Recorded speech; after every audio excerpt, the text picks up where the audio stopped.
Welcome back. I should say welcome back to us for those who hung out. Sorry for the technical issues. The dog ate our server. We apologize.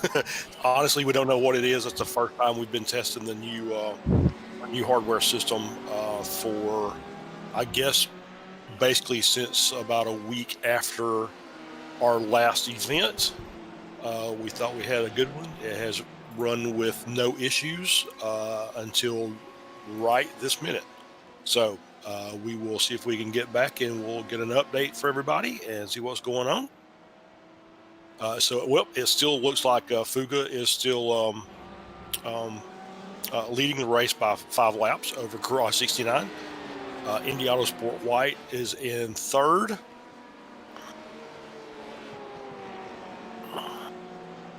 MJR fourth. Intername here racing in fifth. Next Level Racing in sixth, and then Fusion Sim Sport in P7. Those are the cars still running in the LMP1 class.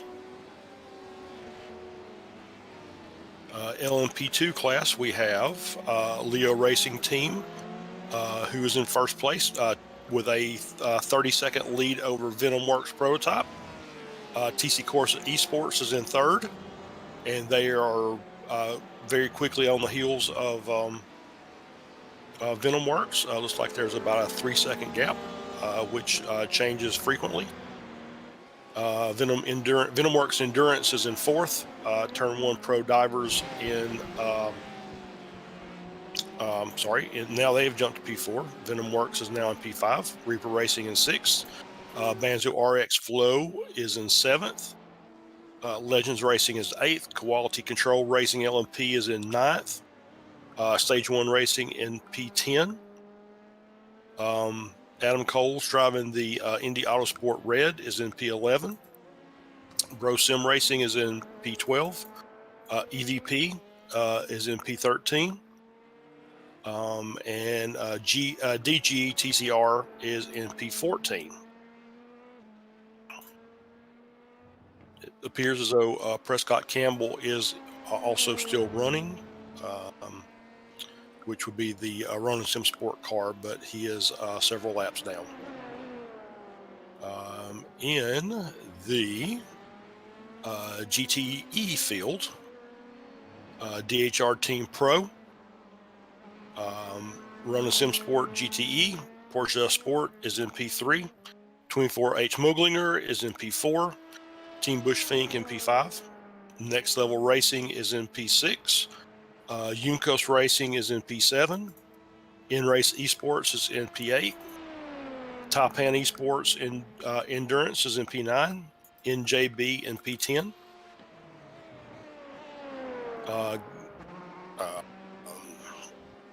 So we're going to change in there somewhere. So we'll say NJB Performance is now P11. Garage 69 is in P12.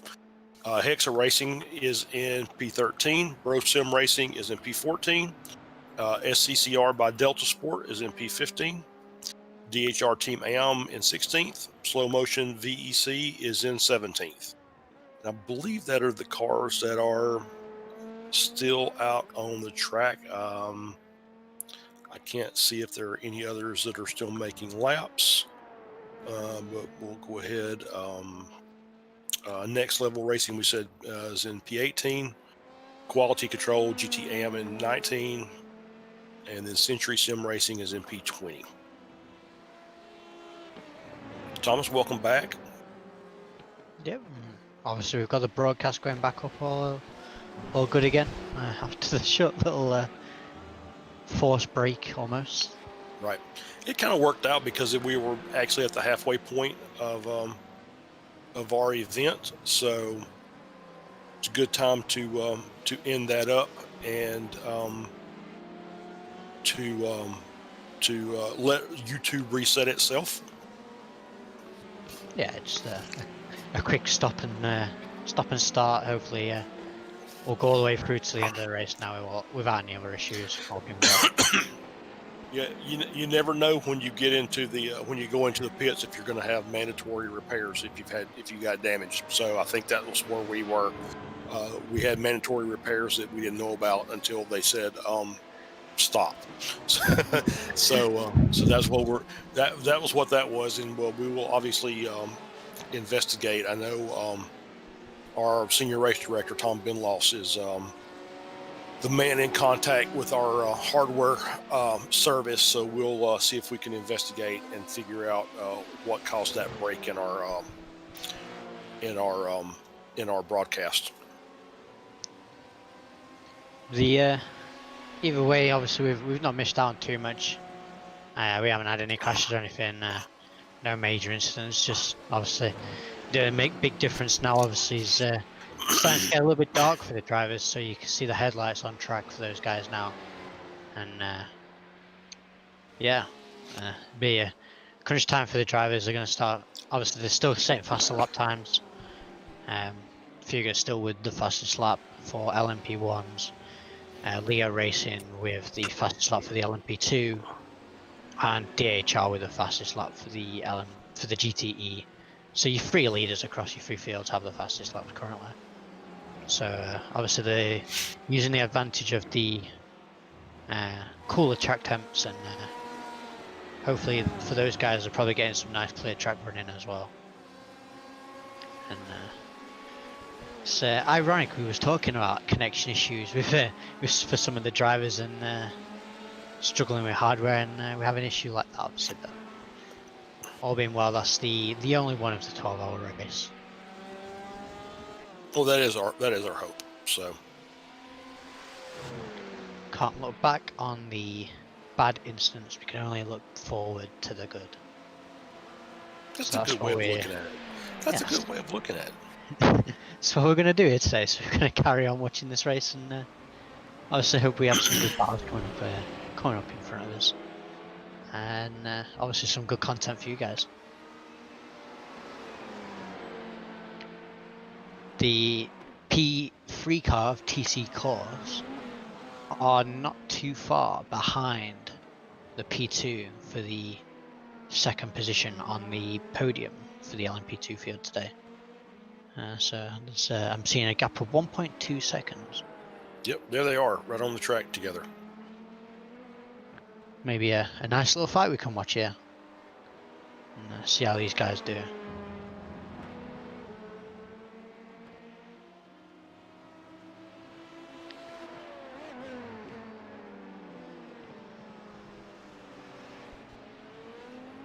Whoop, get off track by Venom Works.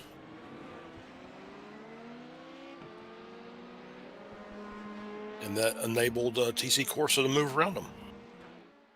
So now the gap is back to 4 seconds back from back to Venom Works. Yeah, just I'd like to say an unforced error there on Venom Works, unfortunately for those guys, but still got a lot of time left to race. But those guys have been showing some really good pace here out on track, and obviously they're doing really well to be in that podium position currently. They've not fallen too far back. They've only gone down to third place, dropped behind the TC course car. So yeah. Yep, got the battle on screen now. As Fuga is making his way through.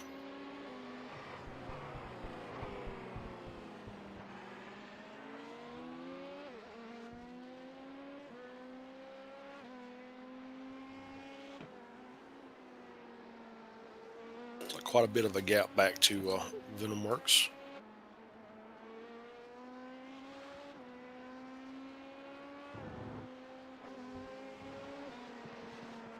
As he's stuck behind a little bit of traffic.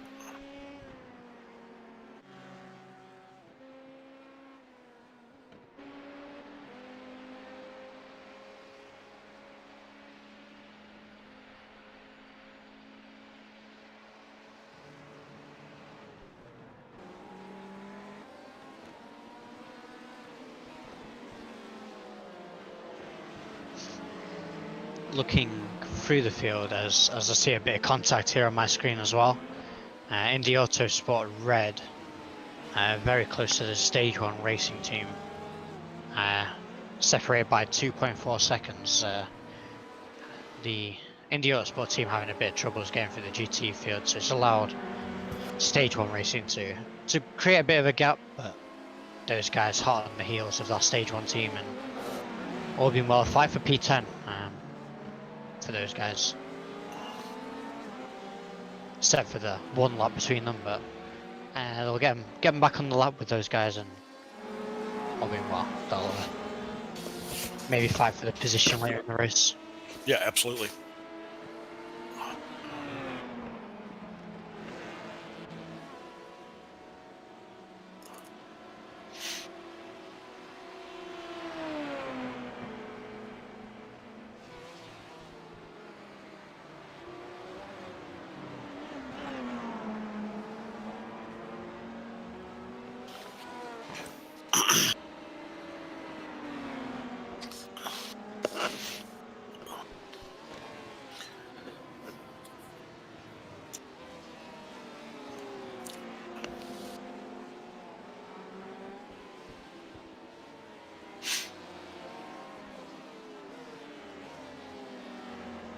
Another fight that's a very close battle on track as well. The 24 Hours of Moglinger, currently 1.2 seconds back from the rear end of the Porsche Sport team being driven by Paul Rieger. Maybe there's a fight there that can be the scene later on in the race. Separated by LMP2 at the moment, but yeah. There we go. And there's that Porsche Sport car. And you can see the that's the 777 car that just passed. That was Quality Control Racing. I haven't talked to them about them very much today. They are running in P9 in the LMP2 class.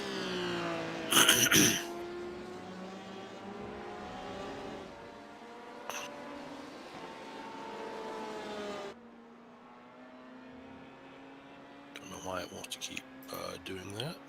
Be interesting to see if the Porsche Sport team gets some really good luck with the traffic that's up and coming their way. Got 2 LMP2s and an LMP1, very hot on the heels of that Porsche, and be interesting to see if they get by with nice and ease and not too much hassle there for that Porsche Sport car.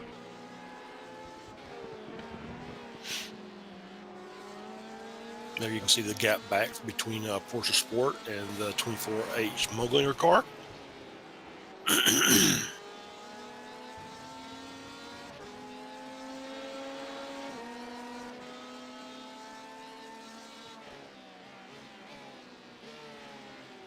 Yep, gap is looks like I'm seeing 1.7 seconds.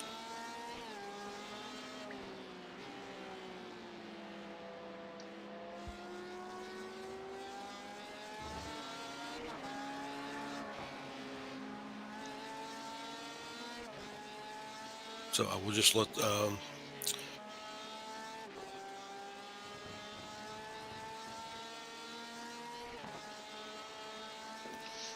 the only other news throughout the race currently, while that a brief intermission, Fuga have put an extra lap over the P2 of Indy Autosport Red, White, and Garage 69. So he's currently 5 laps up from those guys. Maybe it's a bit of strategy to extend the lead now, or maybe it's just the way the pit stops fall for those guys. But currently 5 laps up from them. the traffic just past Porsche Sport, like they kind of pinched them down to the inside lane, and so that's enabled 24H to make up a couple of tenths of a gap, as you can see right behind the Porsche Sport car. I will say that we're approaching the top of the hour, so we will be going to our ad break, and we're sorry about that. We wanted to come back on and let everybody know what happened and get everything rolling again. But we'll step away for just a minute and let our ad run and pay some bills, and then we'll be back, and I'll be back at least for an hour.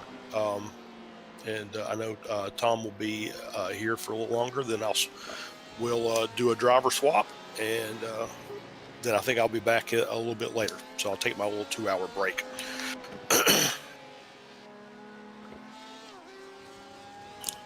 But we'll keep an eye on this.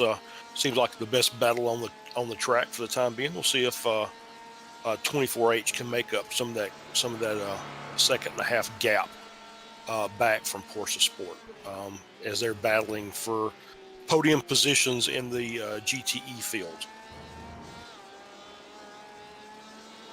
DHR Team Pro is out front in the GTE class. Looks like they're a lap ahead.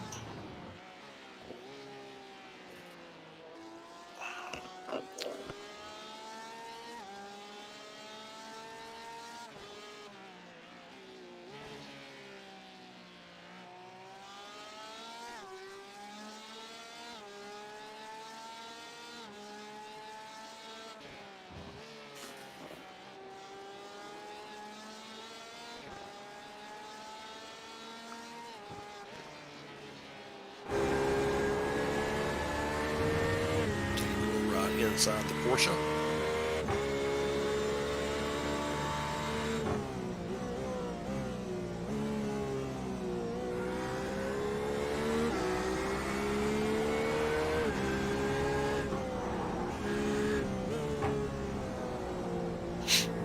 You can see out 24H's windshield and see what he's looking at. Oh, so he's trying to hunt. Sorry, we had a crash with Legends Racing and Next Level Racing.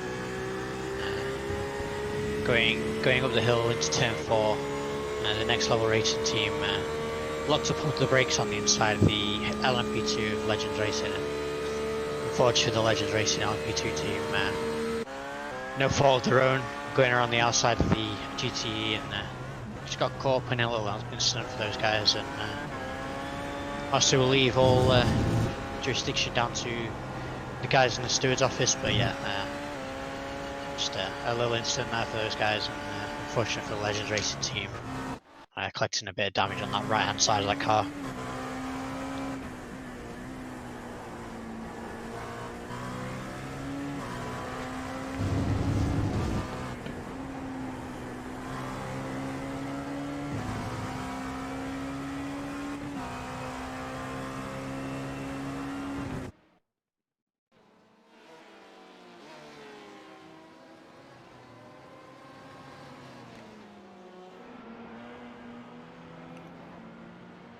All right, folks, we'll step away for just a few minutes. We'll be back shortly after, an ad from our sponsor.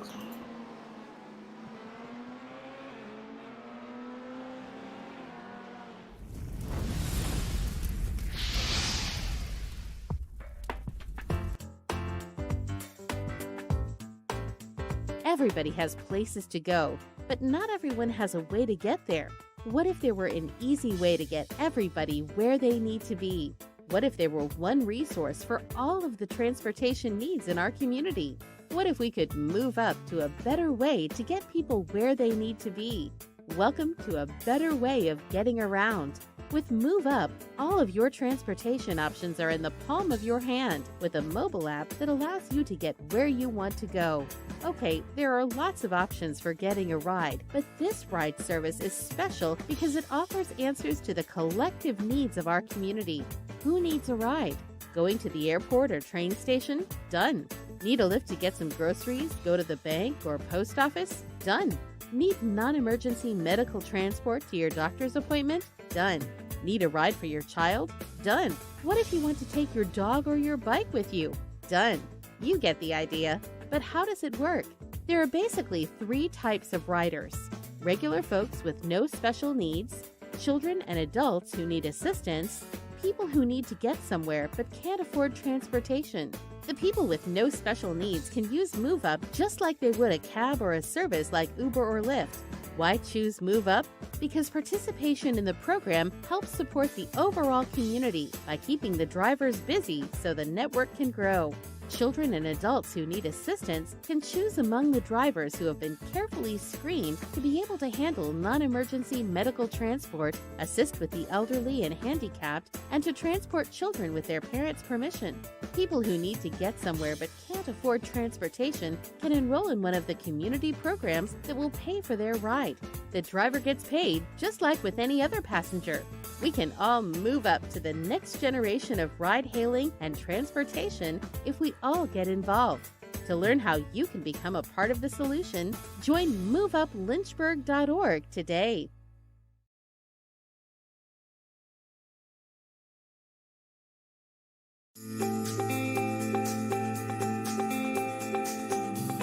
MoveUp is a local delivery management app that is completely free for you to use.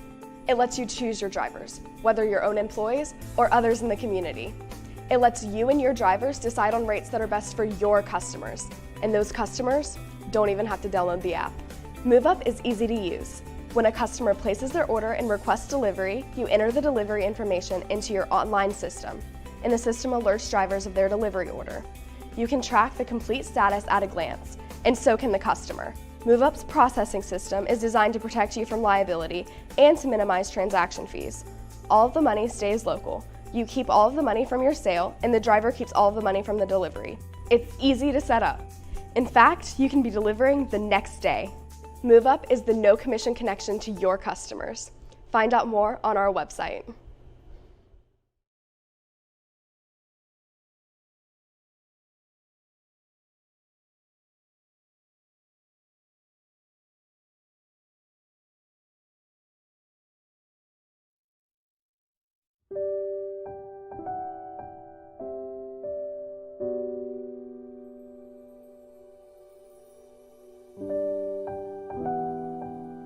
What if I come home and no one's through my front door? What if I come home and there's a mess everywhere? What if I come home and tears flood the floor? No one understands the struggle and stress I shoulder. No one understands I have the trials of someone much older. No one understands why my homework's late, why my mascara's smudged, or why I'm not perfect. No one understands why I can't have guests, why I miss school, or why I look like I need a rest. No one likes the kid who's always behind. Nobody gets the effort needed to keep up. They mock and scorn with ignorance in their minds. Everyone looks down on me. They think I'm quite odd. But in fairness, me crying is all they see. But everyone really should look up to me. Having responsibilities bigger than imagined, not knowing my cared one is my priority. Patience. If you give me the chance to say, patience is all I crave, and you'll come to understand that my pain is every day. It's not my fault that I am left out of the group and that I always worry. No one knows the struggle and stress that we all carry. The Swindon Carers Centre, we're here to support young carers to carry the weight of their caring role.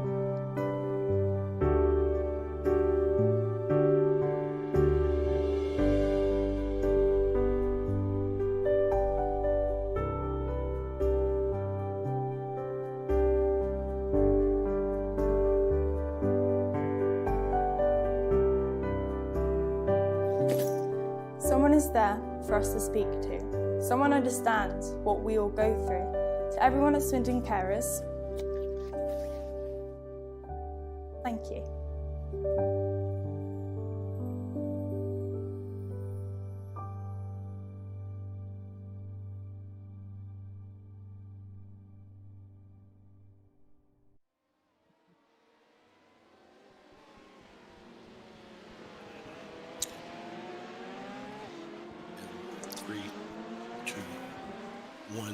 And we're back. Hey, thanks for sticking around with us. We came back and the track's not on fire and there's not cars piled up in corners. So thank you for your patience as we thank our sponsors by showing their advertisements, because they help put this on for us, and we are very thankful for them. So Swindon Care Center as well as Unified Potential. Yeah, obviously, if it weren't for those guys, this league may not be able to go ahead. So the utmost right respect for those guys and those chairs. Yeah, as you were going to say. Yeah, absolutely. So we come back where we left with V.E.C Sport in the lead.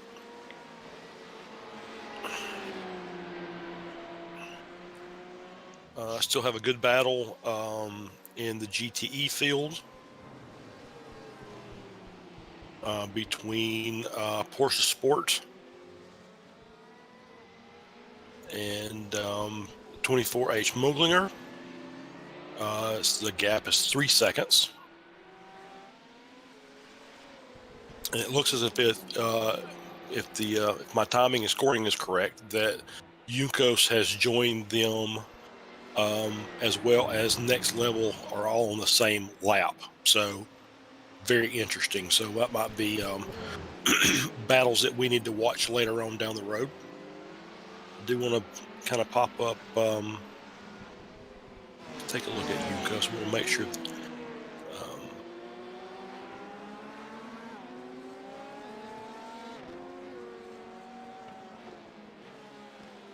car looks in pretty good shape. There's a little damage on the right hand side.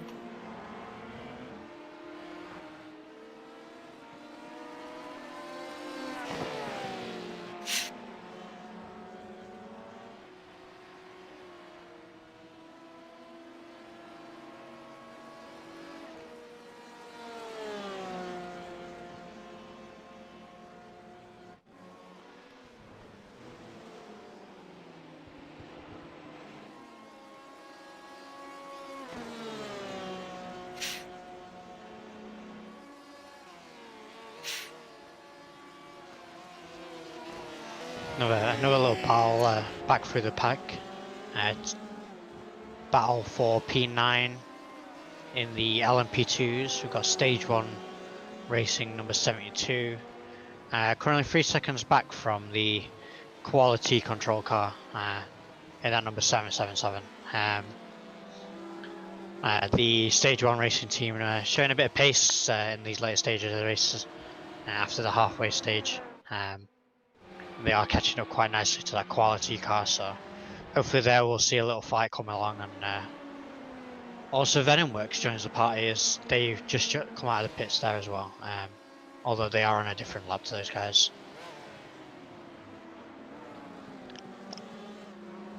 Yep, do a little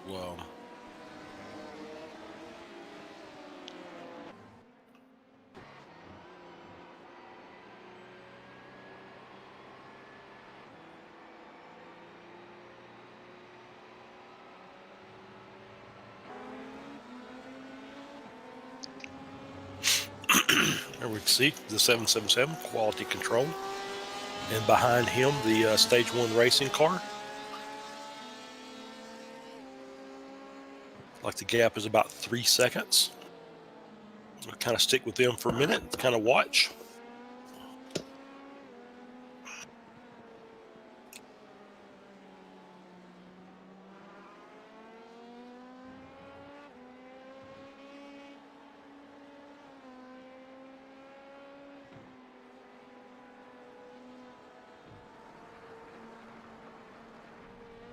We see quality control off track to the gravel. On the final turn, coming down the main straight, which has brought stage 1 that much closer. The gap's now a second and a half. Another little fight that these guys are between right now as well is the Ronin Sim Sport GT team and Team Bushfink separated by 2.7 seconds. Currently those guys are passing these guys that are also fighting for the P3 position of the podium in the GTE class. Ooh, uh-oh. This is a little, I think everybody survived that. Like there was a GTE car on the outside that got a little understeery in that corner as quality control came through. But as I looked back, it looked like all the cars were still on the track.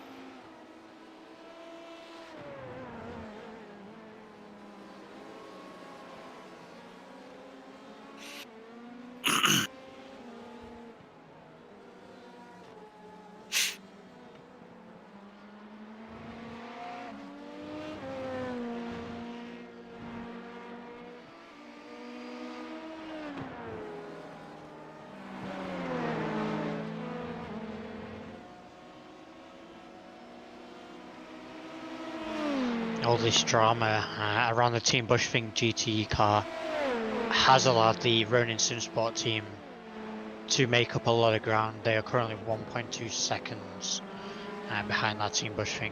So nice little fight. We'll start to see a rising for that P3 in the GTE class.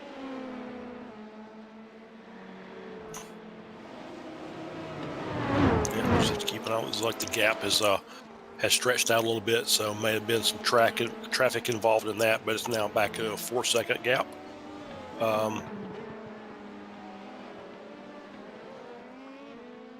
Between quality control and stage 1.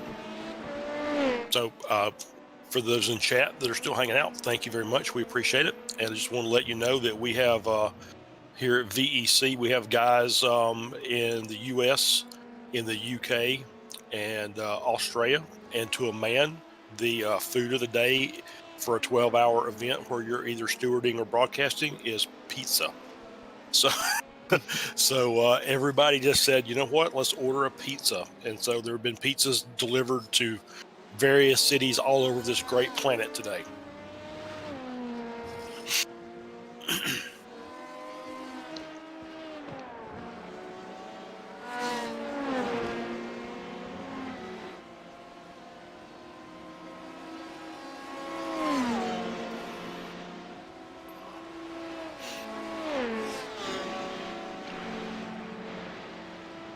Now, I'm not sure here, Charles, if you're watching this GT fight between Ronin and Bushfink, but it's about to get dicey, I believe. They're within the 1 second mark now between the two teams. A little bit of traffic, so maybe we're going to see a little fight.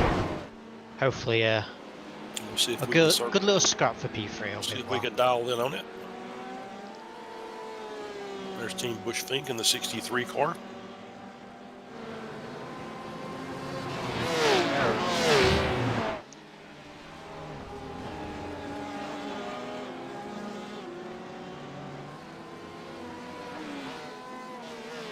There is number 79 for the Ronin SimSport. Let's go on board with the guy. Let's watch, see what happens here.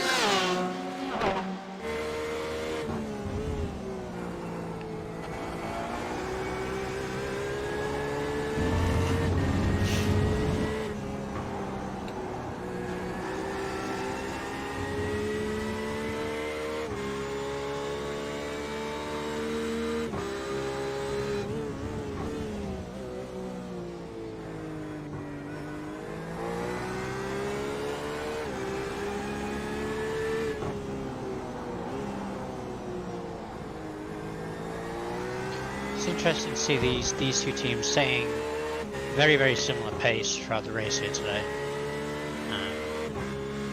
But that Ronin SimSport team seems to be just handling that the traffic a little bit more better and keeping the pace up with the traffic as well, which is obviously benefiting them more in the long run over that Team Bushfink car. Yeah, so the gap is 2/3 of a second now. The last laps was a 137.95 for Team Bushfink versus a 137.86, so 1/10 of a second separating the two laps, and the gap's now down to 6/10 as Ronin is slowly working their way up a little closer. But as we all know, it's one thing to catch cars, it's a wholly different thing to pass a car. So we'll see how all this unfolds. Yeah, they're having some nice clear traffic right now in terms of not having any other cars, like faster cars or anything to worry about, so they can race. But be interested to see if what happens between these two teams when there's a bit of traffic around them, and if they keep the pace up and stay as close as they have been.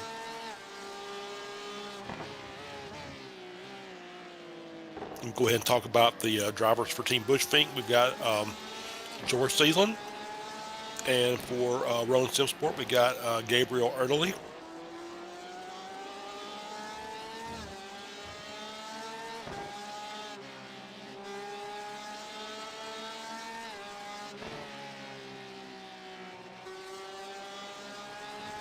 And my apologies also if I mispronounced their name.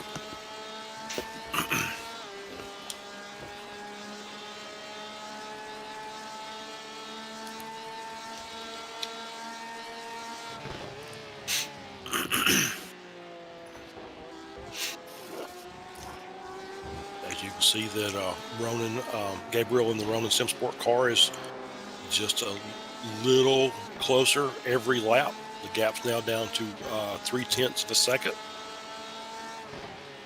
as they encounter a little traffic that's passing them.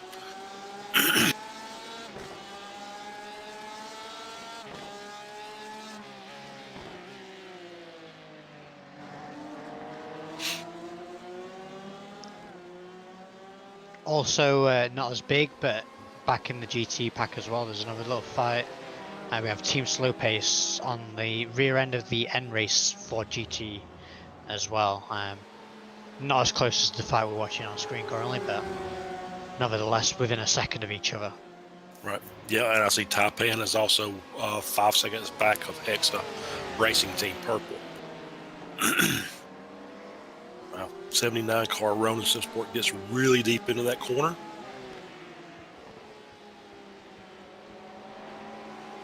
And they're car length apart now, so it's tight battle. We'll see if we can see if we're going to see a move probably down the front straight, you think, Tom?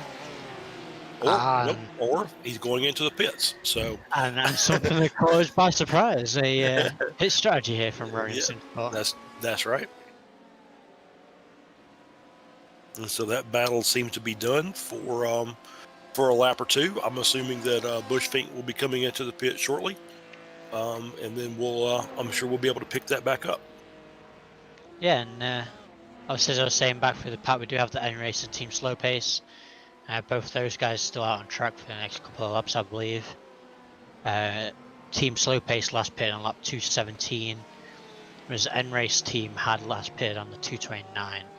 So the N Race team will be able to go a little bit further over the Team Slow Pace.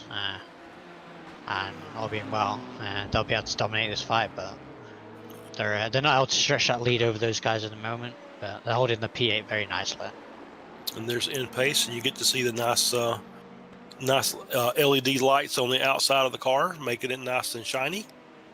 And Ford GT. N-Race.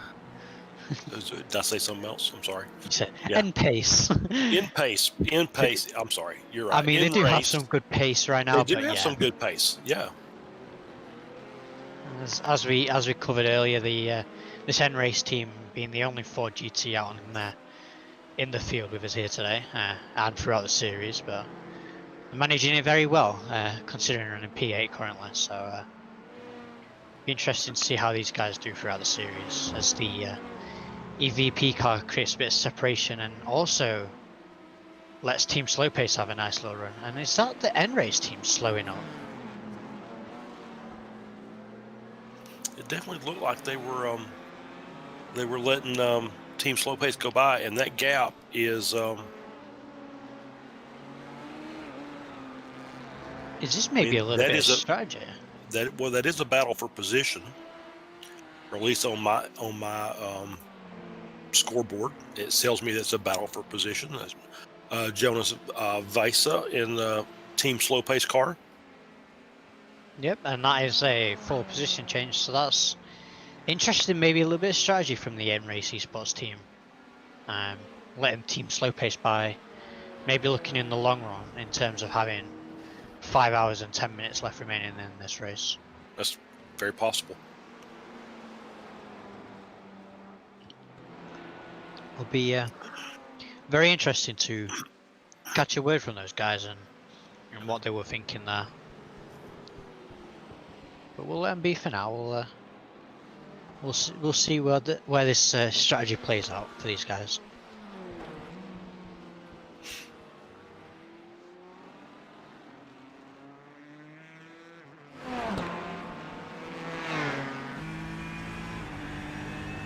We'll go on board that Ford GT of In Race Esports as he's looking forward at Team Slow Pace. The gap being 1.8 seconds.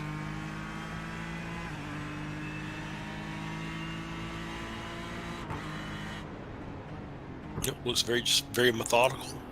Doesn't like he's really stressing the car out very much, and maybe a little loose through that turn.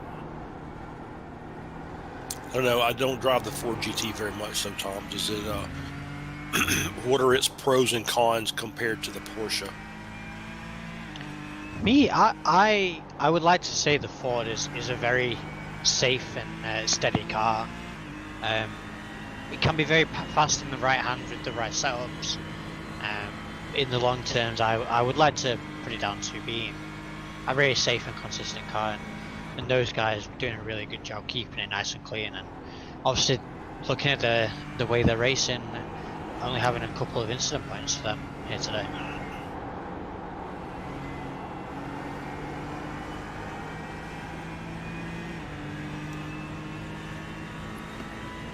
So that gap has now extended from Team Slow Pace to In Race is now 2.5 seconds.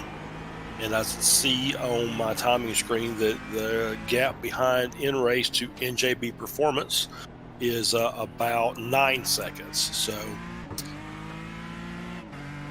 let's scroll back up and look at the GTE class.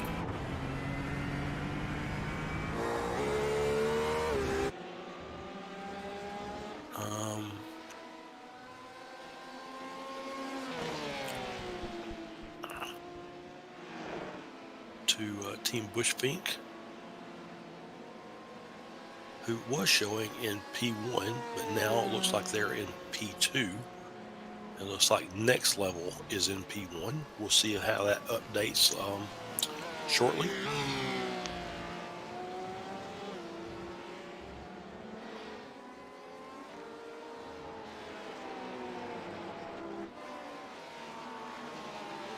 And then P3 is Rowan SimSport. They're about 4 seconds back.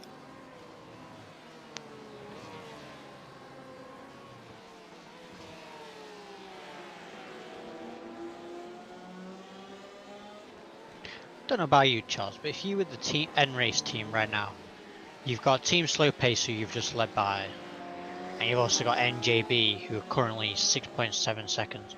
Do you think they're looking in long terms, trying to keep a high position but not look at winning or doing really well in this race?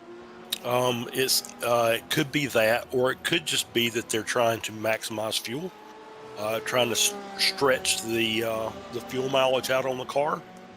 I don't know what the fuel mileage differences is between the Ford and the Porsche, but if they're trying to stretch it out, maybe they take one less pit stop, and that saves them about 45 seconds or so in the pits, which may make the difference of picking up 2 or 3 spots.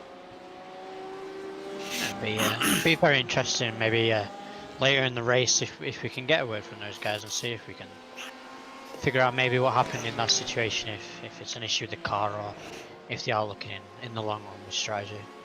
Well, just from looking at it on screen, which we'll have a little tougher time with now that the lights are going, now that the sun's going down, and we're just going to be looking from with headlights. The car looked pretty clean. It didn't look like there were any issues. And I know we don't have necessarily mechanical issues on the iRacing car models until you end up in an incident where you've acquired damage. So I think the car, like I said, looked clean, looked like they'd kept it out of trouble. It could be they're just trying to get the experience of driving the car. Maybe they've got 2 drivers and they're going for long, like I said, a pit strategy that maximizes the least amount of time in the pits. But yeah, it would be nice to hear from them after the race if we can get some time with them.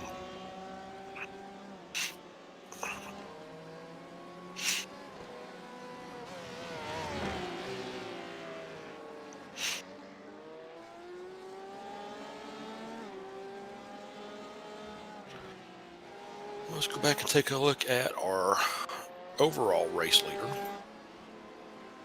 And he's just making his way around doing laps. Can't tell if that was this last particular lap was a heavy traffic lap for him. He just got caught traffic in the wrong places, but the speed was definitely lower than what we're used to seeing from him. It was a 125.7. Which actually Indy Autosport actually ran a faster lap the last lap. So I guess when you're, if it's just they're taking their time, if you're 6 laps down, you can get away with that. Or 6 laps up, I should say, you can get away with that.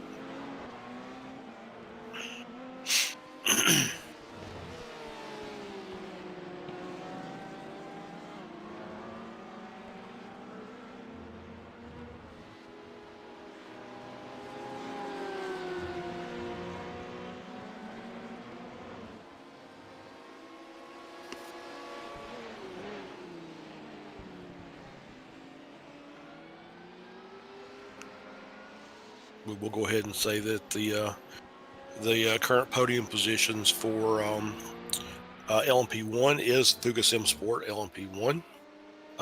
Indy Autosport White is in P2. Garage 69 is in P3.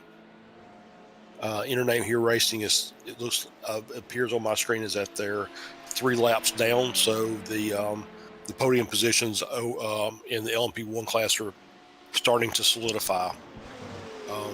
In the LMP2 class, Leo Racing Team is a 1 lap advantage over VenomWorks Prototype in P2 and VenomWorks Endurance in P3. So VenomWorks trying to get a double podium out of the LMP2 class.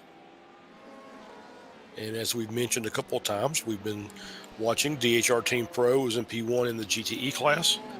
Next Level Racing by SJS Esports number 1 is in P2, and Porsche Sport has now moved their way up to P3.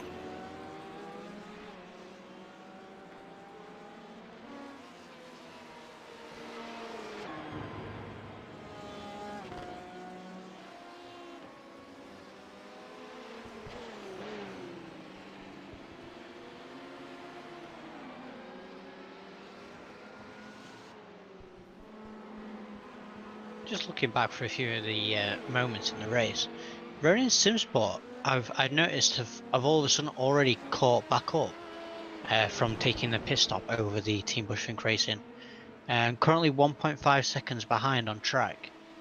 Lap 2:42 for the Team Bushfink team, 2 laps after Ronin Simsport went into the pits. Had a little moment with one of the LMP2s, and name here, I believe that is, and they got turned around in the end, and obviously had a very slow lap, 10 seconds slower than the pace they have been setting all race. So we might see that fight pick up a lot sooner than we expected here today, between Ronin and Bushfink. But yep, I've got Bushfink back on the screen now.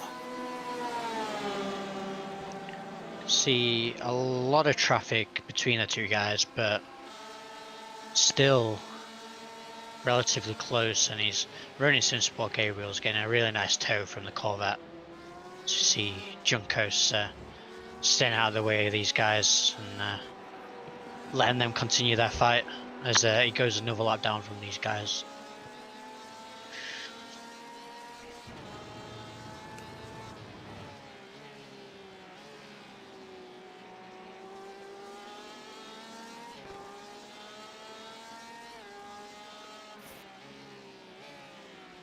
I see Victor Miranda's in our YouTube chat watching the race, and I know he was driving earlier. So hey, Victor, if you're listening, if you want to come in and do a driver interview, we'd love to have you. If you want to jump into the driver interview waiting room, we'll pull you in.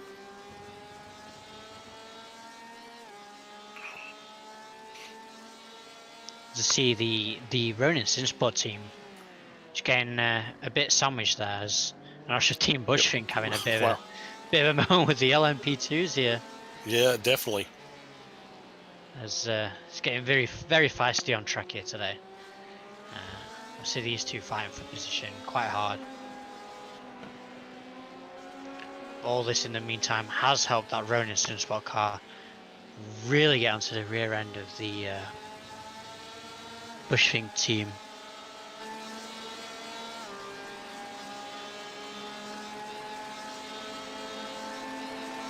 Yeah, he's really closed that gap up now, a quarter of a second.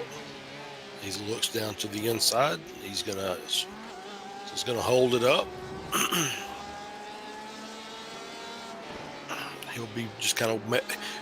I'm sure he's just gonna be biding his time, waiting for a chance. Of course, obviously, it's difficult to step out when you've got faster traffic around you. So I'm sure he's going to wait for probably the back straight if he can get back up on the tail of that Team Bushfink car.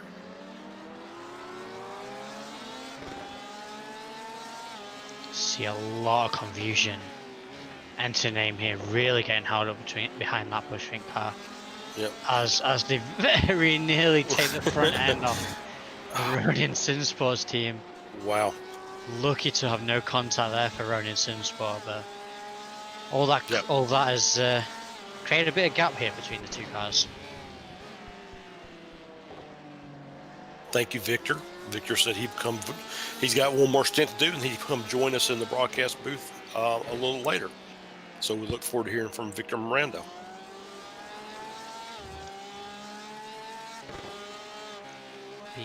Be interesting to see if we just have a straight position swap or if we have a nice little fight between these two cars. Yeah, he's 7/10 back. So my guess is he's going to get a little bit of a tow that's going to bring him up close. But I don't think he's going to be able to make a pass this time. Yeah, as you can see, he's closed the gap down a couple of tenths. And of course, more traffic. So that's always the thing, is there's always more traffic. So once again, it's just maximizing your corners, and see if you can close that gap back up, and hopefully be able to make the move. That's something I presume is in the back of all of these GT drivers' minds. Is would you rather wait for the move and wait a couple laps to get the move done, or would you get it done as soon as possible? Looking in terms of the Ronin Sinsport, I mean, they're very close.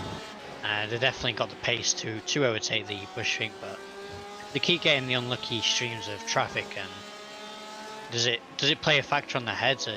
Should they overtake as soon as possible, or should they just bide the time and do it properly? As we look to be going about too wide coming up the hill here. Yeah, now they're really back to that. Okay, now he's got that position if he plays it right.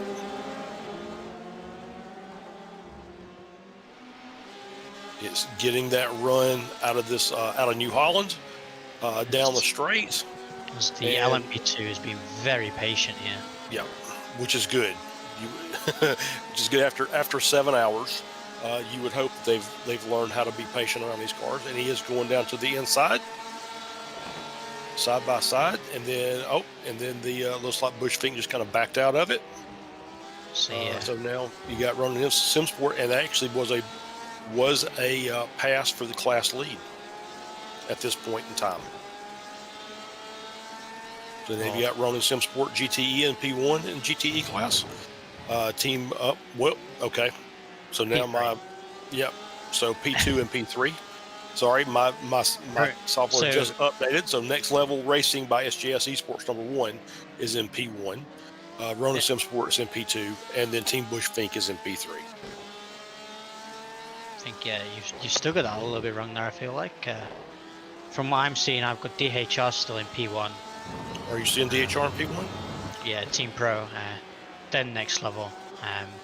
Both of those guys on lap 44, and then the Ronin Sinsport and Bushfink car P3 and P4. Interesting. Okay. Um, I'm going to take your word for it, but I think your software is probably a little better than this software. So Either way, we got Bushfink. either We've way, still got sticking around. Either way, it was a great battle. Yeah, and I don't think it's over yet. I mean, Right. Bushfink have definitely still got the pace behind these guys, and Ronin have obviously had a bad stream of corners behind me. Hexa Racing Team Purple is the Fusion Racing LMP getting on the brakes behind these two guys. And now you see that Team Bushfink, just like that, is now back ahead of Ronin. And that's just how it goes in multi-class racing. You get a bad stream of corners and a bit of unlucky traffic, and you make up a position.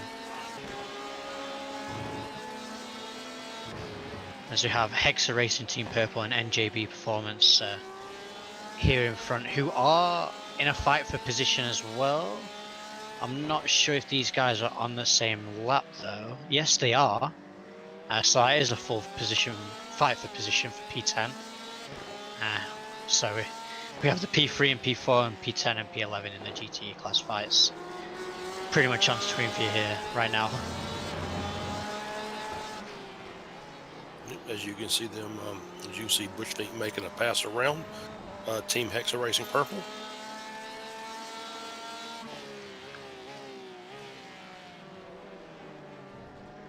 Oh, as NJB have a little mistake and go up onto the gravel.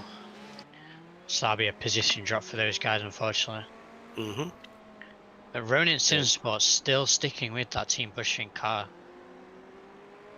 Doing a really good job in that P4 Porsche as they come in for their pit stop.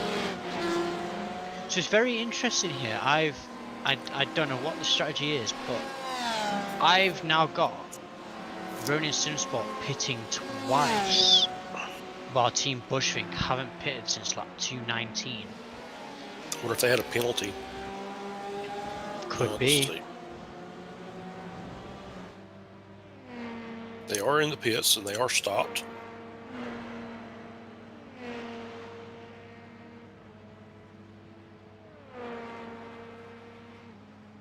Looking to see if there's a driver change.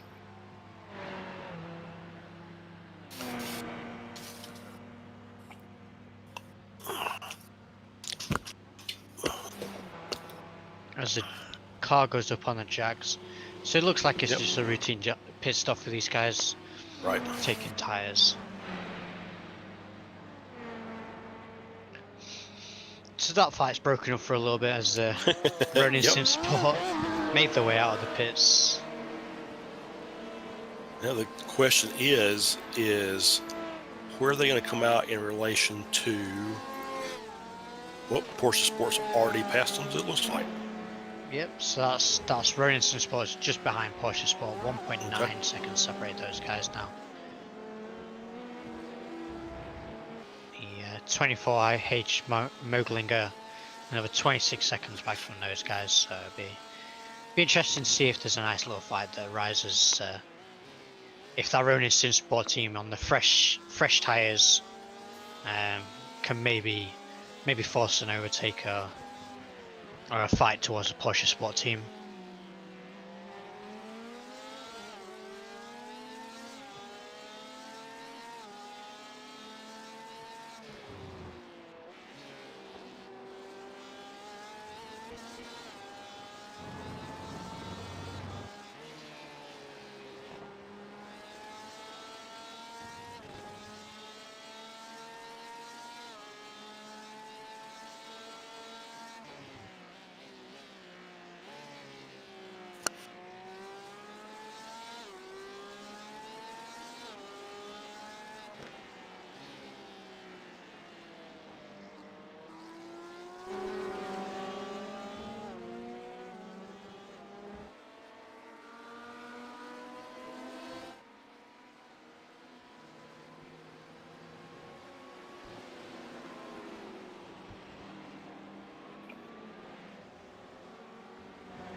Just let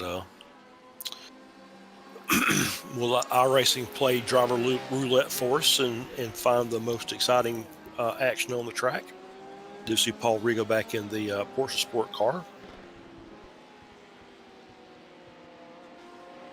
Yeah, there's not too many fights up and down the field, unfortunately, at the moment. Just the Porsche Sport and Running Sim Sport fight that might come along very soon. So we'll keep watching and keep trying to find some new fights for you guys on stream and see what we can find for you. I think that iRacing has highlighted Porsche Sport because Ronan is 3.5 seconds back. So we'll see if they can able to close that gap up, and if they do, we'll focus back on. Yeah, it's down to 3.2.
Highlight somebody. We'll talk about them for just a second, but I want to give our Perseverance Award here to Quality Control Racing AM Thomas McDonald. They are quite a way off the pace and many laps down, but they're still out on the track making laps, getting experience. So, which is what we like to see. They're still of the 52 cars that that registered for the race. There are still appears as 42 cars on track. So that's always good to see. A lot of times it's not necessarily about winning the race. It's just about getting the experience of actually racing on maybe a track you're not as familiar with. A little lock up as he's going into the corner. Kind of late break, but he managed to keep it in the gravel and off the wall. Yeah, as we're highlighting people finishing the race, looking down the list of teams in the race, we only have three teams that seem to have had the races cut short. Oh, I changed that to 4. My bad. Still the same 4 teams I had highlighted earlier. So the Team Bushfink LMP2 team. We do also have Century Sim Racing, Core Motorsports, and NSR Silver, and the Shawshank Racing. So 5 teams there. My maths is a little bit off at the moment, obviously. Obviously unfortunate for those guys, but every other team currently is still going and still going strong. And as Charles is highlighting, my Quality team, even though they've got so much damage and so far off the pace, persevering and doing the best that they can, obviously. Yeah, and you know, and even in their name, they're a GT amateur, so these are going to be drivers that are maybe a lower I rating, a little less experienced, driving either a GTE car or a multi-class race or an endurance race. But you know, as we always say, the experience of getting out there and driving and competing is sometimes very valuable in whether you do necessarily well or not. It's not necessarily racing against the other teams. Sometimes it's just racing to improve yourself, and that's what we, you know, that's a lot of times that's what we do. Is we just look. I don't want to win the race. I just want to get a second a lap faster, which may put me in a better position for the next race. So we'll give them some love for hanging in there. It's the cat hanging off the tree branch at this point, right? Just hang in there, sunshine, and they'll come back to fight another day, and maybe when we get to the next race in Spa, we get a better result. Yeah, and you're saying about experience, and you got to think about it. As we were talking about iRating, Thomas McDonald in the car right now is a 1.1k iRated driver, which in terms is pretty average. Is up there with most people that play iRacing. But you look at the likes of Ronin Simsport, currently with a 6.9k driver in the car, and in terms of iRacing, that's no easy task getting 6.9k. No, it's not. It's not. That's probably what the top 1% of all iRacers. Yeah, I think it's safe to say you're very close to the top iRacers out there, and not many people get to that sort of status. And obviously Gabriel's showing why he's up there, painting a bit of a class of his own and showing a really good drive, trying to catch up to that Team Bushfink car, and also now back in P3 trying to catch up to the Next Level Racing team.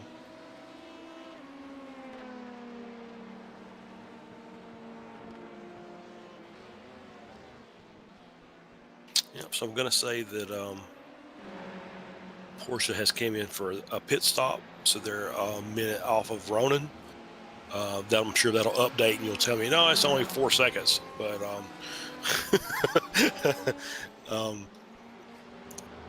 go back and we'll highlight DHR as they're getting passed by Fuga. So 2 of our class leaders in the same shot. It's always good to see.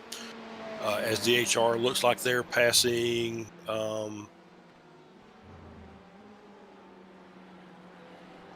I almost said that was Hexa, but that's not Hexa. Who's the other purple car?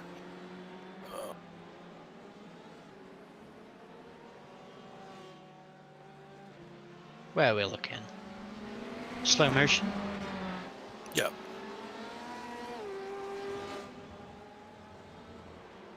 Yeah, DHR Team Pro just overtaken slow motion V.E.C.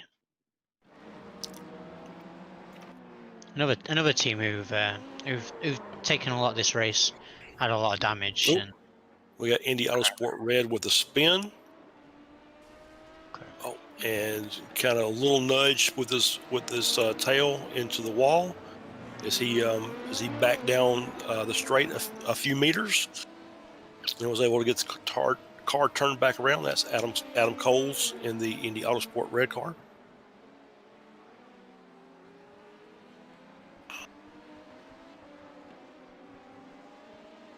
Talking about the top steps of the podium, we might see a little fight happening here soon for that top step of the GTE class. We currently have the Next Level Racing team 3.5 seconds back from DHR Team Pro, and seem to be catching a great rate of knots.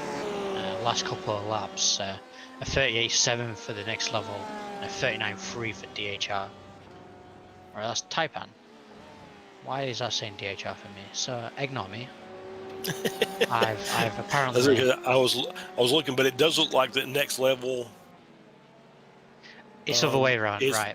It looks like the Next Level is at least back on the lead lap.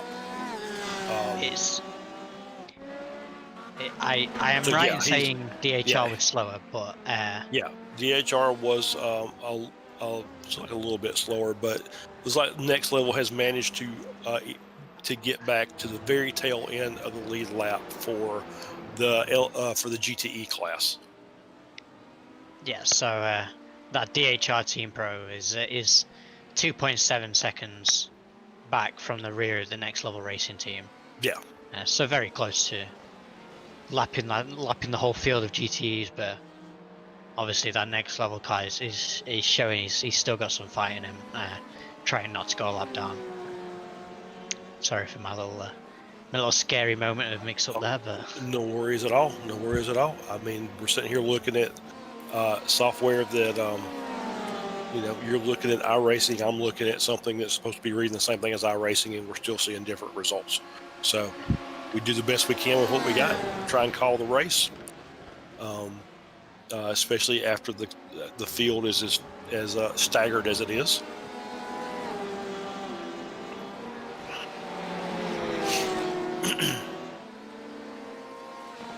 So we're coming back up on the top of the hour. There's no ad this time, but I will be stepping away, and Mr. Colin Taylor will be coming back into the broadcast booth. But unfortunately, you have to stick with me, unfortunately, guys. But yes, Thomas will still be around. But Thomas does a great job, and so I'm sure he will have no problem keeping everybody informed and entertained, as we are about 4 hours and 40 minutes left in the race. So still got some, I'm sure will be some exciting racing before this is all said and done. Well, a little bit of exciting racing that I am seeing. It's that fight for P10 again between Taipan and NJB Performance, the Corvette and Ferrari. Currently a 0.4 gap, 4 seconds gap here between the two, nose to tail.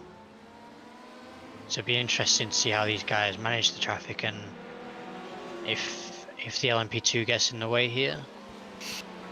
Yeah, he's kind of stuck in between them during that corner. And then got an LMP1 that's even a little faster on down the inside.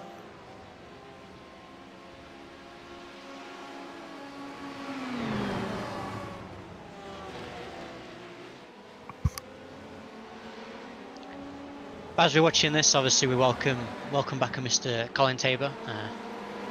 Hi, Colin. Back to the broadcast booth here today. Hello, gents. It has been an interesting few hours, that's for sure. So the word of the day is pizza, obviously, Colin. Yeah. Everybody's having pizza.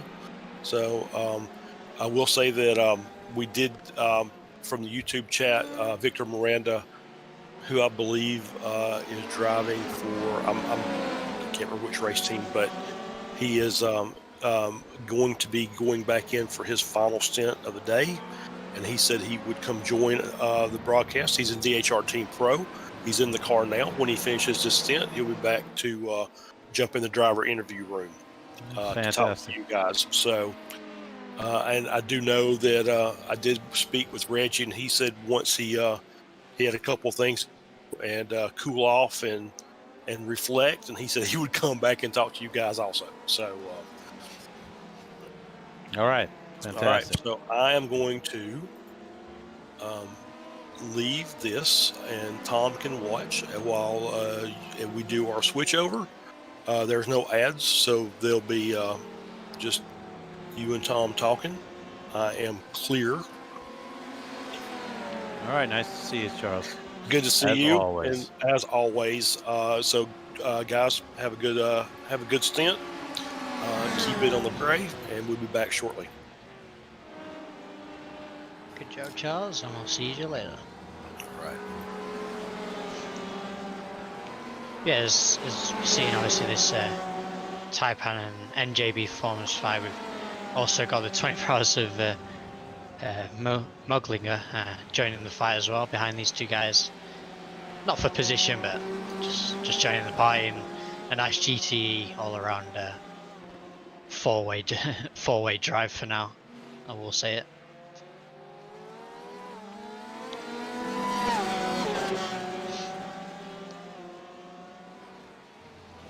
Be interesting to see if this Taipan car can execute an overtake on this NJP Performance car.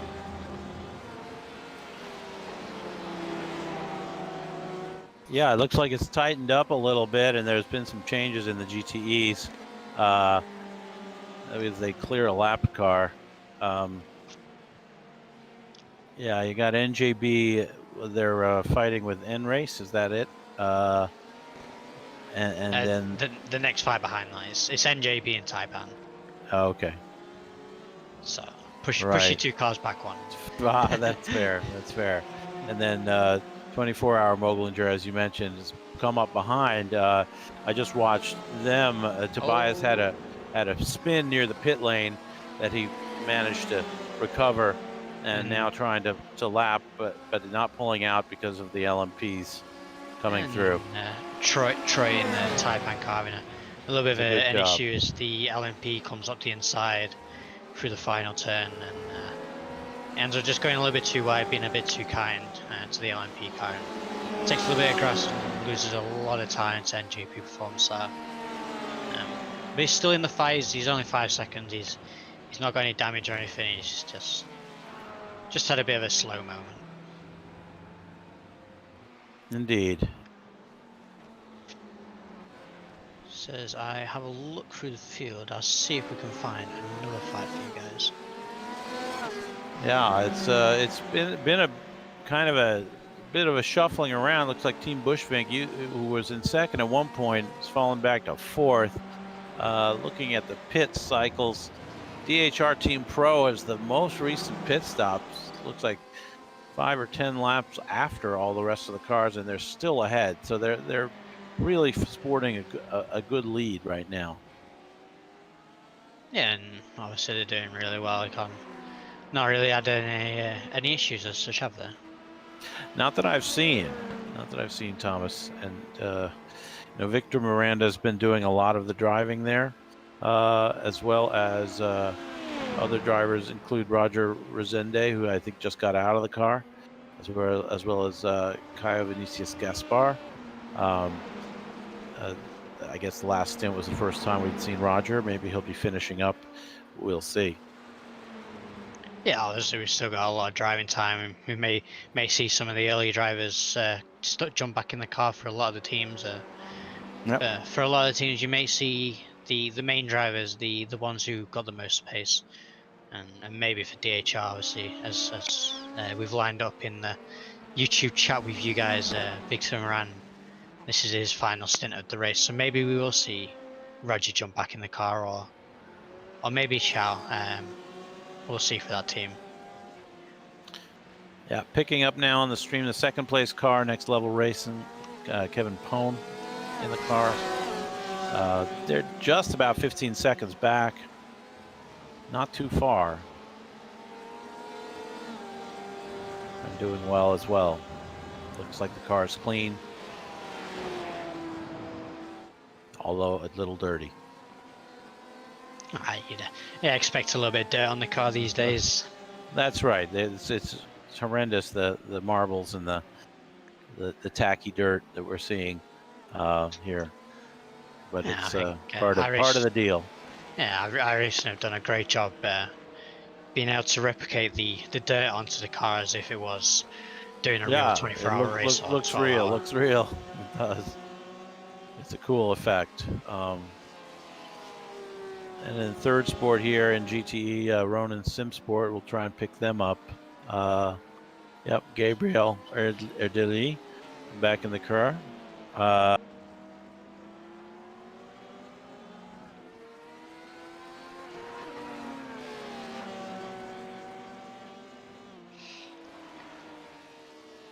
It's hard to ignore the elephant in the room, though. The Fuga Simsport team, they have put another lap on Indy Autosport White.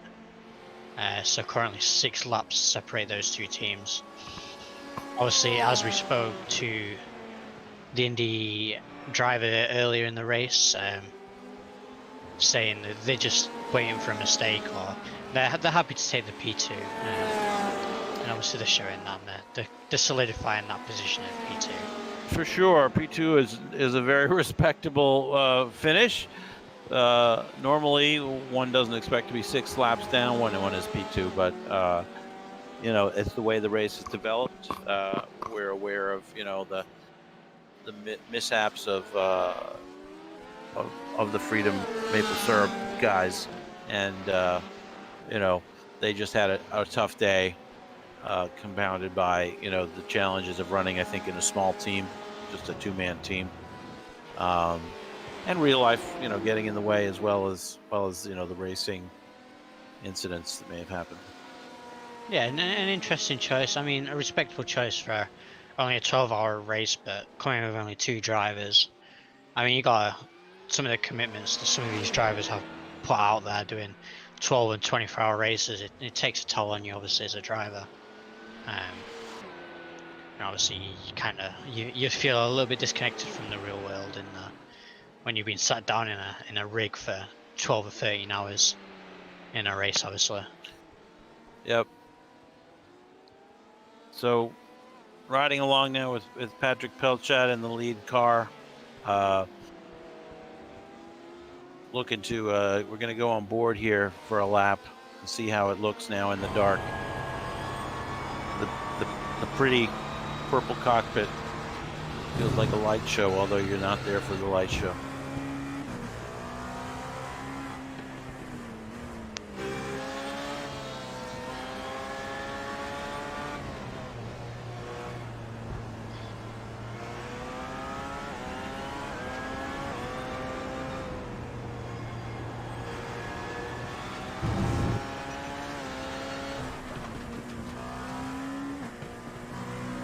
Feels like the stream is just skipping around a little bit. I'm not sure what's going on. And entering the pits is we're now on board with TC Corsa. I think we've been victimized by the interface here. It's sort of switching me around from one car to another. Now we're back on board with Pat Pelchat in the lead car. Just see how things look. Like we're coming down into T6 before the 7-8 complex. T5, T6, now up to Campsa, the long right-hander. Oh, well, I'm completely off. We're even further along now. The last couple of corners, and he's coming into the pits. So genuinely into the pits. Let's move over to Indy Autosport White. They're driving the Porsche. You can see a slightly different cockpit view, less purple, a little bit more primary colors. But a lot of fun to see how the track has changed over the hours as the sun's gone down. We're now down to 23 degrees centigrade track temp, and we started, I believe, above 40. So it's changed a lot. Drivers maybe double stinting their tires at this point. Not sure. I'm watching Fuga in the Sim Sport. Fuga in the pits on the current pit stop. They are changing tires. Just wanted to see how that was going to be done here. Now, Colin, I'm noticing in the chat here a black flag towards the DHR Team Pro car.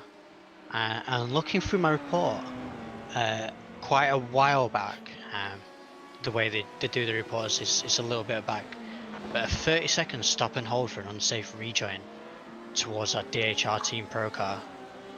Is it now, Team Pro or Team Am? I'm wondering. To the Team Pro car, that was. And unfortunately for those guys, luckily they are 18 seconds up the road, and obviously that extra lap. Pretty much, but it'll be interesting to see where, if they keep the P1 position on, after they serve the penalty. Yeah, it'd be definitely interesting to see, as I never saw the incident, what Victor Moran's take on that penalty was. If it was him in the car, I might try and find that out if it was him driving that situation, or sure, it was someone else. Free, yeah, we can figure it out. Watching a very close incident here. They're almost touched there with the GTE, the leaders of the race. So everybody's getting tired at this point. I think even though it's, maybe daytime in your house, you're looking at a nighttime screen, all the glare from all the headlights and the reduced visibility also making it more challenging. Now we're watching DHR Team Pro coming through, I guess, to serve this drive-through. We shall see. It looks like they're pulling to the stall. The penalty was a stop and hold for 30 seconds. Oh, right. We don't have any drive-throughs except for the incident points. Yep. Thank you. So it'll be interesting to see if there's a switch up in strategy involved in this, and Obviously, we'll find out from Victor when we get to talk to him after this stint, as we pre-arranged. But be interesting to see what his take, and if he's even seen the incident, if he knows why he's received that. Right. Don't know if we have any. But access.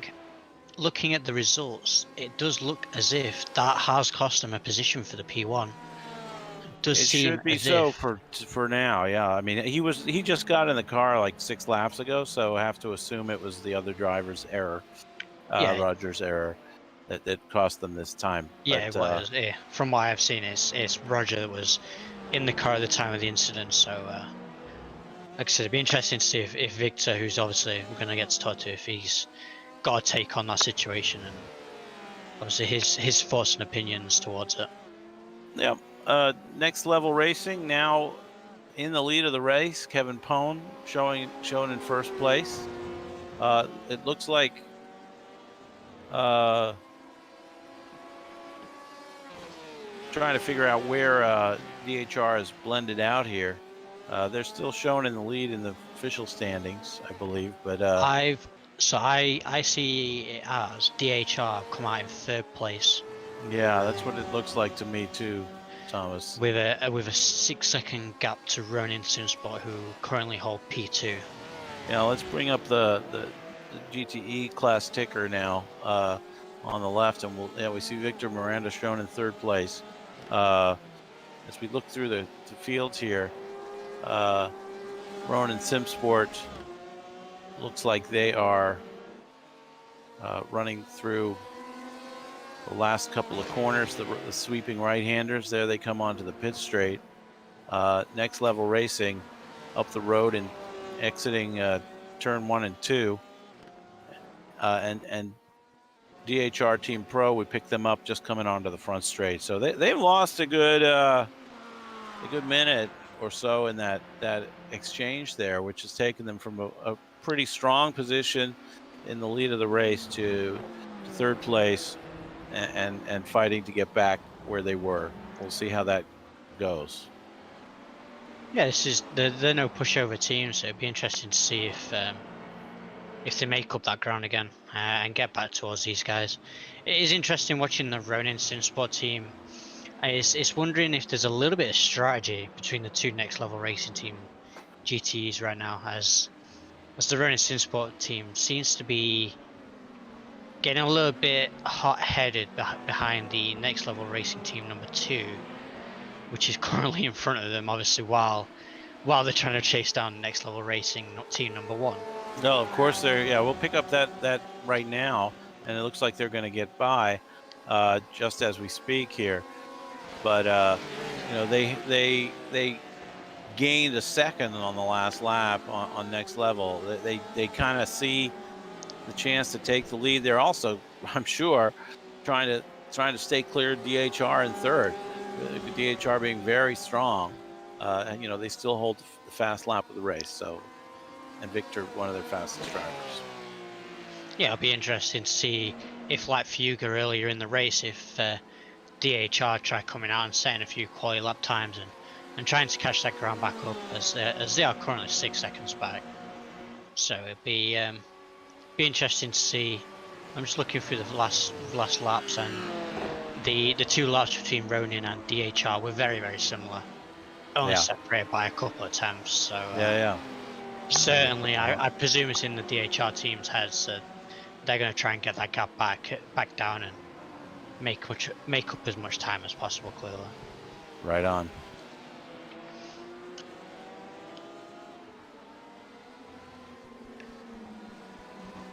But looking up and down the field, that is pretty much the closest fight we have on track.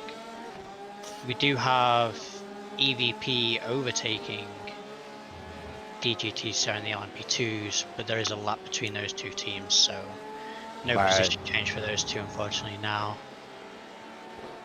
Right, and you have MJR and Intername Racing running 4th and 5th in LMP1 class, and they seem to be just 10 seconds apart, running on the same lap. So we'll keep an eye on that, and if it gets a little closer, we'll flash in and take a look.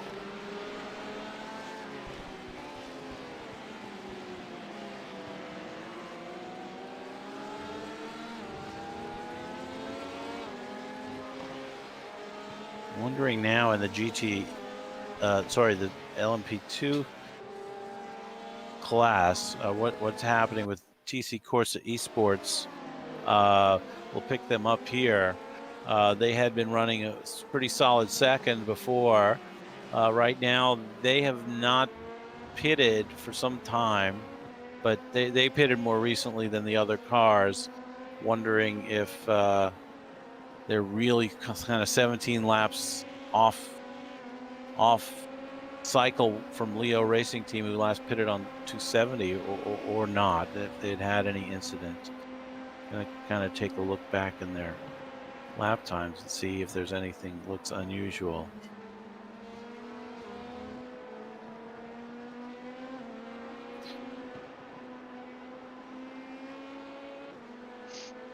I'm keeping a very close eye on the DHR and Ronin SimSport 5. Yeah, DHR are making up a little bit of time, and they were 6.3 seconds back. They're now 5.5, so they made just under a second there back on that Ronin SimSport. Yeah. Let's flashing up to that right now. But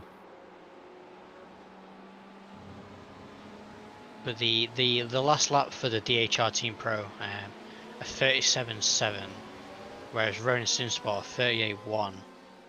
So 400s faster.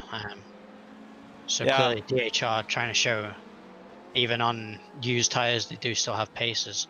When they served that penalty, they didn't do a service, they just took the penalty and got straight back out on track. So it'd be interesting to see how much longer DHR can push this car and hopefully get those two positions back and get back into the leaders race for the GTE class. I'm on tenterhooks as well. Very interested to see what's going on there. Let's check in on our battle with MJR and Inner Name here. They look like they're getting closer. So here we have MJR, and I believe Inner Name here is just 2.5 seconds back of them at this point. Looking at it, Name here are in front of MJR. MJR are coming around to put a lap over Name here. I see. That may be what's happening. A little hard to tell sometimes with the timing. Yeah, I'm seeing the same obviously, and it gets a little bit confusing from time to time.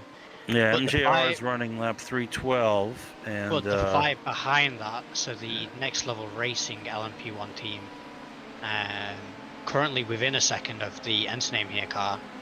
Obviously, there's a lot of GTs around these two guys, but Next Level just managing that traffic a little bit better, and they're right on the tail of these guys and making an overtake as I am speaking, and I believe that is an overtake for position for Next Level. So it'll be interesting to see if these guys can keep that position over Name here, and hopefully for those guys extend that gap and keep that position.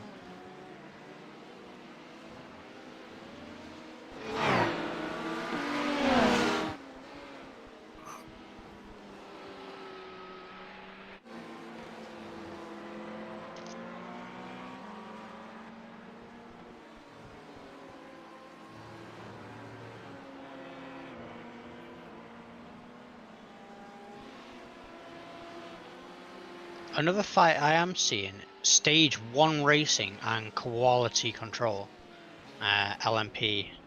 The Stage 1 number 72, or in the session, yeah, it's number 72, is right on the rear bumper of the Quality car. Yeah, here we go. So this is a 5 for P9 in the LMP2 class.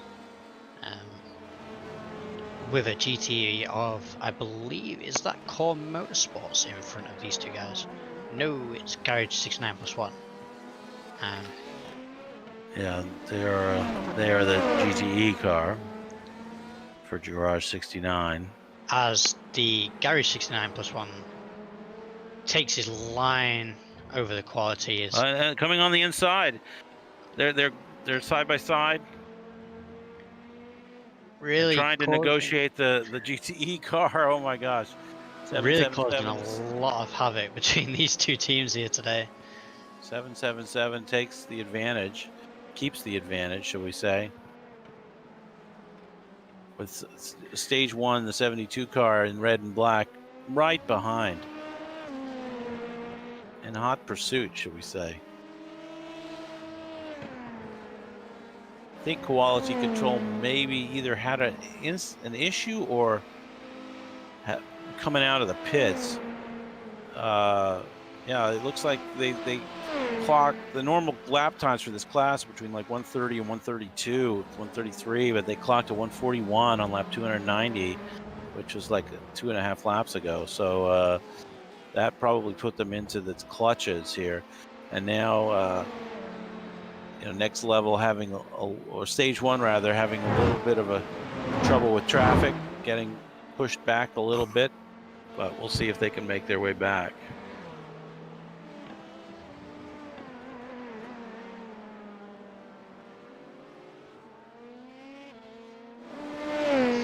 I'm obviously keeping an eye on the DHR, as I keep going back to. Gap's come down to 4.8 seconds now to Ronin Sport, so eventually, by the Yeah, it looks of seems things, like we're they'll going to do see a it, nice right? little fight here. Yeah, That's right. See a nice little fight here on stream for the top step of that GTE class, and see if DHR can obviously get that position back. Yeah, they'll be fighting for second at this point. We got next level is still 14 seconds ahead of the Ronin car, so 19 seconds up on DHR. But it's a long way to go. I mean, there's plenty of time to claw that back with judicious racing and a little bit of luck.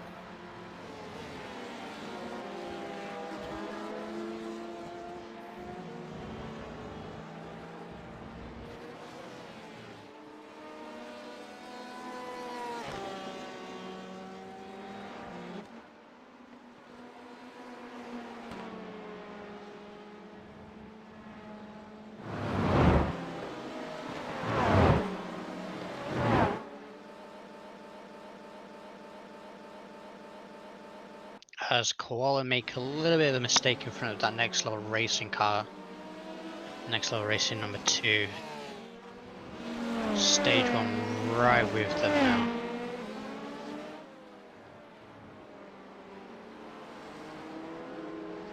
Let's go back to that battle there. There's also Fugus in sport. Coming through on their weaving through these two guys. They just have so much pace. It's very impressive. Very impressive indeed. As Quality and Stage 1 also come up onto the rear of the DHR Team Pro. And they're right together now, going through turn 10, 11, 12, or 11, 12, 13 now. Coming to the New Holland turn. Stay nice and patient my between that goodness. DHR car. This is really tight, really tight. This is racing, ladies and gentlemen. See where this plays out. See if the Stage 1 racing team can get past. As he goes and he goes into T1 first. Can he do the over-under? Oh, it's so close. Wow. Quality. Oh, he's right there with him though. Looks like they're holding them for now, but blocking and weaving. Such a fight. Quality being very nice and patient right around the inside. But they've now got the Ferrari of NJB in front, and we almost a little bit of a tap there. Tap, yeah. Love tap. And now Quality is off the pace, off the gas for a short second, while they deal with an LMP1 coming through, I believe. Unfortunate for the NJB getting a little bit of a tap there, as those two were fighting for position right up the inside of him. Nothing NJB Alexander could do there. Just an innocent bystander of some great racing from those two guys then for those last couple of turns. Yep, and Garage 69 coming through. Now MJR. I mean, there's a lot of cars coming through. See if this shakes things up at all in this battle. Yeah, they're back together again. look at this. Together again. Quality control to the inside. Oh, I'm sorry. It's not. I'm mixing up the red and black cars. Yeah, it's Bro Sim Racing. They're not really in this fight. They're a couple cars behind it. But now you've got the two cars together again. Stage one just ahead of quality control. Kevin and Andy. Kevin's driving the stage one, and Andy the quality control car. Definitely dicing here. Yeah, this is some great racing that we needed in this broadcast. And yeah, something of a little bit of interest, right? Yeah, it's exciting. Meanwhile, DHR seems to have closed up to 3.7 seconds off the rear bumper of the Ronan Simsport car. We'll keep an eye on that and try and jump back in if we need to. We'll switch between the two fights if we need to. As we currently do overtake the amateur team of DHR Team Am on board with the quality car. Obviously watching, but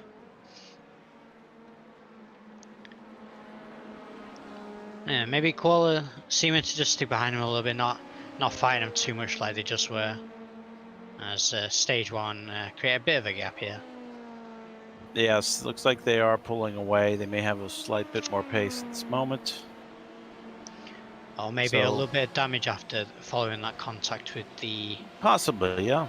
That NJB Performance Ferrari, unfortunately for those guys. Meanwhile, checking back in on DHR here. As Victor's making his way around Lucas in a slow motion V.E.C. Obviously 10 laps down from those guys, unfortunately. As I am noticing a car off in the gravel. Who is that? That is Ent's name here, John. In the P5, he does have a little bit of time, 10 seconds to the next level car behind him in the LMP1 class. We'll go back. Yeah, it looks like he backed it into the wall. Yeah, just taking a look. Oh, a little bit of turn right. Oh, gets nudged. A little bit of net code there, but I think the Indy Autosport White. The green car of Indy Autosport White might have helped him a little bit, unless he just tagged the edge of the verge. A little bit of help from Indy Autosport White. So it'll be interesting. Yeah, I don't want to say out of that. don't want to say a penalty from that. I'm not making a judgment when I say this, but maybe there was going to be contact. But it'll be interesting to see what the stewards in the booth say about that incident. So right now, DHR can probably see the Ronan Simsport car just up ahead. As we look here, they're really just a few seconds apart now. Looks like 2.9 is now the gap. So we follow DHR. Let's go into chase mode and see what it looks like from behind.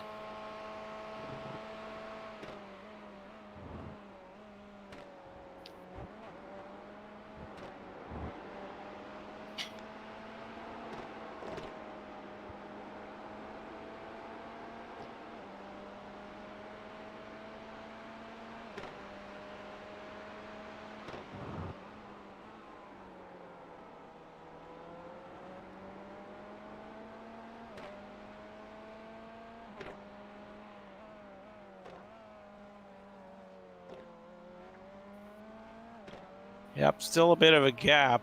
It is stabilized, I would say, here as far as the gap goes with the last lap. Well, still DHR gaining about a half second a lap. It seems like we will see a closer battle before long.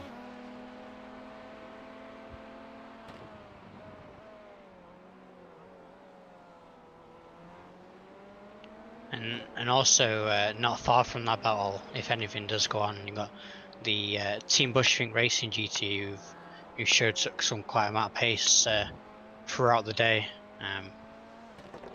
Just a little bit of... Oh, nope, that's me seeing things again.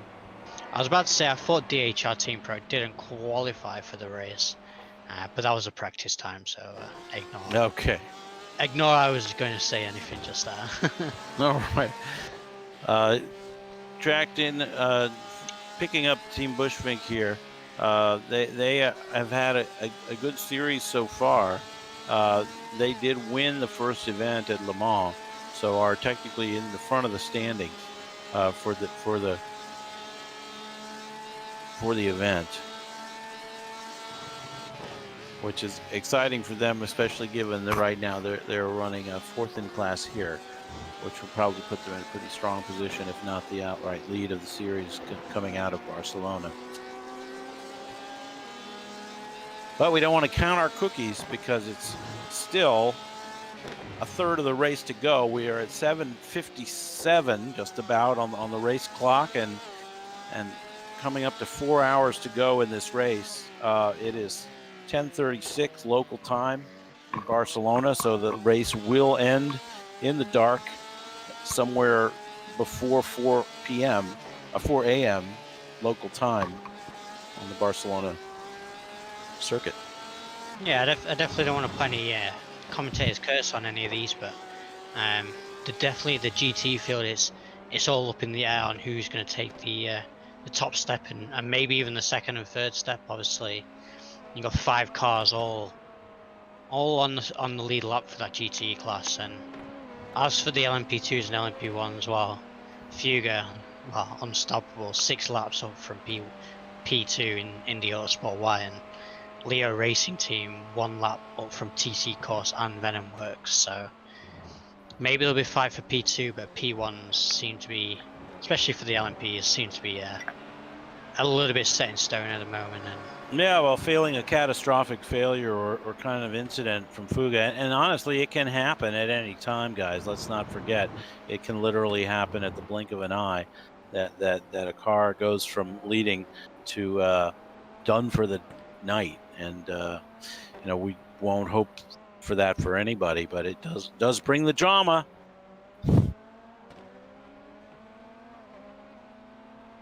So let's pick up Ronin Simsport. I think they're running through the huge gaggle of traffic coming past them. It's got to have affected their gap. It has. The DHR team has it down to 2 seconds now. They're just behind. They're just behind here. So we'll see how this how it plays out. There is 1 car between Victor Miranda and DHR and Gabriel Erdeli in the Ronin Simsport race car. it's crazy to think here, Colin. 8 hours into a race, and the top 4 in the GT class are only separated by 30 seconds. Indeed, it's the most competitive class. I mean, obviously we know DHR have had a few issues, but same with a couple of the other teams. They've had a few issues themselves in terms of spins and such. And to say there's only 30 seconds in it for these 4 teams, I think is very impressive, showing Very a impressive. lot of pace, Absolutely. a lot of pace between the guys. Absolutely, and let's not forget, Porsche Sport just another 30 seconds back in 5th. That's impressive, and then then a bit of a gap. It looks like I'm going to check it out here. Porsche Sport is working lap 283. The next level in the lead are working lap 284 right now. 24-hour Moglinger is working lap 282. So they may have fallen out of touch with the top 5 a little bit here. Yeah. Although the way I'm seeing it, we've got all of those to Porsche Sport on the lead lap of the GT field, and unfortunately for the 24-hour Moglinger, currently 2 laps down from the leader of. They've just lapped them. We see Kevin Pone is just a few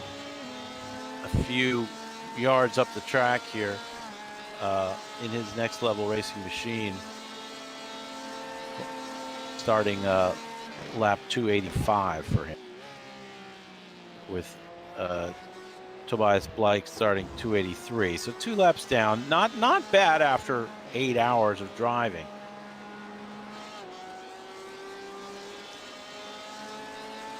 Meanwhile, let's pick up the Porsche Sport Car. They're working their way through traffic as well. Cars coming up behind them, as always when you're in the GTE class here at Barcelona.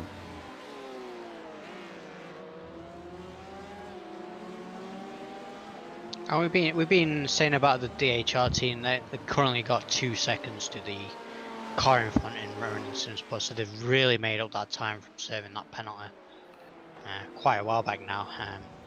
Yeah, they've done a good job. It seems to have stalled out a bit right now, though, between 2 and 3 seconds over the last 2 or 3 laps. Pretty steady. So looking at the recent lap times, I think Ronan Simsport did a 1:37.6 on their last time around compared to a 1:37.9 from DHR. So definitely both guys pedaling hard. Just think Fred Flintstone here. They're just really on it, racing hard after 8 hours. It is incredible, Thomas. I mean, 8 hours into racing, I think I'll be throwing my legs out the bottom of the car and driving the car with my feet. These guys are really driving the wheels off of these cars right now, and the pace is unbelievable. 37s is fast, is right there with the quality times that these guys were setting. Especially these guys in the GTEs, like they were saying 36s as quality, and that race pace in 37s is unbelievable. And it's as we highlighted earlier when Charles was on the broadcast booth. V.E.C Simsport in that stint from Patrick, setting quality lap after quality lap in 21s and 20s, and it's unbelievable that these guys can be setting quality pace in race and in completely different conditions and with more cars around to worry about. It's that's right. It's quite the sight to behold, to say the least.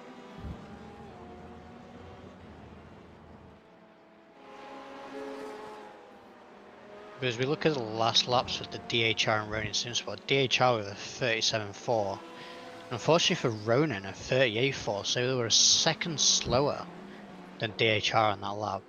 That's right, and the gap's down to 1.4 seconds. They're going to be in the same shot pretty soon here. As we come around this bend, we should be able to see. Yep, we can see. As we look at Ronan Simsport, we can see the lurking Corvette coming up behind. There's no one between the two drivers now, and 1.3 seconds now showing, and we're about to get really interesting here, guys. Yeah, I think these two drivers are about to drive the wheels off of these cars, and obviously be interesting as we keep highlighting Victor coming onto the broadcast later and seeing what's going through his head in this sort of situation. As does he really want to get in front of that car, or is he what's his play behind the Ronan Simsport car here, obviously, and we'll obviously get to pick his brain apart a little bit and see what he was thinking in this sort of situation. Yeah, I'm going to pull the ticker down for the moment, guys, and see if I can just bring up the bottom display here as we watch these two guys going at it.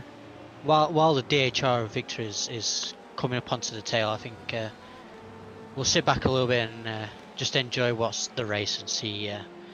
Obviously, we'll jump back in when we notice anything. Well, down to 1 second now, 0.8 based on my Race Labs feed. Coming close now through Lacacia. Let's let them drive.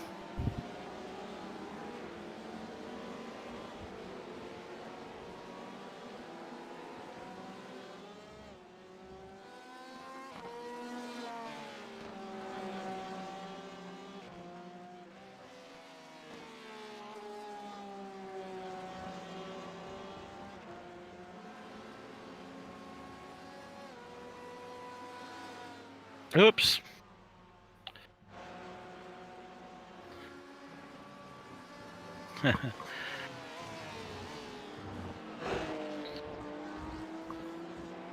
Pit stops also starting to happen now. Next Level Racing actually in the pits, so these guys are now passing into the front of the race, and it looks like they're a bit, a bit out on. Well, the pit indicator I'm looking at will count the drive-through from DHR as a pit stop, which it wasn't. So it remains to be seen when everybody pits, but as you can see on the position markers here now, Gabriel being shown in first. So this is effectively a fight for the lead, 0.6 seconds behind. Got a Porsche versus a Corvette. Now, do you go with the German engineering or the American ingenuity? I don't know, guys. It's definitely interesting now to see what Victor's play is now. Now in theory he's fighting for the effective lead of the races. Does he change up his way of racing the Ronin Sport car, or does he still go as hard as he would if it was for the P3 or P2 spot? They're going to have a LMP1 just coming through. Yeah, he's got to think about the fact that there's still 4 hours to go. While it's important to race hard and gain all the track you can, the main play is to finish the race, of course. Obviously, Ronin having a bit of a compromised line through that final turn slowed him up down the straight a little bit, which has allowed Victor to get into the slipstream of the Ronin Simsport car of Gabriel. And you'll hope to see that Victor definitely does use that slipstream very well and jumps straight back onto the rear bumper of that Porsche in front. Now we're down to a half second, guys, or less. Really, really pedaling hard here. Woo! This is good. And on the inside. A little mistake there from Ronin, from Gabriel, running wide. Victor is the model of patience here and doesn't push the issue, preferring not to probably risk contact. Also, you've got lap traffic coming in. Got Tobias Cantor in the Garage 69 LMP coming through. And now we have also a couple of LMP2s now right behind them. So these guys, it's frustrating, but they might have to put this on hold for a moment or two. You can see the Victor's brakes glowing red there. Very kind of cool. It's the Corvette really racing hard. It's right on this bumper with the two LMP2s coming up behind him. Curious to see how this plays out. Yeah, as you see Ronin taking that pit stop. I think they're coming in a couple laps early for that pit stop. So obviously playing a bit of strategy there, but that does put DHR back into the lead of this race for them. But obviously with the pit stop cycle, they're a bit out of loop a little bit. Or is it? Yeah, we'll see how that goes. Yeah. Yeah, it'll definitely be interesting now to see where the other two teams of Ronin and Next Level come out if DHR take a pit stop now and see if they're still fighting, obviously. Yep, based on what I'm seeing, Next Level dropped behind Team Bushfink as well. So again, as we were talking about, these four cars all really close together. And then Porsche Sport just 12 seconds behind Next Level, according to my ticker. We'll see what plays out once everyone's cycled through. Another fight I did notice while that was all happening, but quite quickly went down through a pit stop. TC Course Esports W and Venomworks Prototype. Venomworks were catching onto the rear of the TC Course car, and I believe the TC Course car took a pit stop as they are now behind and with a 40 seconds to the car in front of Venomworks, but still on the same lap, so maybe there's a fight to come out of it again later in the race. Obviously, as we have 3.75 more hours still here to go. Still That's right. A lot more racing to be shown here today on the broadcast.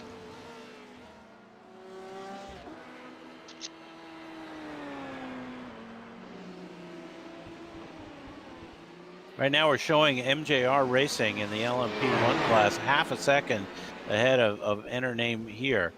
Watch the two right now on your screen, dicing for 5th place. Audi in front of Porsche for the time being, anyway. Although that may have just changed.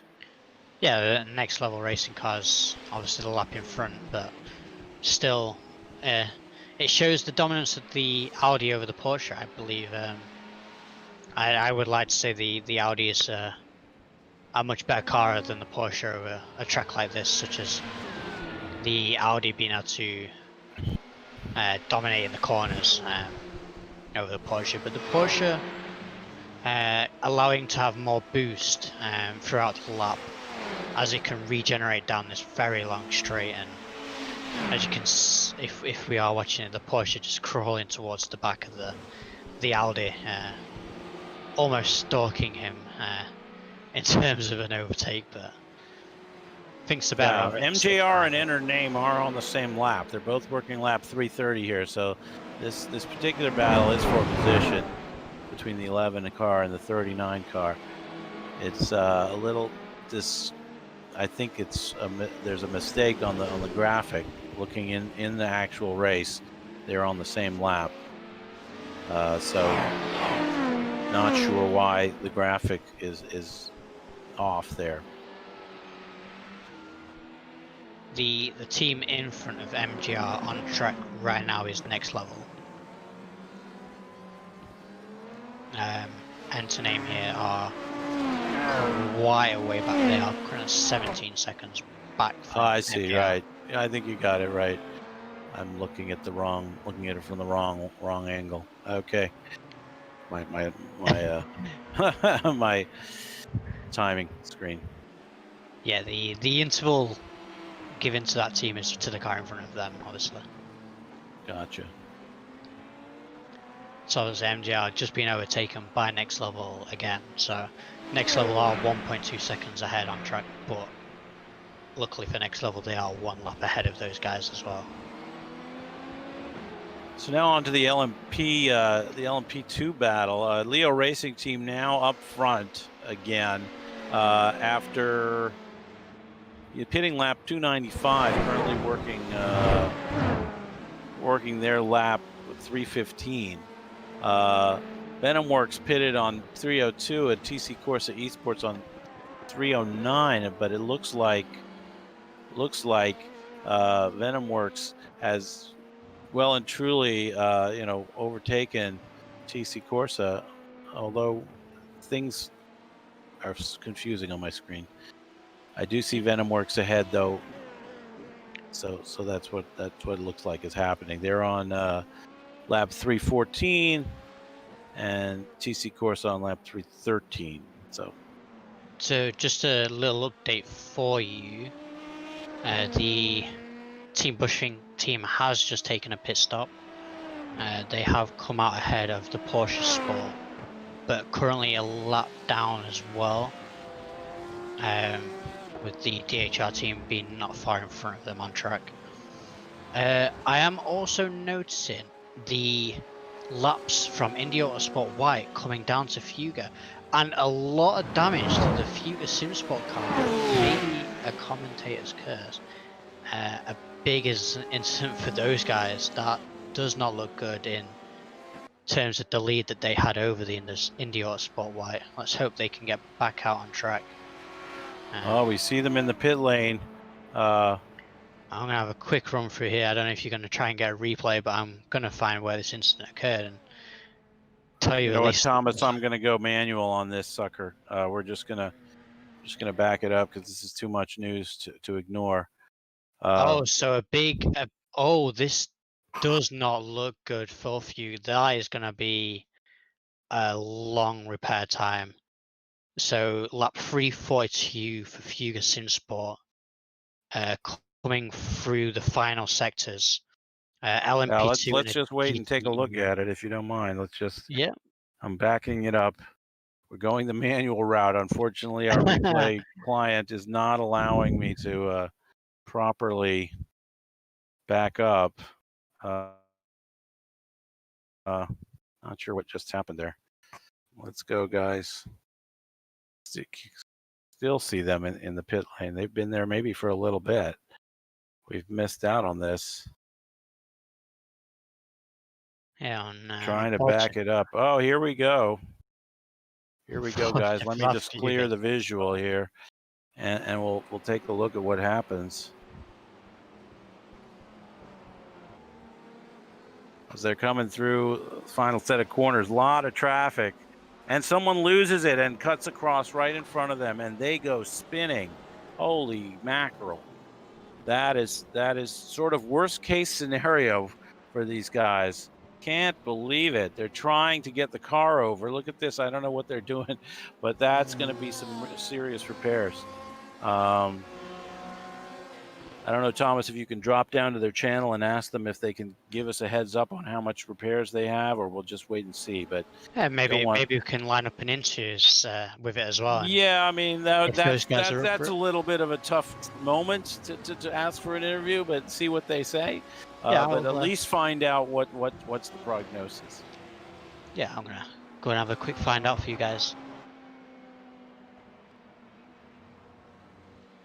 All right, hopefully we're back up to the current picture.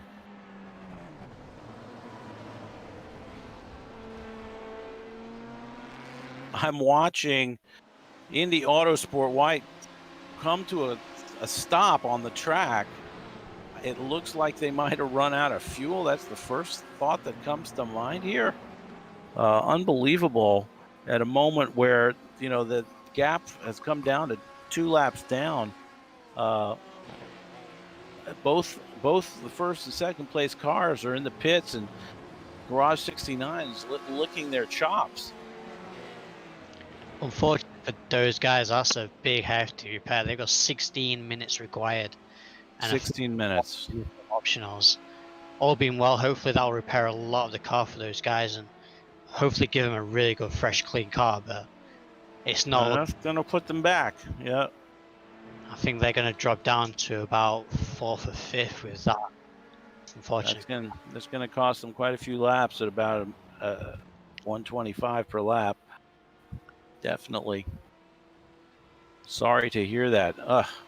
Obviously, very, very heartbroken, and try and well, hopefully they try and find the positives. They've still got the fastest lap of the race.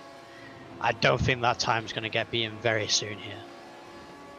Timing is showing all kinds of weird stuff to me now, and I'm not sure. Oh, there we have both cars in the pits, or a couple of cars in the pits. Not sure if that's the Indy Autosport White right behind them. Yes, it is. Sort of hilarious. That's the wrong thing to say, but it's just quite a coincidence that the two of them are both in the pits. Sorry, I've been commentating too long, guys. Nothing is hilarious about this, but it's just ironic. It's more what I would say. We'll wait and see what happens. Yes, Indy Autosport White are currently in the pits as well. Looks like they've got a lot of damage, or am I seeing things? Maybe not. I think this is just a routine pit stop for those guys. Well, they ran out. They stopped on course and reset. I'm not sure what the story is, Thomas. Maybe you want to go down and chat with them if anyone's available and find out what happened. Is that Indy Autosport White team? Yeah, there may be some incident before the moment that we all saw on the broadcast where they pulled over. There may have been an incident that they realized that they couldn't drive safely back to the pits. So drama here. Let's go and see. So we talked to Drew Becker earlier, so I'm gonna go and have another word with him and see what he says with that situation. Indy Autosport White is now out on the track. They're pulling out of the pits as we speak. There they go. So things just got a lot more interesting here in our GTE. Our LMP1. Our LMP1 group. Drew Becker in Indy Autosport White and Tobias Cantor in Garage 69 are both now closing up on the first position, who's stuck in the pits with a 16-minute repair through no fault of their own.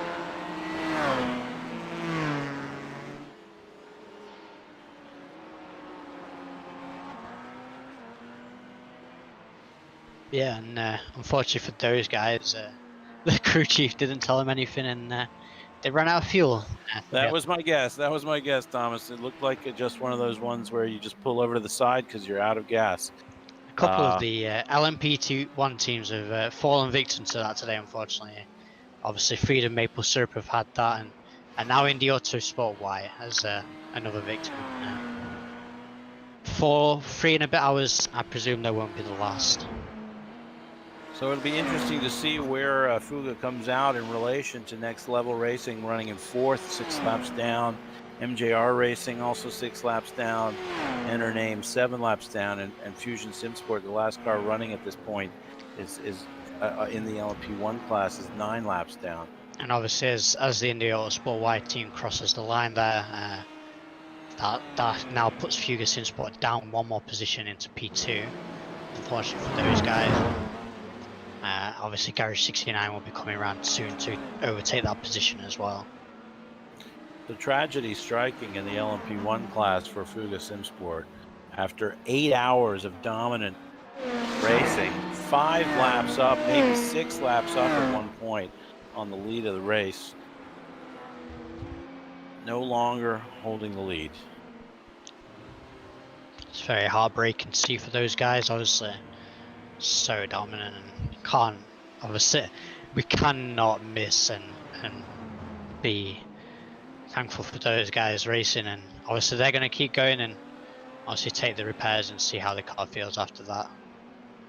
But like we keep saying, unfortunately for those guys, obviously completely out of their control. Like they were passengers through that whole situation.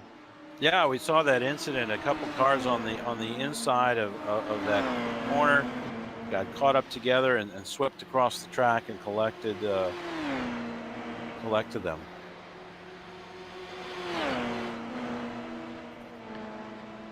But they'll go ahead. Yeah. I was just going to mention, obviously all the guys other than DHR have pitted, so DHR are currently coming onto the back of Roning Simsport now to put a lap on those guys in the GT field. And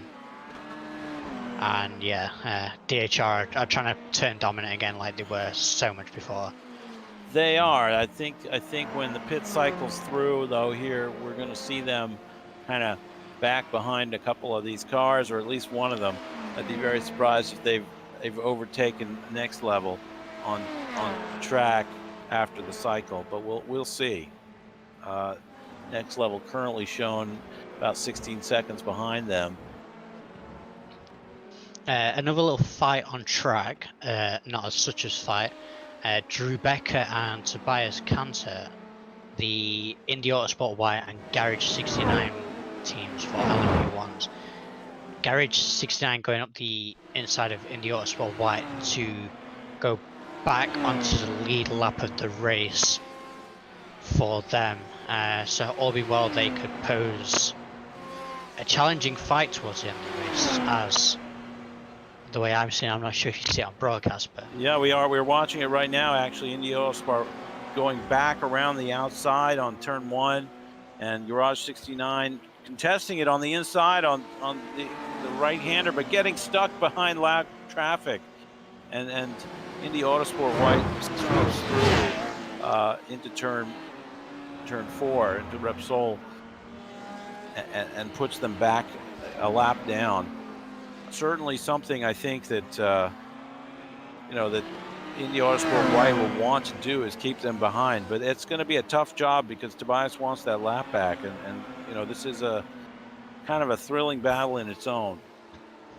yeah, and obviously this is the effective fight for P1 of the whole race. Obviously, if you were Tobias, you will go hard. He's, even though you are a lap down in theory, you are as fast as him, so you can, as he goes back on the inside. I think we're going to see this fight go on for a little while, and just to show a bit of dominance that Garage 69 can come back later in the race and pose a threat towards the end, and maybe grab that P1 away from the Indy Autosport Y, as they create a little bit of a separation to those guys, and we'll see later in the race. Yeah, how right it's all now played out. focusing in on a race between Team Slow Pace and NJB Performance, back 8th and 9th in class, and the GTE about a half second apart, if I'm not mistaken. You got Team Slow Pace here in the red and white, and NJB Performance right on cue, pitting, I guess. Maybe it's N Race Esports is right behind them. Let me just. We got Team Slow Pace, and in front of those guys is N Race, right in front of them, separated by 0.5 seconds. Right, there you go. But as much as we hate to say it, and we really want to stick with this battle, unfortunately we've got to take a intermission for a word from our sponsors. As much as I don't want to say it, as we watch this lovely fight. That's right. We won't want to do right by our sponsors. We're probably a little bit beyond our time window. Are we doing secondary or primary? Do you know? I believe we are on a primary. All right. Yeah. So our primary.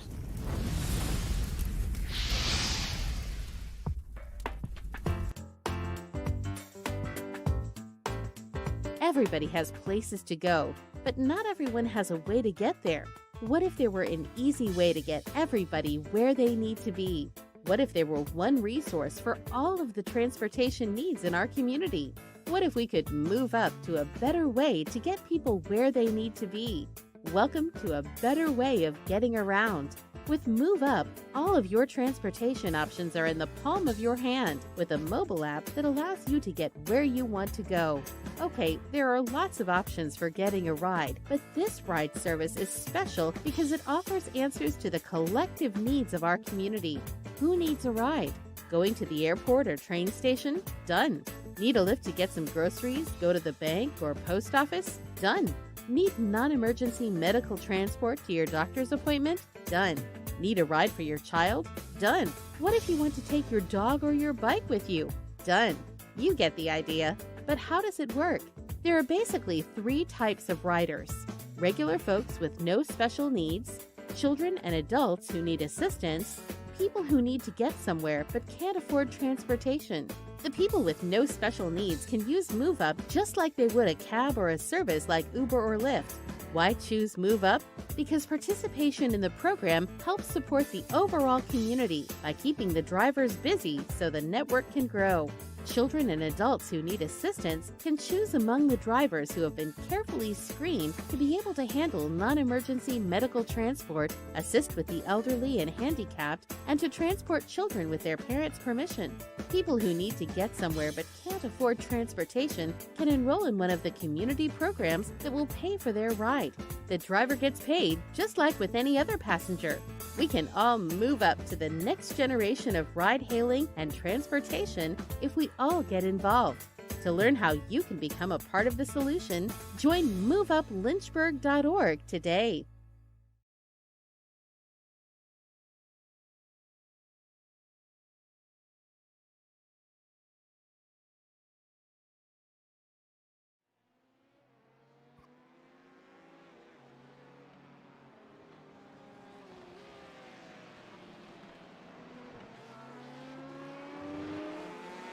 All right, guys, we're back.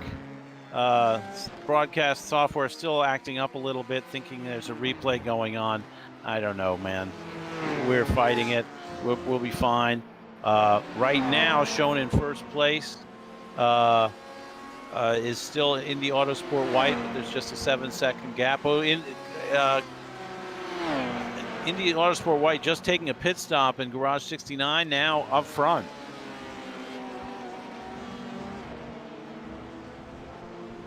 Indy Autosport White, let's take a look. They're back on track, but having pitted on lap 347, they are currently working lap, geez, give me a break, guys, lap 348. So 1 lap ago. See when Garage 69 has to come in. So a little bit further on the Indy Autosport White, they had actually received a 60-second stop and hold penalty. I'm not too sure on what that was for. I haven't got that information, unfortunately, but I have received information that they received a stop and hold for 60 seconds. Well, which we're is looking at why, which yeah, is why they've dropped that position.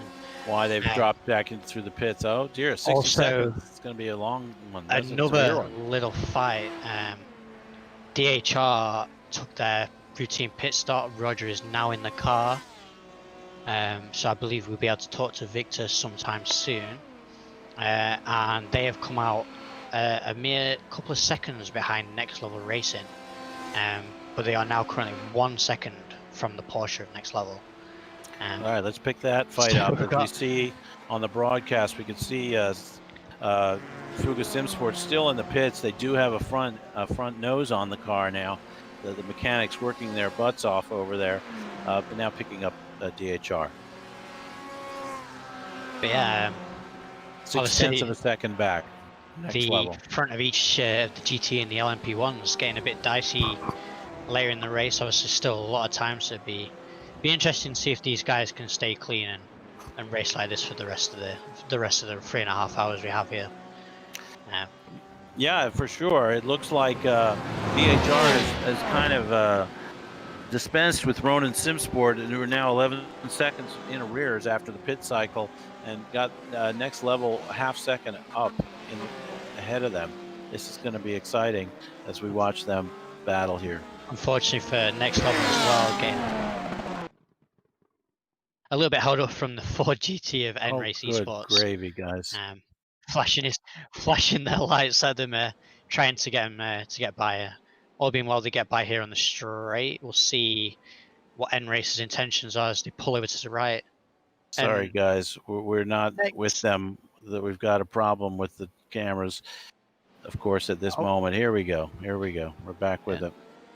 Yeah, so Next Level did just get in front on the straight of N-Race, and obviously now DHR dealing with N-Race, and all being well, they don't get held up too much from the Next Level Racing team, and get a nice run down the straight, and hopefully get past those guys and get right into the tail of that Porsche 911. That's right. N-Race Esports is also, in class, but 3 laps back. It looks like approximately, so they should be able to get by them here. But the Ford has some pace, so it's not really just giving up. Yeah, the Ford had a really good run. Andy had the slipstream, obviously, so it was obviously the DHR wasn't close enough to get by that Ford GT. Closing in now, though, as we head to turn 4.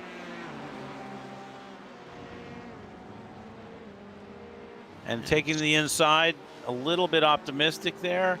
And then meanwhile, it looks like an LMP2, maybe Reaper Racing coming through behind. And for DHR, all this being held up behind the Ford GT is allowing the Porsche of Next Level to just slowly extend that gap. Yep, they're skipping away, aren't they? Meanwhile, the LMP2 being extremely judicious here. Got a couple more cars coming up behind that looks like a couple of more GTs. Actually, we have, if I'm not mistaken, we may have the 102 of Fuga Simsport back in the race on the track. Let's see. Is that them? It is them coming through this pack, back on track, and in 6th spot. They've fallen behind everybody who's still running in the LMP1 class. So from hero to zero, really a dramatic turn of events here, and just so sorry to see it. Yeah, unfortunately for those guys, they do also have the Fusion Sim Sports 5 seconds behind those guys, so they're not out of the woods yet. This could still go down into 7th.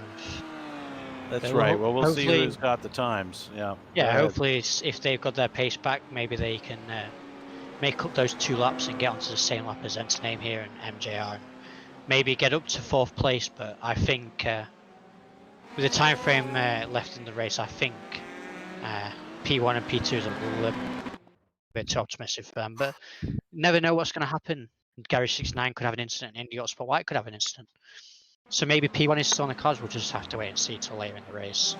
Timing is borked over here. I'm still having issues based on having played around with the replay settings and rolled back to that piece. The software really doesn't like it. It's showing a bunch of guys in the pit.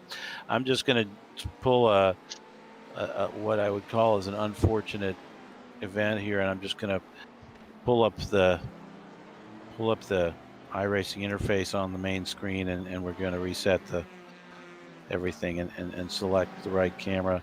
It should help us fix this issue. If I can pick up some of the cars here. All right, we're gonna fix that now. Hopefully that's taken care of it. We'll see.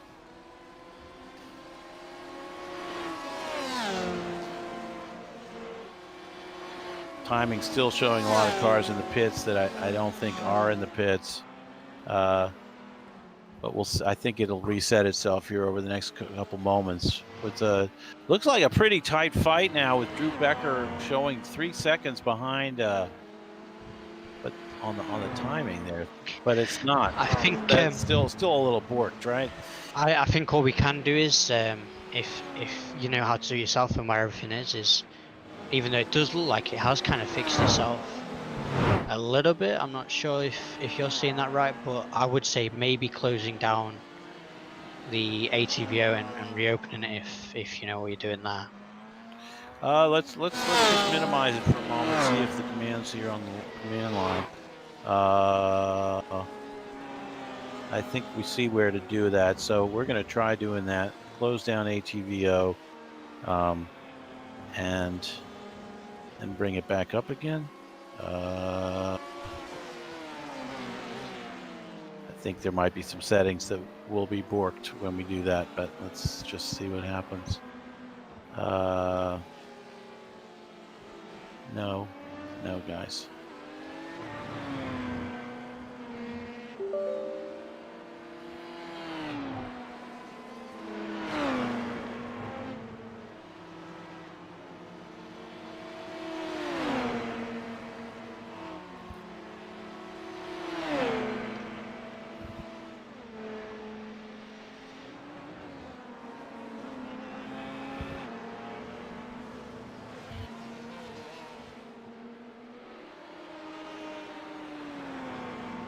No, we don't want an unknown publisher, guys. try. Oh, that's why it's on the other screen. That's why I can't click it. My bad, guys. Hang on. You're getting a glimpse inside the broadcast booth at our lives. They're so great. Can't be perfect for a full 12 hours of a race. That's right. Obviously, we've already had one big error this stream, unfortunately. Obviously, when we was changing from part 1 to part 2, but you know, it happens. It can be difficult. I think this is not too bad. We'll close that up. We may have to go through that again. We'll see what happens here. Yeah, it's showing up on the wrong screen, guys. Sorry.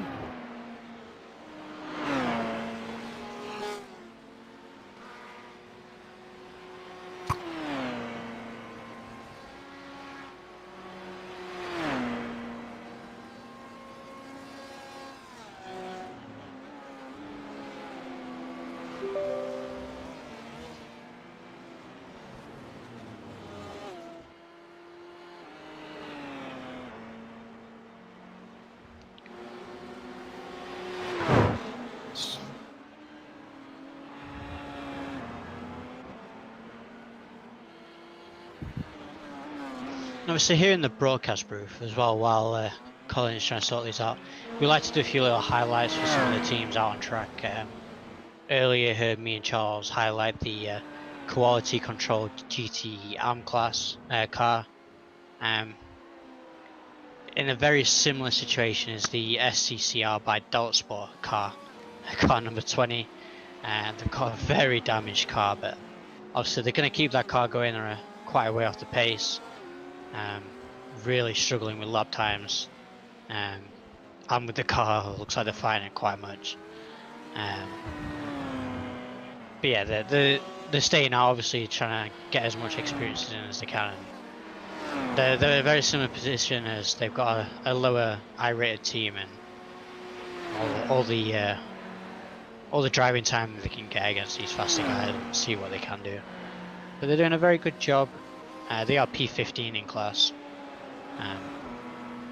so in a solid position. But they are, if I am correct, 9 laps down from the leading GT car, unfortunately for those guys.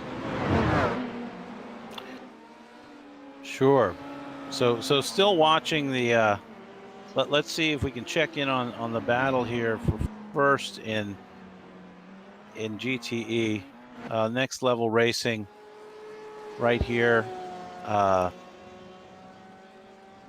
Looks like they're still ahead by 3 seconds at this point.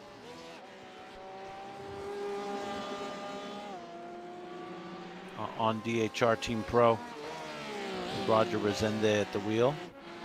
Roger, I'm sure, eager to kind of put it all behind him after whatever issue caused the penalty before, and working hard here on the rear end. Fortunately, last lap round, Next Level pulled a 138.3 and a 138.9 by DHR Team Pro. So currently Next Level is widening the gap there, but this is a long way to go. You got Ronin Simsport just another 10 seconds back, so a great three-way battle for the podiums here on GTE.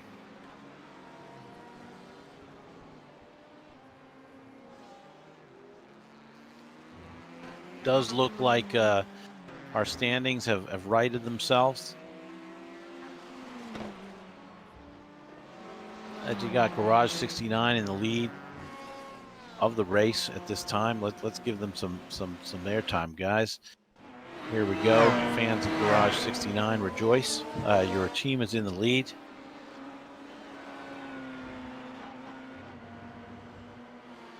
Tobias Cantor piloting that machine right now.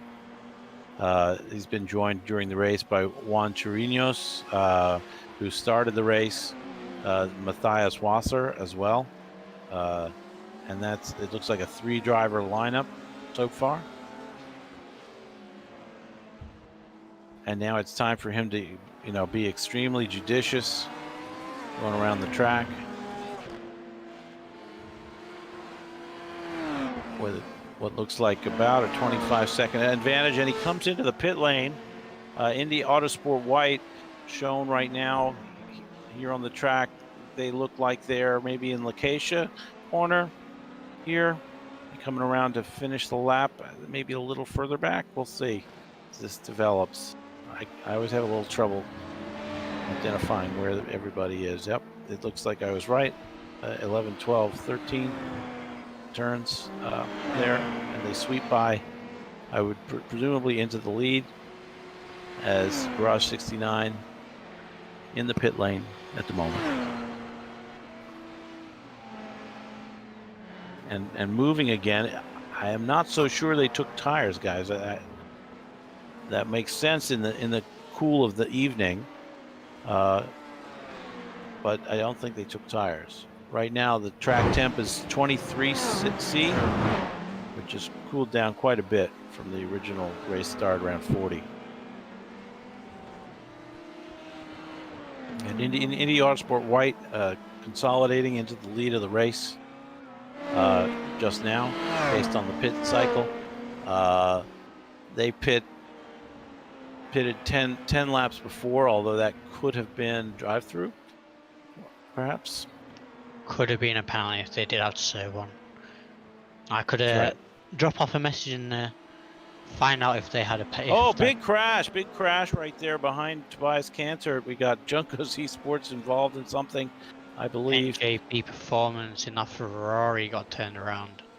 Okay. Unfortunately for those guys, as they were being caught by that Junkos Racing Esports team. And hoping, I was soon to be mentioning a nice little fight between them potentially to arise, but unfortunately for that NJP team getting turned around there.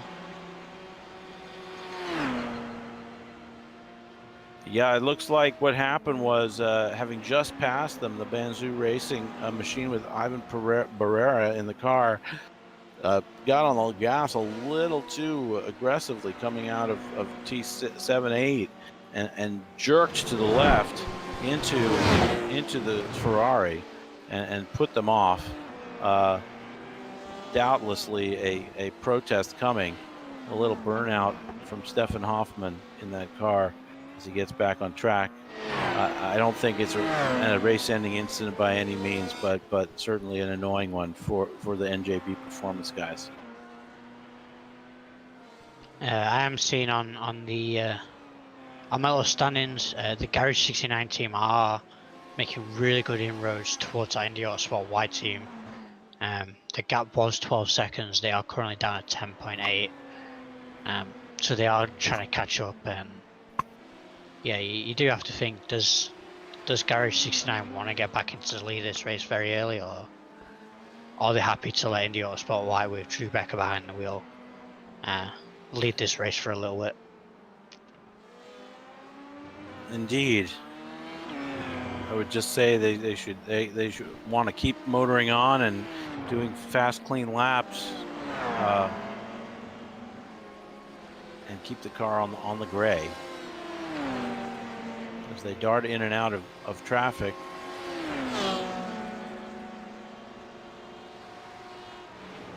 Well, we'll cut away from that, although it does look like they're slowly catching Indy Autosport Y, maybe not so slowly. Looking elsewhere in the field, let's check in with LMP 2 and Leo Racing Team still at the pointy end of that field, having last pitted on lap 321. They're running right now lap 337, so 16 laps ago. Another 9 or so laps till their next pit stop, I would say. And Venom Works Prototype and Endurance now running 2 and 3 in the race. Lost the Corsa team. TC Corsa now running down in 11th. They must have had some kind of issues. But here showing the Venom Works Prototype, which is running 7 seconds behind the lead, although one lap down. So they are working 1 lap down from Leo. Leo working lap 337 just now, and JPW Ringwood and the Venom Works Prototype lap 336. Yeah, either way, the Venom Works Prototype and Endurance teams are holding second and third, obviously with a lapping advantage over each other's teams. So those guys in both those teams doing really good jobs in those LMP2 cars, and also Leo Racing being a bit of a dark horse. Not really. Oh, looking on the track right now, just focused in on Venom Works Endurance, and they've had a spin. Are they beached? They're waiting for a moment to come through. Gosh, let's hope for the best. Nah, they're moving and have avoided disaster, re-entering the track. But a big moment for them that they look to have survived largely intact. Yeah, unfortunately for those guys coming through that long seconds final turn, and rear end just snapped on them a little bit. Obviously they corrected that and corrected it a little bit too much and unable to save it, and obviously got turned around and had to wait for a couple of cars to come by so they can rejoin safely. Yeah, they did a good job with that, although obviously eager. We saw a few tests of the gas pedal from Josh Johnson in that car right now. But they are running a solid third, 2 laps down, and at this point, the LMP2 field is somewhat spaced out, with first place a lap ahead of second. Third place, as I said, 2 laps down, and then fourth place Banzu RX Flow are 3 laps down, along with 2 other cars. Let's check in on those battles, see how far apart they are. Looks like there's still some gaps between them. Yeah, 30 seconds approximately between each of those cars. Looking right now at the Benzu machine. Yeah, just to throw a little one out there, the DHR aren't posing too much of a threat right now to Next Level. They've dropped a little bit off the pace, and Next Level aren't really running away with it. They're keeping them to 4 seconds. But Ronin Simsport have found a little bit of pace in their car right now. They've made up a bit of time as they did drop to 15 seconds.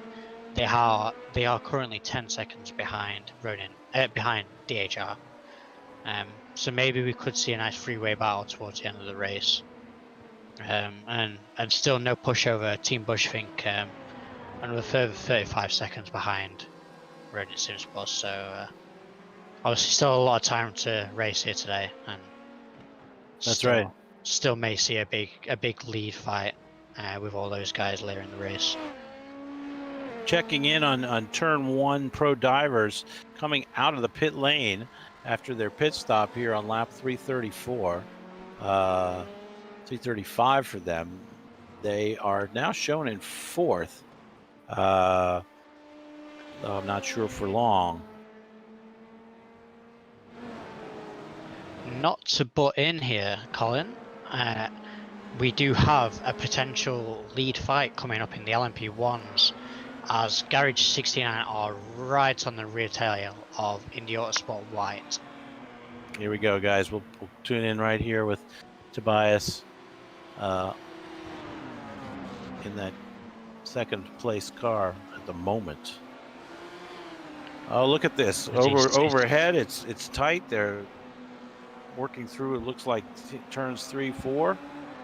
Yeah, we have a bit of traffic up ahead, but these two guys aren't. I'm going to worry about that too much. He pulls into the pits. See if these guys have a nice little fight, or if the Garage 69 team are just going to chill behind these guys for now, as they get by Jordan through in that end race for GT. Have to think that if he gets the opportunity, he's shown the pace here. Tobias a little bit quicker than Drew Becker right now. Sweep around the outside of that DHR car and up the inside of NJB Performance here with Stefan behind the wheel. 0.3 of a second now and closing. Interesting. And up the inside goes Garage 69 as he got it. He'll pinch the Indy Autosport White, and it looks like Garage 69 get away with that nice overtake. Yeah, consolidating that position. Up the inside and almost pinching the Indy Autosport White behind the Porsche of the Next Level Racing team in P1 of the GTE class. And now pulling away a little bit of a gap to those guys. But for sure, I don't think Indy Autosport White are going to quit there, Colin, are they? No, they will not. I know that they're biding their time. It looked like they were fairly cooperative with the pass, as it were. Perhaps discretion, the better part of valor right now. With still, you're coming up right about to the 9-hour mark with a quarter of the race to go. They really still have the opportunity, and going very wide to the inside to get past that LMP2. And we see someone going off there. In turn 1, it looked like a GTE. Wasn't sure who it was. Yep, but, that is the highlight car earlier in the race of the Quality Control GTE ARM car with Jonathan Stinson behind the wheel. Obviously, that car having some very big issues during the race, and they're just staying in there to get some experience behind the wheel of the car, and hopefully looking to have some better races in the future of V.E.C. season. Yes, let's wish that for them. But exciting times here. We do have a fight for the lead after what I privately thought to myself might be a boring second half of the race in terms of the lead for LMP1. You guys have kept it interesting. Yeah, pretty exciting. So looking now back at how Fuga Simsport is faring, let's pick them up now on track, still with plenty of pace. Right now, looks like they're on the same lap and just a couple seconds behind Enter Name here. Let's see if I'm analyzing this correctly. Up here we have Enter Name in what I think is a yellow car, a orange car rather. Just yeah, a obviously, little bit behind. Obviously, Fuga have done a really good job after that big incident that they had earlier in the race. From leading the race to having 20 minutes to require repairs due to no fault of their own, and going 7 laps down, they've made 1 lap on Ents Name here, and they're now on the same lap. Contesting potentially for a position change over those guys here very, very soon. And also then they're very close to MJ Racing as well, so MJR.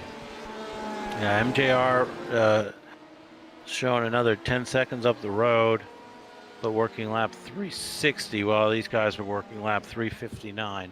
So they'll need to catch another lap. But, here exciting as they now nose to tail, the white car being Enter Name, I believe. Yeah, the white car in front with the white and blue being Ents Name here, and the obviously orange and white Fugasun Sport Audi. Be interesting to see Miak behind the wheel and see how he gets past the Porsche of Ents Name here. Enter Name here taking the inside line defensively into turn 1. We'll see if they're going underneath, and now side by side around the very fast. This is a tricky section to go side by side. Look, both giving plenty of room here until now. We're popped. And Fuga my falling goodness. into more troubles as Ents Name here. What were they doing? It was looked like they were coming back across to try and get in position for the corner, I would have to think. But not ending well for the Fuga Simsport guys there on that incident. And unfortunately for Fuga, that's more contact with a wall, and the car's bent up. More damage. The car's bent up.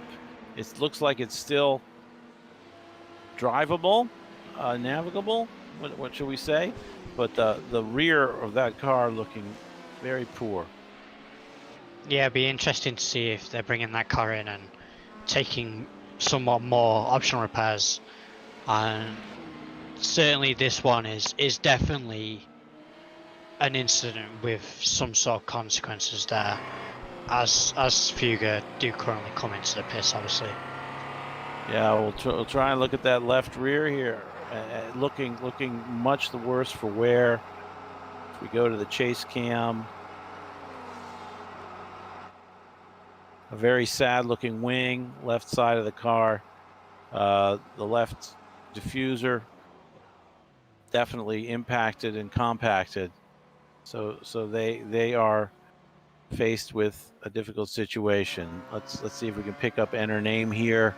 At this point, they're just probably riding around waiting for the stewards to call. As you know, there's a 15-minute cooling off period before any incident can be reported to the steward's office.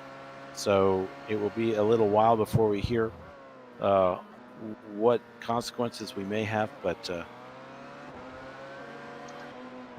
it can't be any worse for Fuga at this point.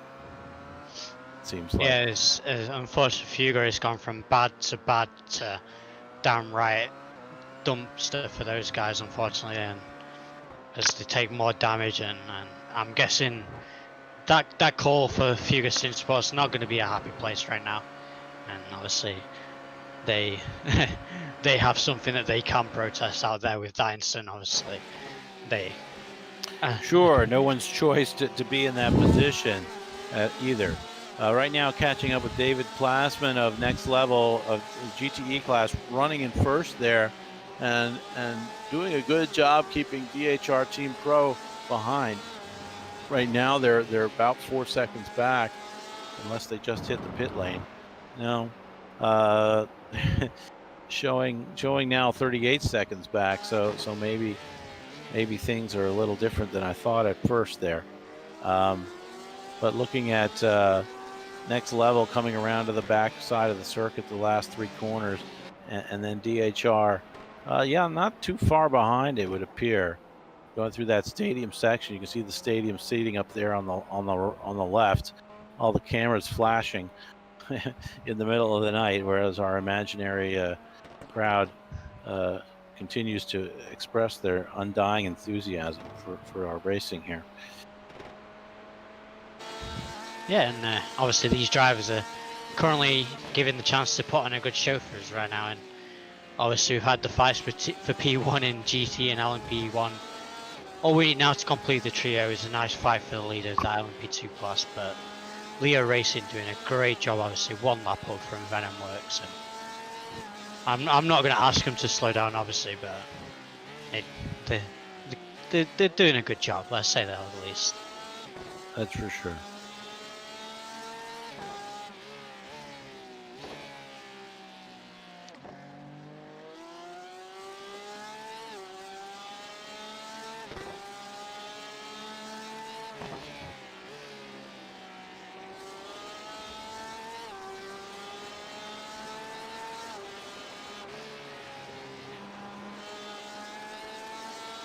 So yeah, that is unfortunate for Fuga Sim Sport now as well.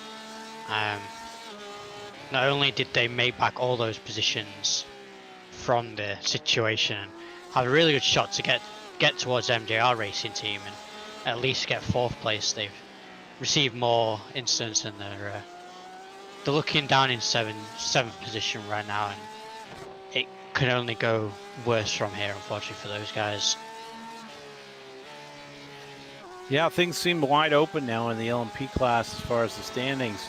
You know, with Fuga having won round 1, this is going to be a blow to their championship overall.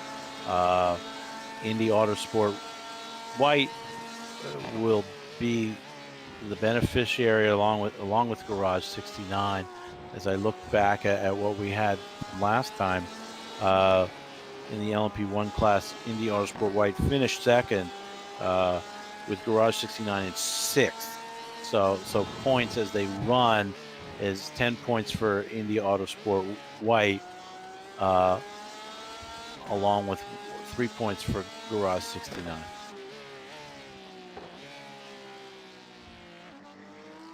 As I'm looking at the Fuga Sim Sport team, and Patrick Pelchaz has currently jumped into the sim and jumped straight into the car. I presume they're going to try and make back some time and try and get back with those guys, but unfortunately they are now 2 laps down from Fusion.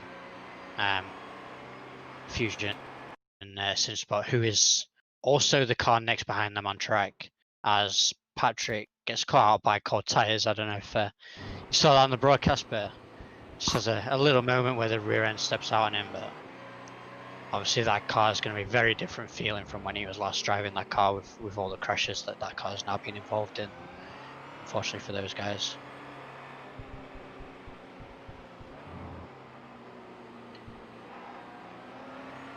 Yeah, it's been a difficult couple minutes there for them. Another couple laps down, showing 10 laps down from the lead now, 2 laps off of Fusion Sim Sport. And just, you know, waiting for a little help from the other cars, presumably to get their fortunes turned around. Now catching up with the front of the field here, Garage 69 in command of the race. Indy Autosport White behind them by 11 seconds or 45 seconds, depending which source I agree with or disagree with. I'm going to try. There we go, switching cameras successfully this time. Here's Indy Autosport White.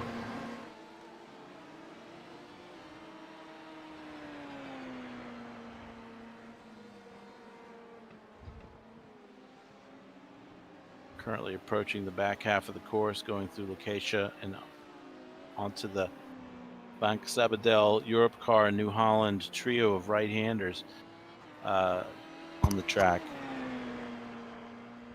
onto the front straight. Meanwhile, Garage 69 just exiting the front straight. So it would seem like 11 seconds is more or less correct.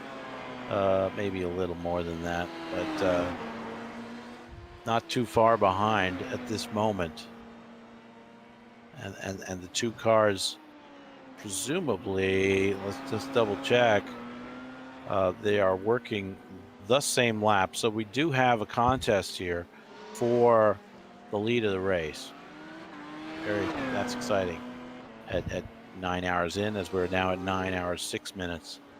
I think it's safe to say we have both classes with a really good battle for the top step of the class now. Obviously, the LMP ones have got Garage 69 and the Sport White, and GTE's running Sim Sport 16 seconds back from DHR, as Next Level Racing have currently just gone into the pits as well. So they've dropped down to 3rd place now in that GTE class, but obviously we'll see where it goes when DHR and Running Sim Sport come through the pits for their pit stops. Yep, and still everything to play for there with 4 cars on the same lap, it looks like, and maybe 5 within 1 or 2 laps. Porsche Sport just another lap back, waiting for a break. So no rest for the weary here. Let's catch up now with DHR Team Pro. They continue around in the Corvette.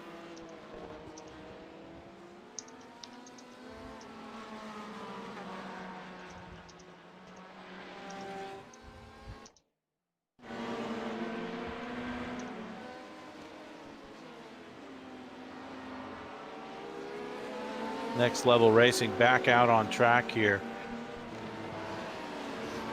in the Porsche, working lap 324. We're approaching midnight local time. It's 23:47, 23:48 in local time.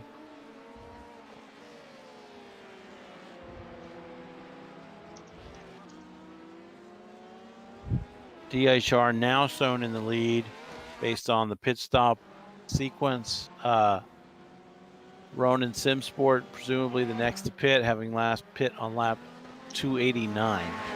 And then DHR on lap 299. Team Bushfink had pitted on 291, as had Porsche Sport. So a number of cars due for pit stops in the relatively near future there. It will alter the complexion of that race one more time.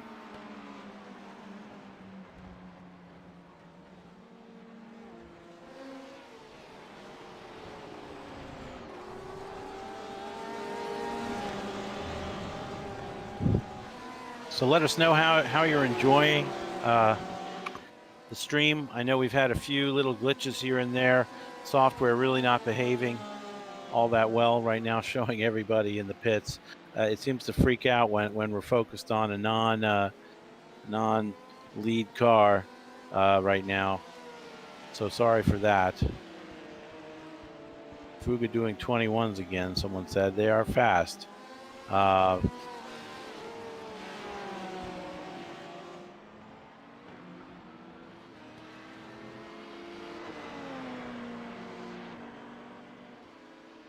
Looking at LMP2, we still see Leo Racing in the lead at the moment with the Venom Works prototype and endurance cars close behind. Leo has pitted recently on lap 345. They're currently working 351, so they are now within a lap of Venom Works or so. Looks like right here, I think we have the two Venom Works cars running in parallel. See them now on the screen. This will be some great shots for their publicity portfolio. With both cars running in close proximity, however, one lap apart. Everyone being careful here as the LMP2 passes the GTE. and the GTE giving a little more space as the LMP2 kind of takes the apex there. Sweeping through turn 12, 13 here onto the front straight. So looking right now at Venomworks prototype just ahead, the Venomworks endurance car, which is in fact a lap down from them. Venomworks endurance running lap 350 and the prototype on lap 351.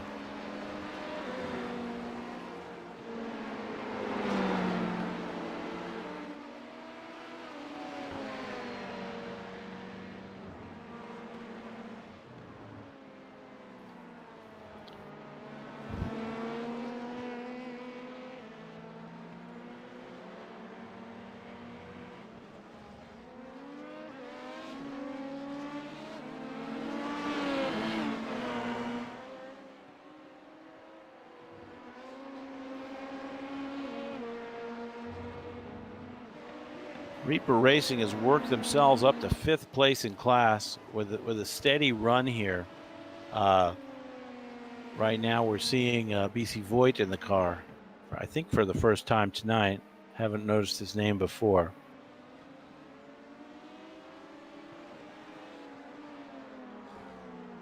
No, he's been in. He was in the 4th stint.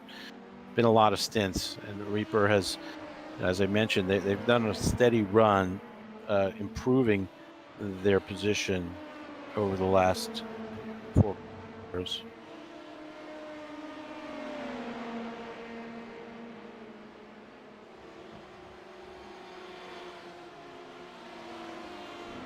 Checking in again on Indy Autosport White and Garage 69, the battle for the lead. 8.7 seconds separating the two cars. Just on the low, obviously for you guys on the broadcast, I'm not going to mention the team name, but a team has been DQ'd from the session. Rolling on from the steering side was brake checking and intentional wrecking one of the leading cars of the other classes. So unfortunately for those guys, obviously the team will not be named, but they know who they are if they watch this broadcast. Yeah, and that's unfortunate, Thomas. You know, it's something that happens in iRacing. I hear. I don't understand it. Looks like the broadcast software is again kind of taking off on its own. Really wants to show us a replay, but it just can't. Reset the display here. Thanks for your patience, everybody. But yeah, there's no place in racing for that kind of behavior. I don't understand it. You know, we all have bad days. You have to be able to handle it like an adult. I don't have a lot of time for it, to be honest.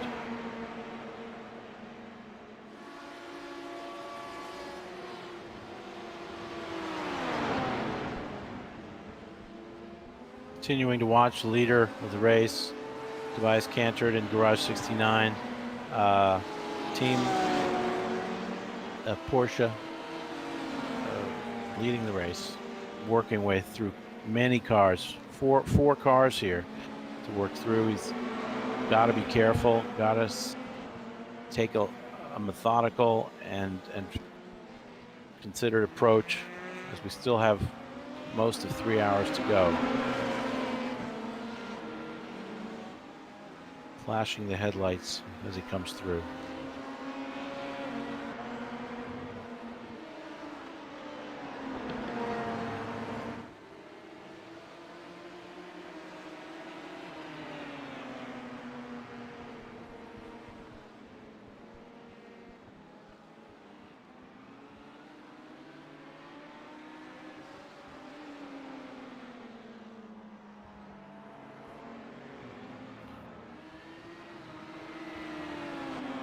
Going to quiet down here in the broadcast booth and let you guys watch the race for a few minutes. Let's put you inside the cockpit with Tobias as he runs around the racetrack.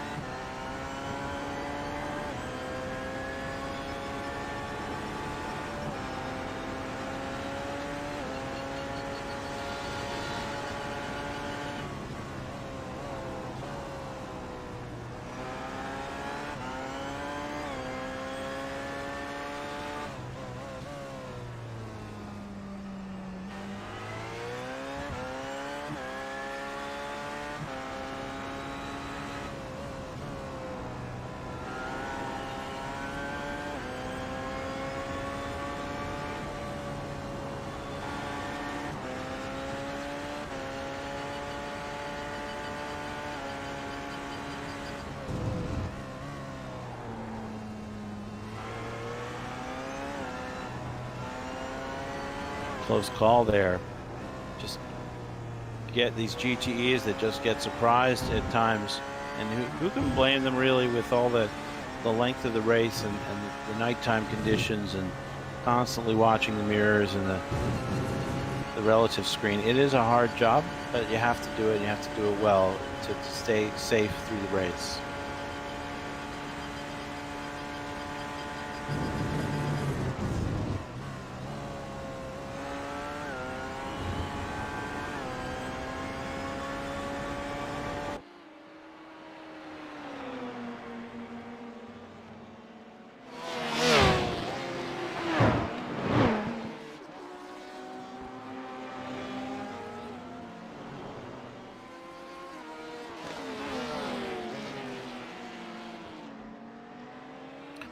So let's do another through the field. I'm going to choose our GT, our LMP2 class this time, because we haven't really gone through that field for quite some time. We're well familiar with the Leo Racing, VenomWorks prototype and endurance in the top three. Running fourth right now is Banzhou RX Flow. They are 3 laps down from the lead, about 35 seconds ahead of the next car, which is Reaper Racing. Right now in the Banzhou car is Augustin Blanco. Reaper Racing is V.E.C. Voigt.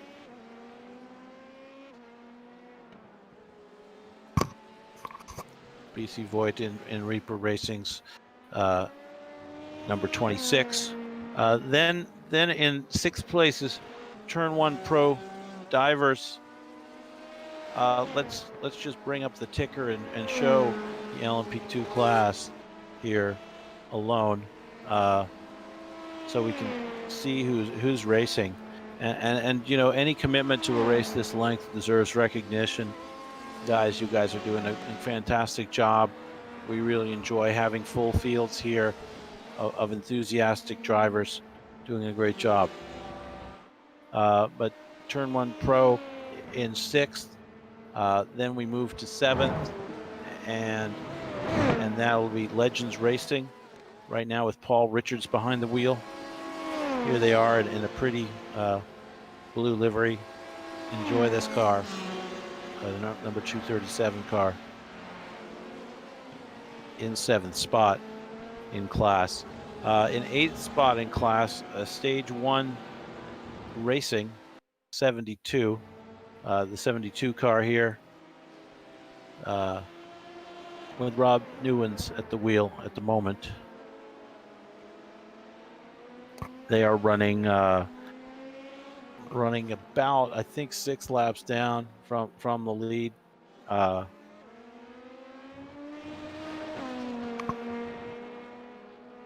Yep, 6 laps down from the lead in 8th spot in class. In 9th in class, Quality Control Racing with Steven Wetstein driving at the moment.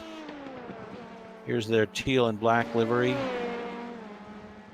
as they sweep onto the front straight and pass a GTE car. Working lap 352. Next up, Indy Autosport Red running in 10th with Derek Holland at the wheel. All these cars in the same general length point of the race. 7 laps down for Indy Autosport Red, so they've lost some time somewhere along the line. You know, having not the most ideal race, I suppose, but they're still in the top 10 in class. Moving to 11th, DGTCR with Kenny Lassen on board. Sorry for the having trouble because everything's really small over here. But they're running another 3 laps down, 11 laps down overall. Also 11 laps down is Bro Sim Racing with Jean-Claude Pellissier. Running, here they are in the 50 car. All Delaras as are the LMP2 class. All Dalaras, in as we were talking about earlier in the broadcast, a new LMP2 car to the series, replacing the HBD, and giving us some freshness. It's brought an onslaught really of LMP drivers to iRacing. Next up is the Bro Sim Racing in 12th spot overall. Well, that's who we've been watching. Sorry. Then at TC Corsa Esports, who were up near the front earlier. I'd really like to hear what happened with them. Maybe we can get them in. But they look to be perhaps retired, as I'm not seeing them. Oh, they're the Japanese team. Not even sure if they have a lick of English. Probably. But, who knows? They are right now showing 42 laps down, even with EVP Escuela Pilotos, who also seem to have given up the chase, guys. So appreciate everyone's effort. Sometimes the bad luck becomes too much to kind of live through. But they were having a great race up there. TC Corsa running up in second, and then bad luck befell them. I see on lap 323 an 11-minute stop, probably for damage there. So tough luck there. And that's the LMP2 class right now in terms of who's running. We're going to pop back up to our race leader, Tobias Kentert, or maybe we've lost picture here. I don't know. We're going to give it a try, see if we can get it back. There we go. And let you ride with him again for a few minutes here.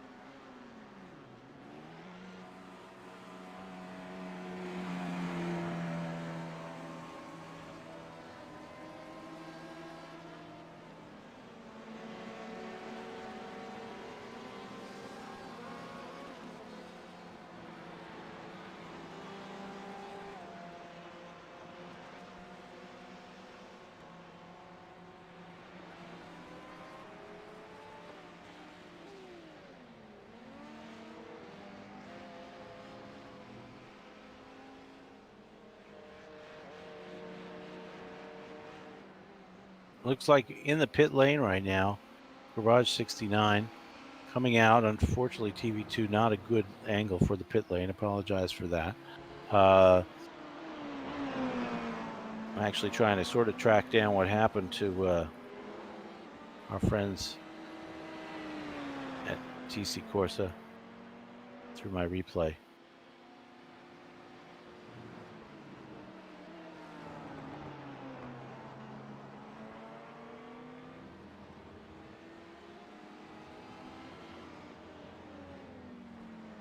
Yeah, I just see a couple of issues with them coming in and out of pit lane. Oh, it looks like they got a drive-through at one believe, point. Colin, if you just quickly check your messages, you might have something from Tom about what happened to those guys. All right, thank you. Thank you. Stop and hold for Indy White, 60 seconds. That is an hour ago at this point. We also have someone else who got DQ'd. So that's helpful. Thank you.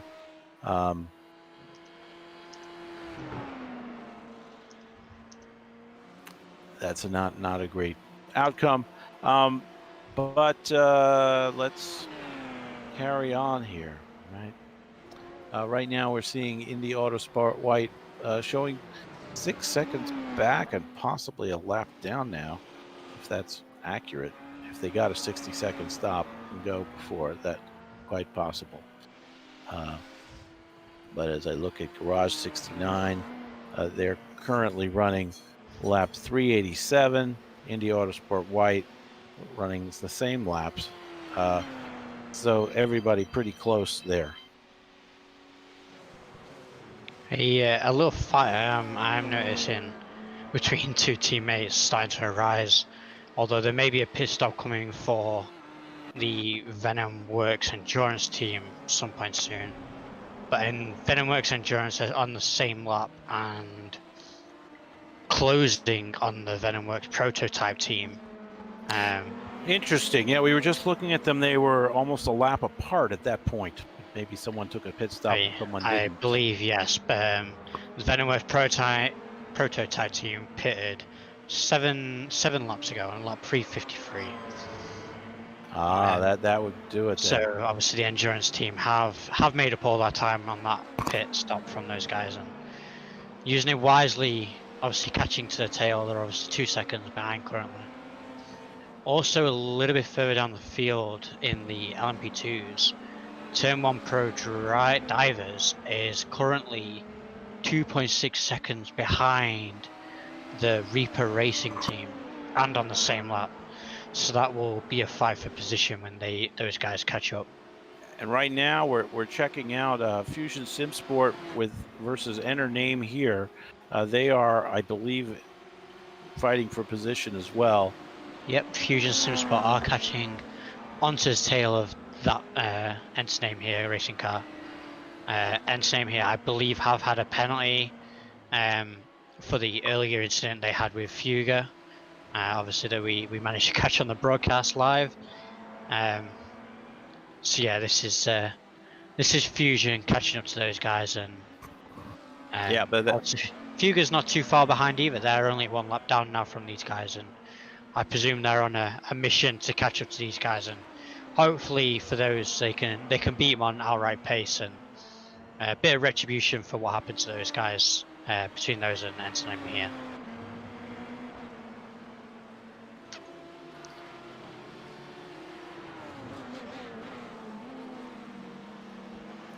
Well, they'd certainly like to get their spot back and catch back up. Also looking down the field, there continue to be the battle here between the looks like next level. Now next level is approximate to Indy Autosport White, but they are not on the same lap. Yeah.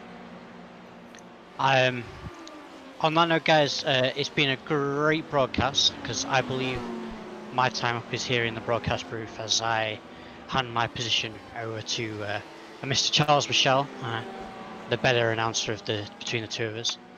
Well, I don't know about that. Thomas, we've enjoyed your nuanced as a fast driver yourself, probably the fastest driver on our Oblivion Racing team. You have got a certain insight into kind of what's going on and the dynamics on the track, so we do appreciate having that voice here. So sure.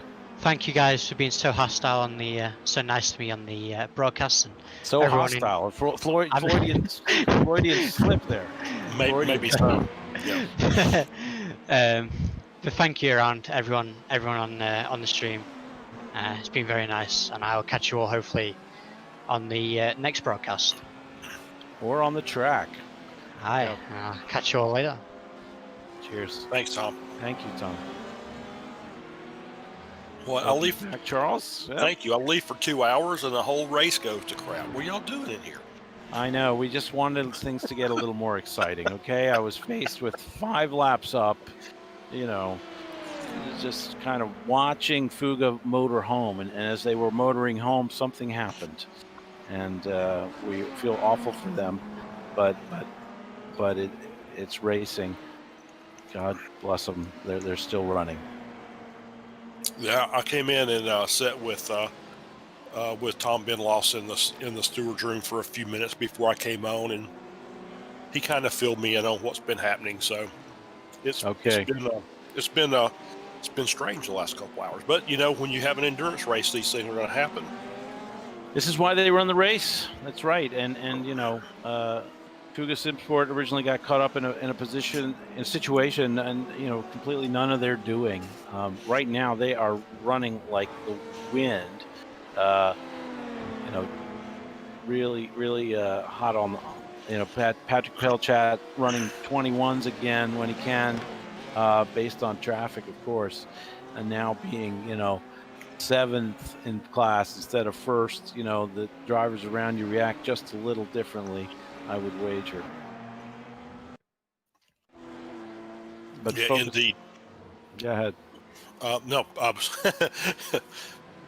Yeah. So, Patrick is obviously a very skilled driver, and he has made up some time when he can. But you get these long races and traffic spread out. So you take those chances where you can, and then the rest of the time you just kind of wait for your next opportunity. That's right. It's a waiting game a lot of the time in this racing. A little bit. We're still going fast as we can, smooth as we can, trying to get through the traffic. But you do have to exercise judgment, and it's so hard to get a race entirely correct. I don't think that could even happen. It's more of a mostly correct or more correct than the rest of the guys. Right. In this case, because everybody here has had some issues. Yeah, I did. I will say this because I heard from Reggie Robertson of Freedom Maple Syrup, and he says they did have some issues with penalties during the race, but they had to. The reason they pulled out is because one of the drivers had a family emergency that had to be taken care of. So we hope everything's okay with them, and that is why, inevitably they're no longer running in the race. Right. Well, good to know it wasn't, anything else related to the racing. Very obviously, our hearts or hopes go out to the families, Freedom Maple Syrup, that whatever family emergency was something relatively minor. Yeah, I hope so. So, watching, I got a sad face from Porsche Sport in the YouTube chat, and Darian Roy's in there saying MJR has ran out of fuel. Assuming that means on track. Yeah, right. So that's bad. I'm almost loaded back in because I was actually working with the stewards for a few minutes.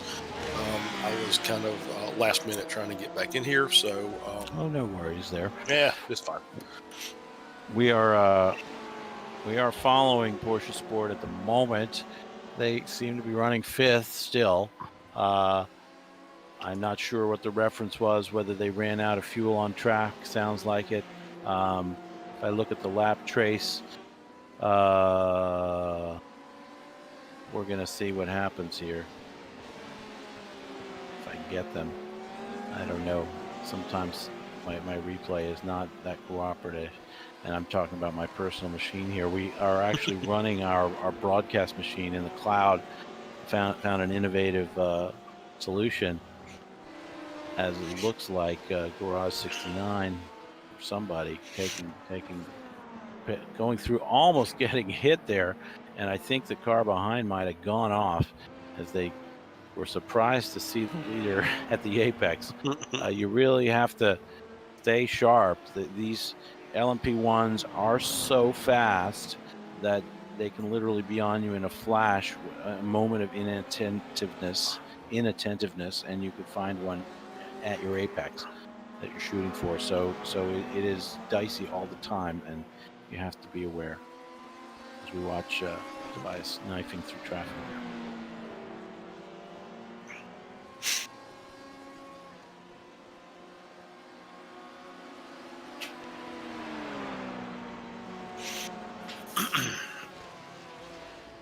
Well, we just did a through the field on the LMP2s. In a couple minutes here, we'll go through the GTEs, see how everybody's doing over there. We got about 2.5 hours to go. Really starting to be able to see the end of the race. Unfortunately, we will not get daylight. I say unfortunately just because there's something I like about sunrise during an endurance race. Really fun as the sky comes alive again. But it will be about 4 in the morning when the race is over. Maybe a little earlier, actually. having just passed midnight. Be something like 2:45, I guess, local time, and the race ends 3 o'clock in the morning. Local server time. I don't know what time it is where you are. Right now, it's 7:10 p.m. in New York City, where I am based in the heart of Manhattan. Charlie is in the wonderful state of Alabama, I believe. Sweet home, Alabama. In the wonderful city of Birmingham, it is 6:10 p.m. So an hour behind Colin, and I think it is a little after midnight GMT. So, yep, that's right. That's right. The European driver is going to get to stay up late, just like track time. It's about the same time there at their homes as it is in the server. So I'm looking at the. I'm just pulled up the results, and it looks like that we've got. I can't get a good estimate, but it looks like that Next Level Racing by SGS Esports #1 is leading the GTE class, but DHR Team Pro is on the same lap, at least as far as it looks from my results, running second, and then Ronin SimSport is running third, and it looks like they're a lap down. They're a lap further down to the leader than the other two cars, but obviously that doesn't tell me exactly where they are in relationship to each other on the track. Yeah, right now, actually, pretty exciting. DHR Team Pro, Victor Miranda back in the car, and we see them only 1 second or so behind the Next Level car, which is just one corner ahead of them at this moment as the Next Level takes turn 2 down into turn 3 with DHR Pro right behind. Yes, definitely very close, but they've got some LMP cars in between them. But it looks like the gap's about 1 to 2 seconds would be my estimate. Yeah. Let's see where. And then. Yeah. Now that the traffic has kind of gotten in there, gap is expanded. I'm seeing a 1.6 over here. Not sure how live that is, as I see a couple other cars just up the track. They are going to have to deal with this gaggle of cars. Look at that. All those cars up there with Next Level. We're just working the traffic and working the lines to make sure that they stay unscathed as these LMP2s, some of them not so sure-footed, are making their way through. And if you see the orange and white car, that's Team Bushfink, who just went a lap down to those two cars, or to Next Level, and about to go a lap down to DHR. Yep. And when I looked earlier, it looked as if Ronan's about a half a lap behind. So when these cars were going to the back stretch, Ronin was on the front stretch. Now let's take a look at where they are now as we wait for that battle to heat up. Here's Ronin. They are on the back half of the course. Looks like going into that might be Lakeisha, and going around to the three right-handers now. Yeah.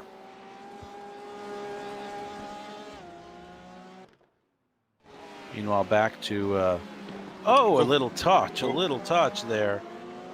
Victor Miranda just coming into the apex a little much, as there's an LMP2 there. Too much to avoid contact. Was a little bit of contact. Right behind him now is the fourth place car with Jan Tallgren in the Bushfink Racing car, as you were saying. Unfortunate to see them fall a little further behind the lead, as we want, of course, as close racing for us, the selfish audience, would love to see. That's absolutely correct.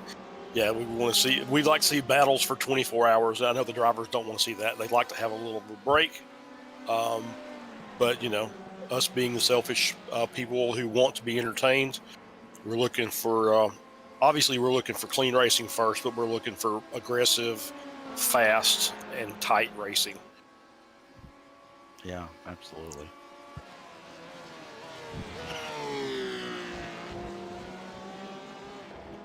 It's very interesting to see the highest Corvette in the GTE field battling with all the rest of the Porsches who seem to have been pretty powerful on this circuit tonight. They are. I have a theory about Porsche, and that is that there are a lot of Porsche loyal drivers. We have the Porsche Cup in iRacing, which is a huge deal. A lot of drivers probably want to get into that Cup. Now, this isn't that car. This isn't the 911. This is the RSR, I believe, in our series tonight. But it inspires followership. Porsche has really committed to iRacing in a big way with, what is it, like 5 cars on the server now? 4 or 5 on the service. And so it's exciting to drive a Porsche. Porsche's our classic race car. The body shape basically unchanged for 50 years. Hard to believe. That's what we call iconic. That shape. So yeah, we've had obviously the LMP1 car, the 919. We've got the not the RSR, which I believe is the I think it's the 991, but I could be wrong. Yeah, they've got some numbers there that they make it confusing on purpose. I think. I think so. Then you've got obviously the Porsche Cup car. Do we count the Rough? Absolutely, it was the Porsche before we had the Porsche. Is that my recollection? That's why I own it, because there was no Porsche available. Right now, guys, just 0.4 seconds between the two drivers. Things really heating up at this point. We're gonna watch here. Let's take it to the blimp cam so we can really watch them maneuver. Again, an LMP2 coming up behind, getting in the way, ruining the party. Hopefully not for too long. Oh my goodness, so exciting! It's going out. Victor can't help himself, just racing everything around him. But now the LMP2s do assert themselves. LMP1s perhaps as well. I'm not really sure who it is, but all right, I got to get the ticker out of the way so we can see what's going on here. This is a great racing. Watching these guys. Yeah, it's been a really good race. It's been we had a little lull in the middle, which we normally expect, but it's coming down to the pay window time. So these cars are trying to get as much as they can get.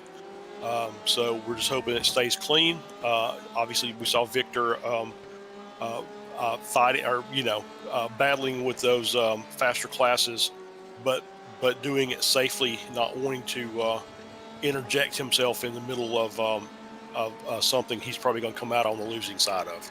Yeah, that's for sure. And it's exciting to watch, DHR coming back from a penalty here, which is the reason that they fell out of the lead in the first place. So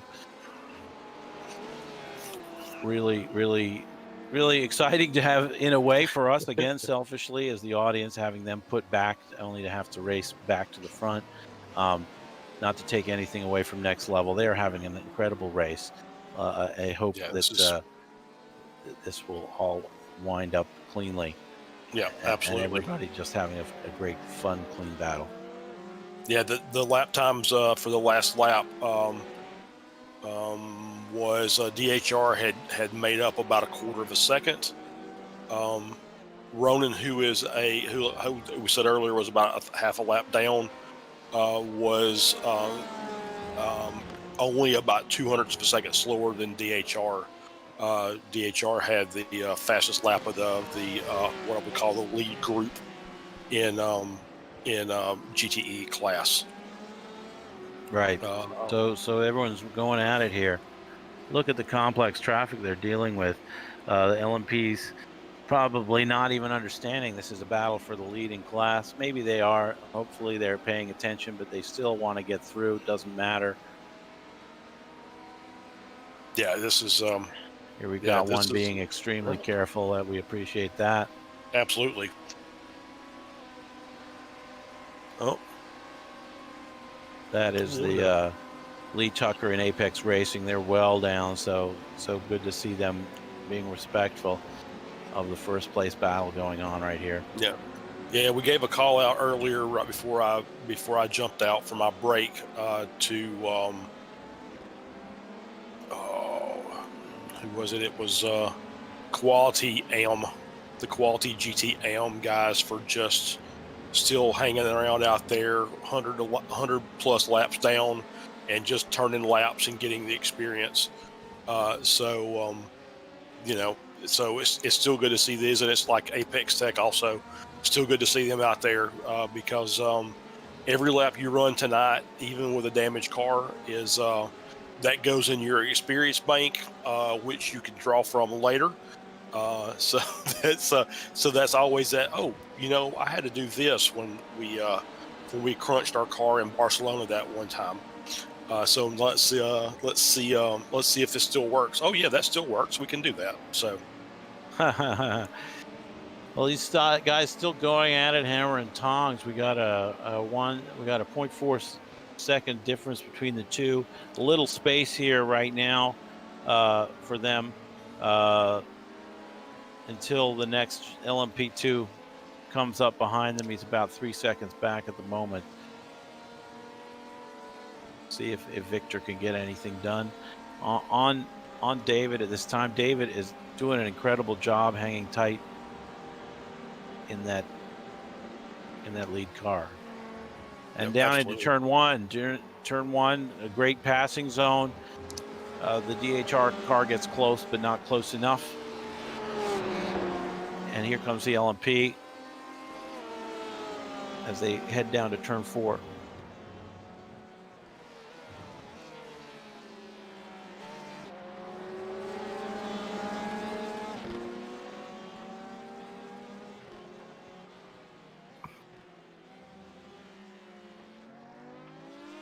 And now another little gap as it's 10 seconds back to the next LMP2. This battle may heat up a little bit more here as these guys have time to really race. Last time around, again, it's literally even Steven, a 138.185 for next level and a 138.203 for DHR Team Pro. Just outstanding racing here. Obviously, car behind is not going to be able to go significantly faster till he gets by at this point. Yeah, just basically he's just riding along in his tire tracks till they get around to the it's like they're coming around to the front stretch. And then once they get on the front stretch, let's see if he can get a tow and then make that move to the inside, or if he's just going to bide his time. It could be that there may be a strategy involved where he is maybe saving a little fuel. I don't know what the fuel consumption is between these two cars because I don't have the Porsche. I do have the Corvette. And the Corvette is pretty good on fuel. I don't think they're saving fuel at this point, Charlie. Thank God that hasn't really come into iRacing that I know of on a big level, although I'm sure it takes place. Just right. really digging this battle as they have to kind of make way for another LMP. Right on the apex, my gosh, that's tough. And now getting a good run as David blinks his flashers again. And that's a tough one. Yep. Now the two of them just running side by side almost for a second there. I mean, this is pretty incredible racing to be 10 hours into a 12-hour race and there this much difference between the two cars. That's right.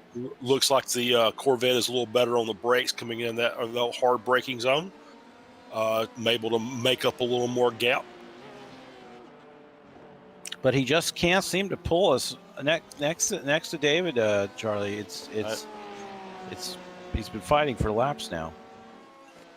Yeah, I did notice, because I do run the Corvette. I did notice it is of the GTE cars, it is not the best as far as a tow from behind, but it looks like he's got a good run on this one. Good run.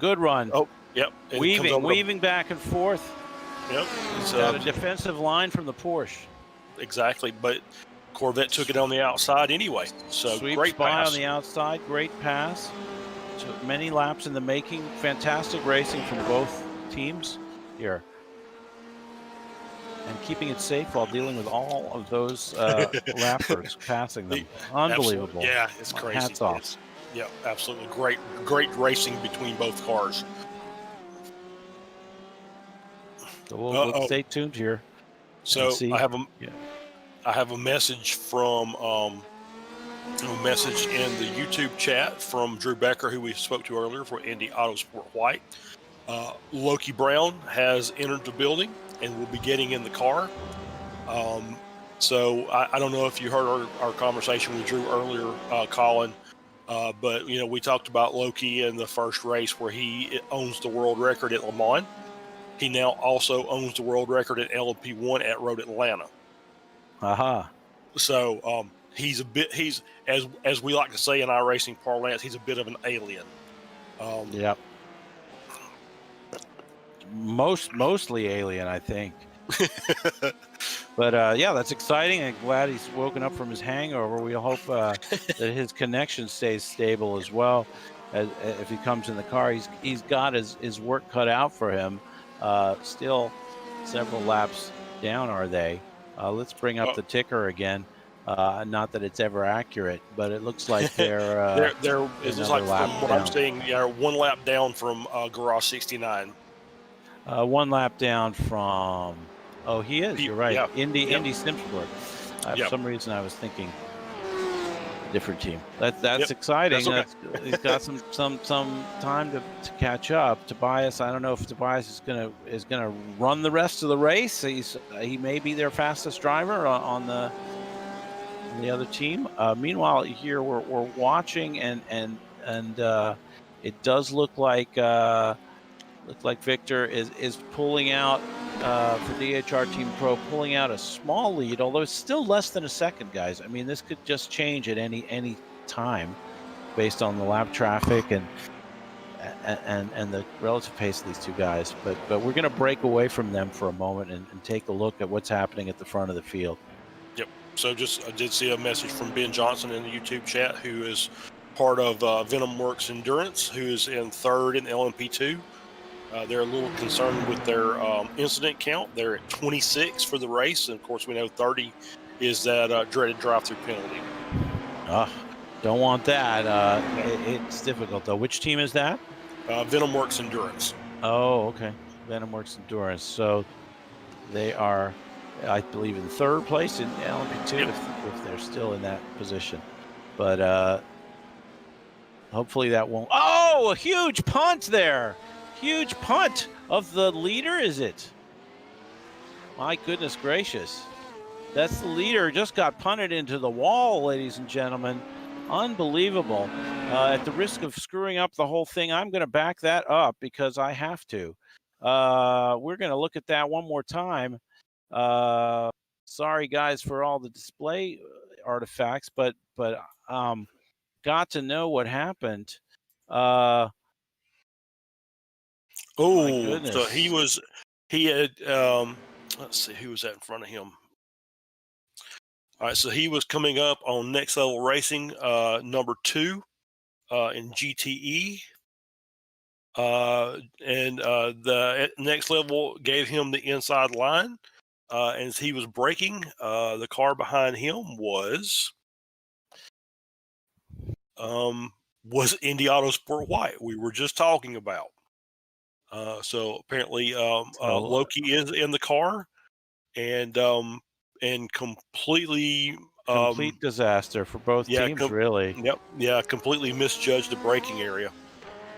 Either his braking point or the car's braking point that's in front of him. That's right, and potentially some care being taken by the leader, given their position, and the two cars they weren't racing for position at that moment. They were a lap down, so that's really a shame at this point. I mean, as much as we want to see the competition, we want to see it stay clean. So we're going to see how that affects the race in terms of protests and stewards' actions. Seems unlikely that will go without a protest. But I would think so, based on the protests I've seen today. Yeah. I would think that would be one that will be called in to the stewards' room. Yeah, and I'm absolutely sure it wasn't intentional. I think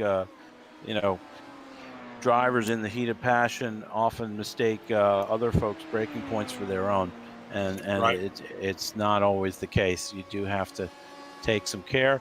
It does look like Garage 69 is able to continue without significant issue, so not a situation where someone is out of the race or consigned to a long repair, except possibly the Indy Autosport White. Let's take a look. They're coming out of the pit now. Did that put them over 30x? Yeah, they're already over 30x. They're already over 30x. Yeah, I would have thought so, but not sure if he came in for fuel, for repairs, to put on his driving gloves. Not sure. Yeah, the car doesn't look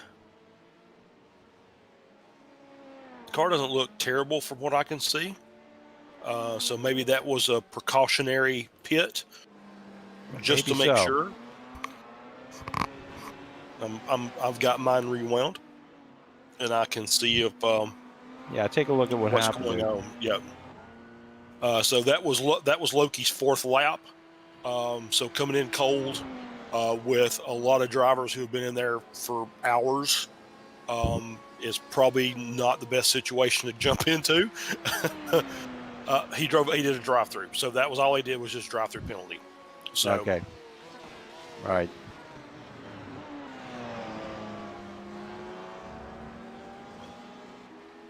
Yep. So it looks like they hit 45 points with that contact, and served another drive-through. That explains that and puts the two drivers out of contact for the time being. Right. Let's take a closer look at the car of our leader Tobias Cantert. If I can go to the chase cam, let's see if there's a little bit of derangement there on the left rear. But I've seen worse. I've seen worse, Charles. We've seen worse tonight. Yeah, exactly. Yeah, we've seen worse, way worse. So looking at the rear chase, I believe he did make contact with the wall. Doesn't look particularly off either. So I would say I would count him extremely lucky. That said, I do expect a penalty action based on that. Yeah, I would say that's. Yeah, I would say that's probably going to happen. And it is what it is. That's one of those that you just kind of have to. Yeah, I messed up. Let me take my medicine. Yeah, you got to suck it up and just take it. Yeah. Yep. And look at that. He's giving up the spot right now to what looks like possibly the Fuga car coming through, unlapping itself one more time. We've got Tobias in the car. It looks like Pat Pelchat has taken back over. Oh, he's actually in the Fuga car with Tobias in the, still in the. Sorry, I'm getting mixed up with all the players here. That's okay. A lot of them. But I may also just be going insane from something like 6+ hours on the broadcast booth. that is also quite possible, right? It's 6+. To be fair, it will be 8 by the end, but that's another story. Having a great time here. The race has been thoroughly entertaining overall. I'm sure the stewards might not see it the same way from their perspective. Stewarding is always a hard job, and I do request all of you out there in our audience to consider the stewards and give them your appreciation after the run. With Tom Binloss doing the bulk of it, being in the steward's office for the duration, as far as I could see, along with everyone else on the administrative team helping out. Yeah, definitely. Tom is being our senior race director. His voice is the voice above all. We're here basically to talk about the racing, and he is here to make sure that the racing is fair as we can possibly make it. And he does great work. That's right. Yeah, he listens to all voices as the rest of the admin team, kind of work through all the decisions along with him. That he takes the lead, and he's working so hard to make this an enjoyable and safe, or as safe as it can be, make it and a fair playing field for everybody. I was watching. I was in the car with Garage 69 and noticed some headlights, which is what you're not supposed to be seeing when you're on a chase cam. Kevin Kittleman of Indy Autosport Red off in the gravel. I believe that's Repsol is where he is. So looks like a solo spin. Doesn't look like any. Oh no! I take that back. So he was in the process of making a pass on next level number 1, and he had DGTCR behind him. Just kind of watches what's going on. Oh, but Fuga came through on the inside, caught the curve, lost the car, and collected Kevin. So that may be we're looking at another incident live as we ride with the second place next level number 1. Unbelievable what they've seen in the last couple laps, it sounds like. Woo! So there's another that we may be hearing about in the next few minutes. Yep, guys, and we're going to work on the replay functionality that we have available to us for the next race. Really hoping we can get to a place where it's relatively easy for us to roll back the tape and show you all the action. Absolutely.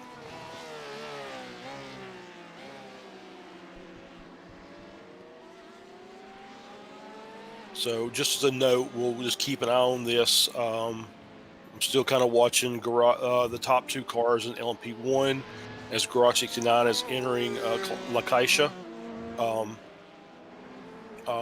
and going through that area. And Indy Autosport White is closing in on that corner.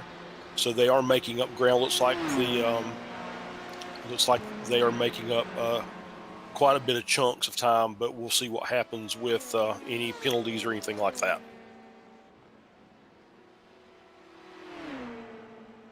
I'm going to try and go back to the what I call driver roulette and let iRacing kind of take over for a few minutes.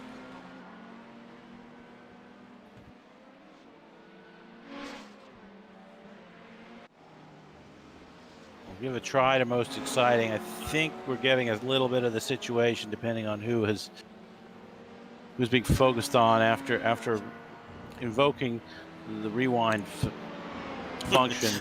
ATVO tends to like to switch to the scenic cam every once in a while. Yes. And show you nothing until you kind of address it. So right now focusing on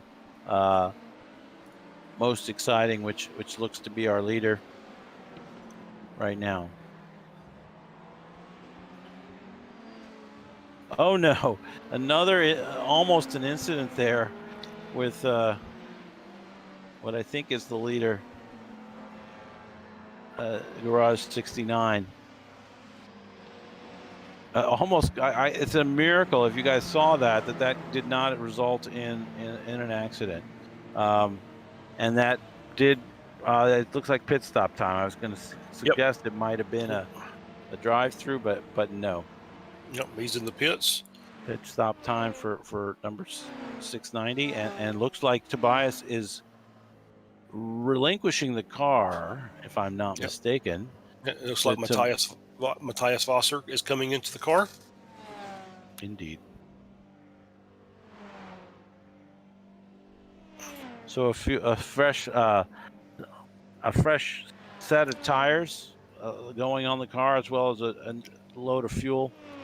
And Indy Autosport White will sweep by and catch up by a lap, I guess.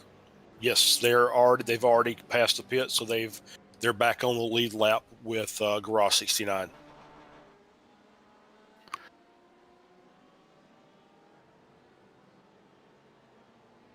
And looks like they're about 12 or so laps away from their next pit stop. So they'll be able to make up some time, and we'll just kind of keep an eye out and see if they can maintain their being on the lead lap after they've done their pit stop in 12 laps or so. Yeah, this is what happens here. We're going to have to choose the driver again. The server just doesn't want to see that driver. Sorry about the visuals, guys. I know it's not ideal. Sometimes when I go in there and address the race server directly, it will correct the situation. We surely do want to be able to focus in on, here we are, Indy Autosport White on the track at the moment.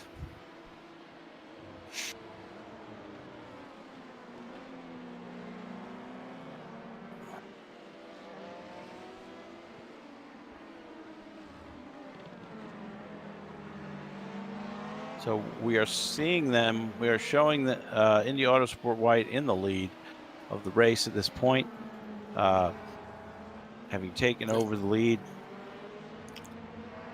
with Garage 69 unwilling to be shown.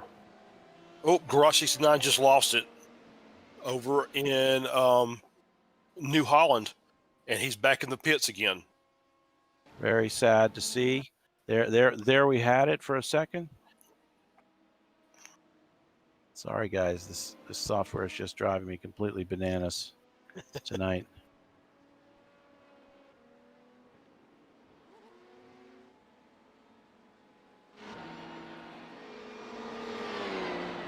All right. And I see Indy Autosport White is now coming back around, coming around New Holland themselves, and so they will be. It looks like they'll be taking the race lead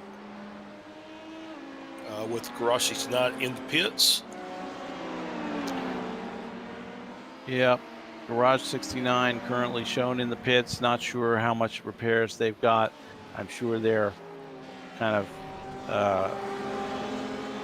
not in the best of moods at the moment, but it's, you know, it's that moment when you have to kind of take a deep breath and calm down and get back in the saddle. I'm taking a look at the car in the pits, and it doesn't look like the damage is too bad. They've got a nice they've just got the left rear punched back out. They've got I guess we would normally call the Darlington stripe. They've got the nice big scrape mark down the left-hand side of the car from where they just rubbed against the wall for 20 meters or so. Yeah, they do have a 4-lap gap on the next position, the third place next level car. So presumably if it's a relatively short repair, just a couple minutes, they should be fine. However, if it's longer, we will see a change in position there. Yeah, I can see the nose looks fine. Looks like they've got the rear. Okay, so I see a punch out in the center of the car. So it looks like the repairs are going forward and being taken care of very quickly. So it looks like they should be able to get out of here in the next few seconds, based on what I'm seeing.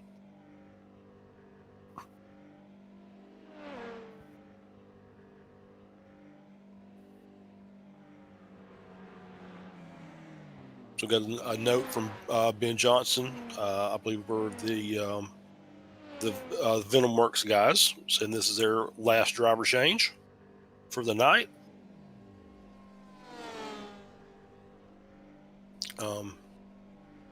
Yellow Peter Hoogland, I believe, is how that's. I don't know if that's pronounced right or not, but that's my best attempt at it. Is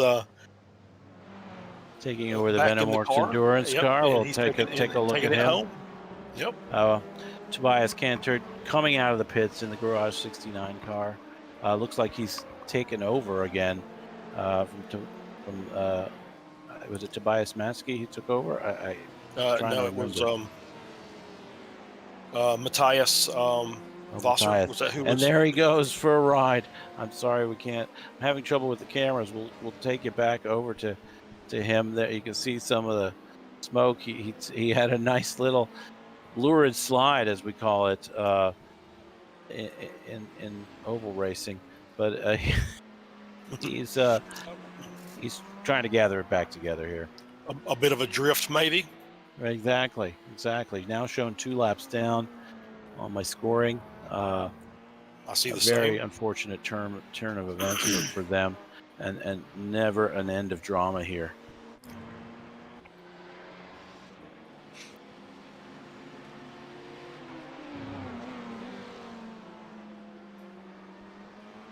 As we are now, we didn't even mark it, but we're now within 2 hours to the end of the race. About 1 hour and 48 minutes or so left to go.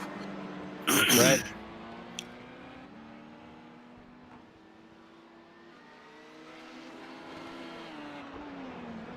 I think the driver interviews at the end of this race are going to be interesting. Yeah, if anyone will even agree to chat, we'll just see about that. But we're at 0100 on race time, so I'm not sure if we're due another ad. Yeah, I think we just did one relatively recently, but at 0100, I think that's coming up in 15 minutes, if I'm not mistaken. We'll be due for a secondary advert in our schedule. Yeah. Yep. And a huge thanks to our sponsors, Unified Potential and Swindon Care Centers. Yeah, we love those guys. I hope they're all watching. I believe, if I'm not mistaken, I believe there's a couple of them that are actually in the race. So, I did notice that. Well, that's good. That explains a few things. Right. Go ahead. We'll keep those separate. We'll keep the racing separate from the sponsorship, and we'll just and we'll have some. We'll enjoy some more racing and get the last hour and so out of here, and see what other excitement we'll see before this is all said and done. So we promised the through the field in the GTE class. We'll do a little more thorough job now that maybe things have calmed down up at the front of the field. Let's start with DHR Team Pro briefly. We know they've been fighting for the lead, are back in the lead, have about a 4 second gap on Next Level Racing. Yep. Team Bushfink Racing in third. Ronin Simsport GTE in fourth. Oh, we'll be showing them one at a time. Let's go slow. I'm so very sorry. That's okay. No, I'm gonna let you do it because you're controlling things. How about that? Okay. Well, we can get into a rhythm, I'm sure. But let's move forward. Team Bushfink, as you mentioned, Yari Tallgren in the car. They are being shown a lap down to lead in class. Working lap 364 at the moment, and the other two are on lap 365. It would look like, yeah. And in fourth spot, excuse me, is Ronin Simsport. Ronin Simsport, Vincenzo Amico in the car. Here they are, working mostly on their own right now. They've got at least 15 seconds on either side of them. So just letting the LMPs flow through them, be like the river, just flow. That's right.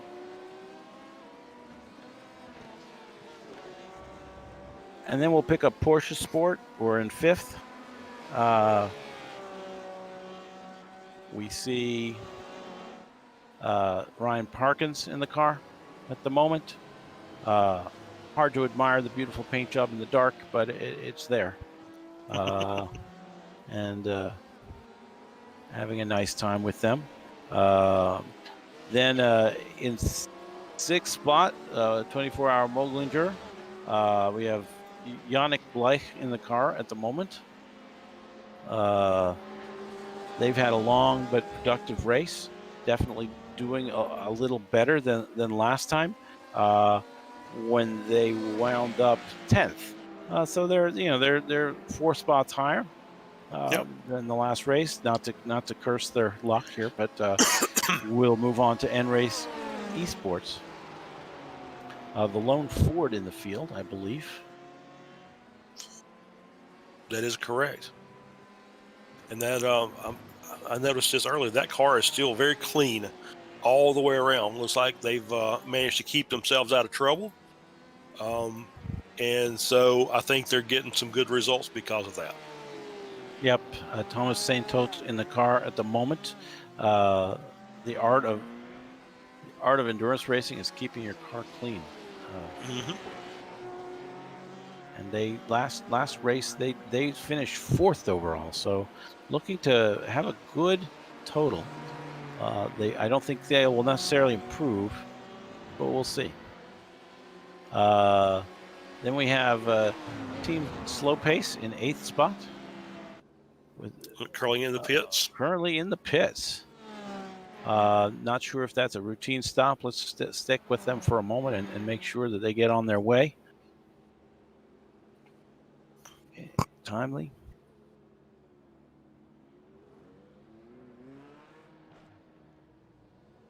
Yep, there they go. Yep. Moving out. It's like a routine stop for them. Emil Leander Roning in the car at the moment, who started the race as well. No. There apparently there was a driver change. So Jonas Weiss has been on the car. Oh, Jonas is, yeah, you're right. Jonas is now in the car. After that, we have in 9th spot, we have Junkos Racing Esports, I believe, who are currently just coming down the front stretch, starting lap 364, or 363, excuse me. They're 3 laps down from the lead, shown at the moment. They've had some incidents. I know they've been involved in a lot of incidents. There's a lot of damage to that car. To be frank, it looks like it's been through hell, especially the side panel on the left side and maybe the right side too. But they're a solid team, an offshoot of the professional Junkos Racing team that races, I believe, in North America and other series as well. Yeah, Indy Lights and I believe IMSA. Yep. On nice Team Slow Pace now has dropped back behind them, so I'm not going to cover them again. After that is Garage 69 plus 1 in 11th spot. They're in the yellow Corvette.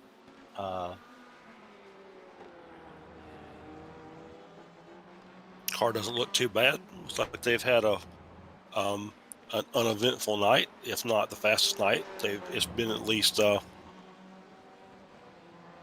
damage free.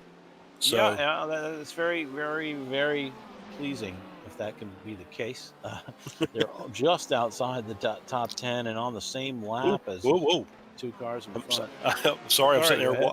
I'm actually watching as we're going through the field. I'm actually watching the car, and he had a bit of a moment there. I think the rear of that car is a bit light. I'm not sure if it's setup or tires, but he's struggling to keep it around, going the right direction in the corners. So so maybe uneventful as far as accidents are concerned, but maybe not so uneventful as far as driving it is concerned.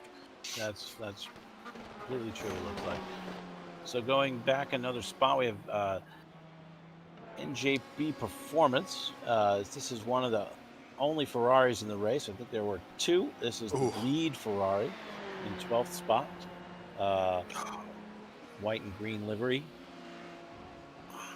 Running 6 laps down at the moment. Yeah, and I can see why that car's been through a battle. It's look at the the left front's not great either. So it's that Ferrari's seen better days.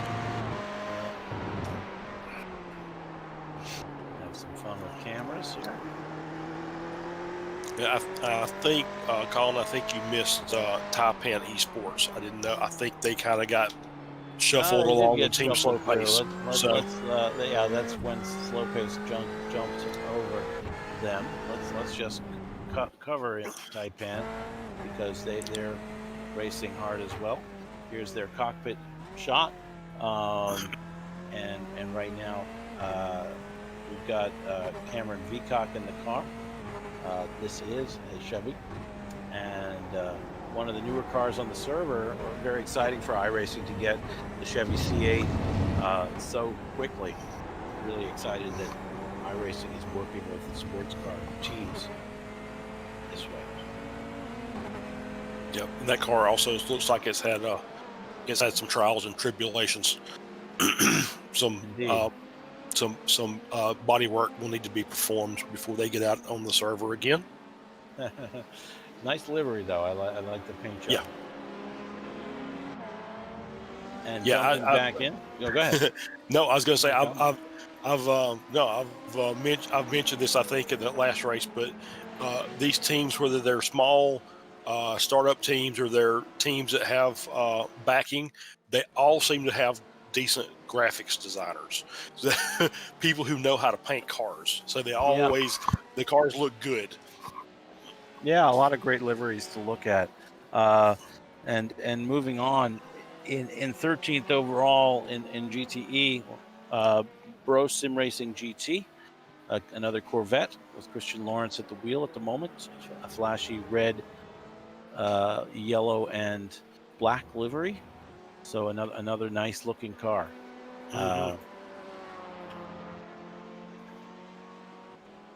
I think that plus white, and I think that's all the colors of Corvette come in now, right? Is that how that works? Well, we have to go to the website and see, I guess.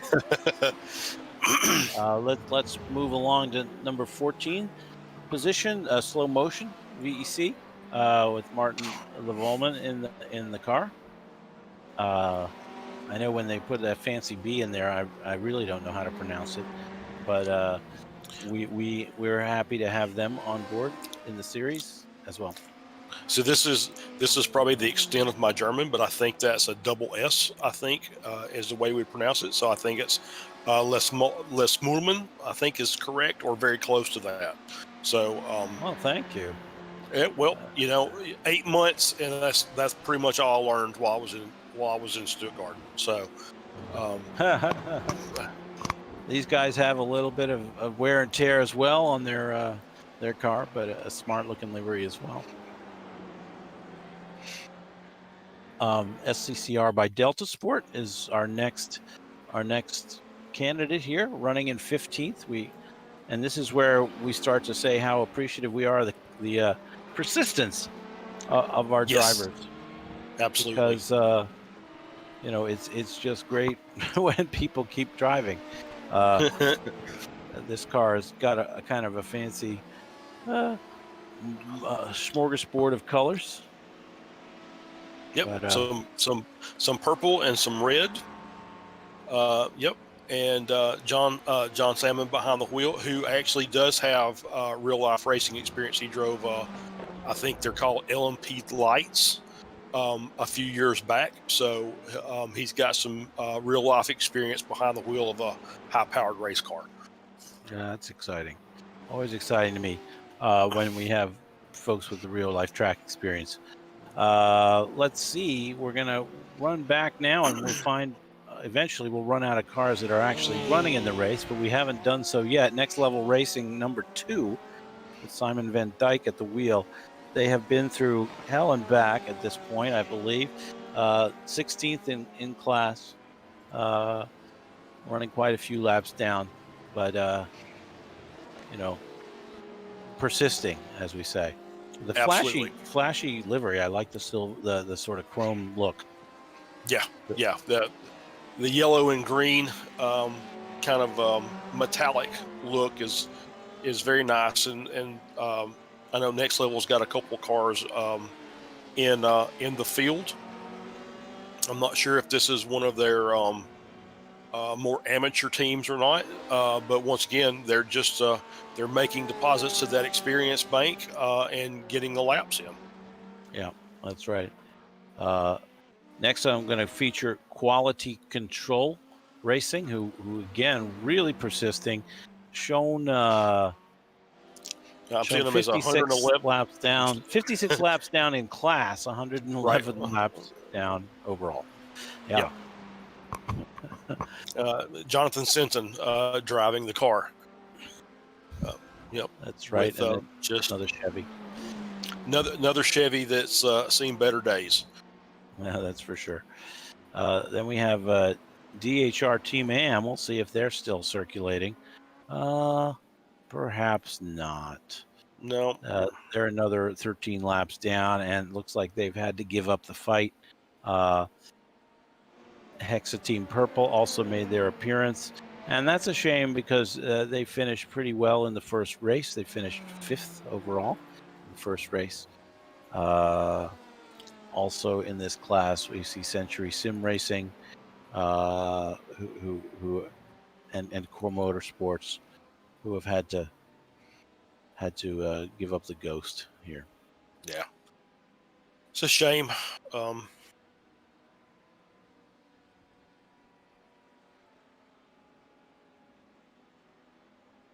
Yep, a shame when folks don't get to finish the race, but these races are fickle. It does happen that you can have race-ending damage, or you can get enough sort of accumulated setbacks that it just becomes more of a challenge to keep going. Again, given the fact that there are so many cars on track and you could be endangering someone else's race, sometimes it is the better part of valor to kind of just take it and park it for next time. Yeah. There's a point where iRacing won't fix your car anymore, and then there's a point where the car is just to a point to where it's not safe to drive on the track with other cars. So at that point is this point they'll say, okay, well, I guess we're done for the night, and then we'll try again the next race. So I did hear from Reggie Robertson of Freedom Maple Syrup is available for an interview. Would you like to bring him in? Yeah, absolutely. Let's bring him in. See what he has to say.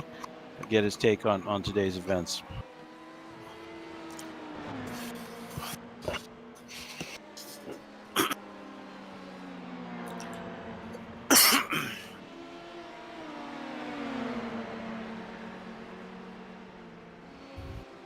He said, give him a couple minutes and he'll be right in. Great. No problem. So it looks like Indy Autosport is still leading. Let's see where Garage 69 is in comparison. Still showing them 2 laps down, at least.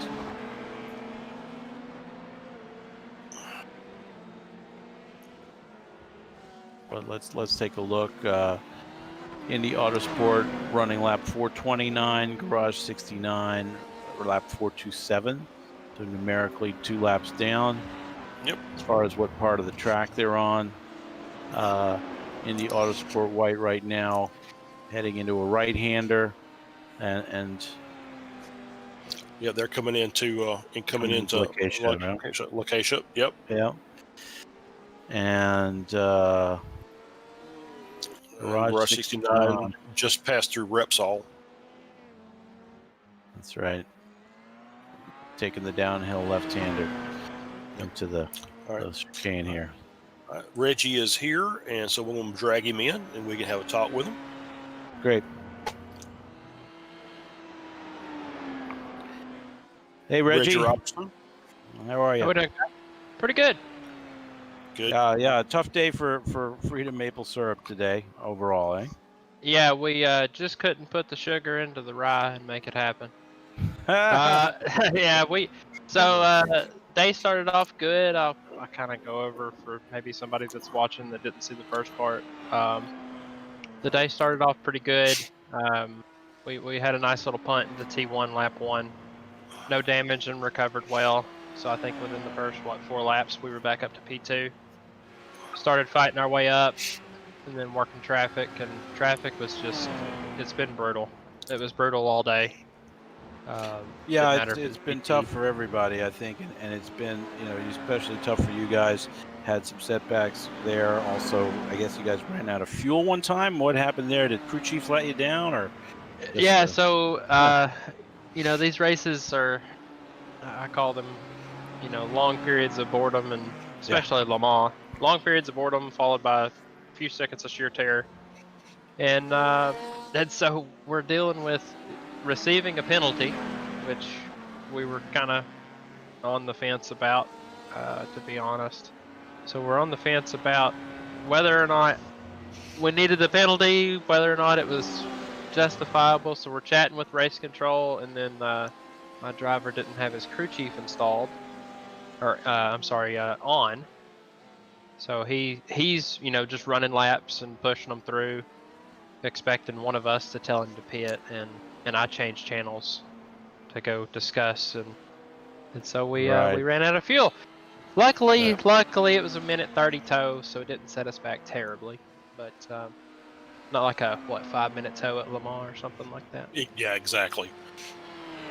Right. Yeah, so so we did hear. Obviously, we're kind of monitoring the YouTube chat, and you and I had kind of messaged back and forth, said that your other driver Alex had a family emergency. I hope everything's okay with that.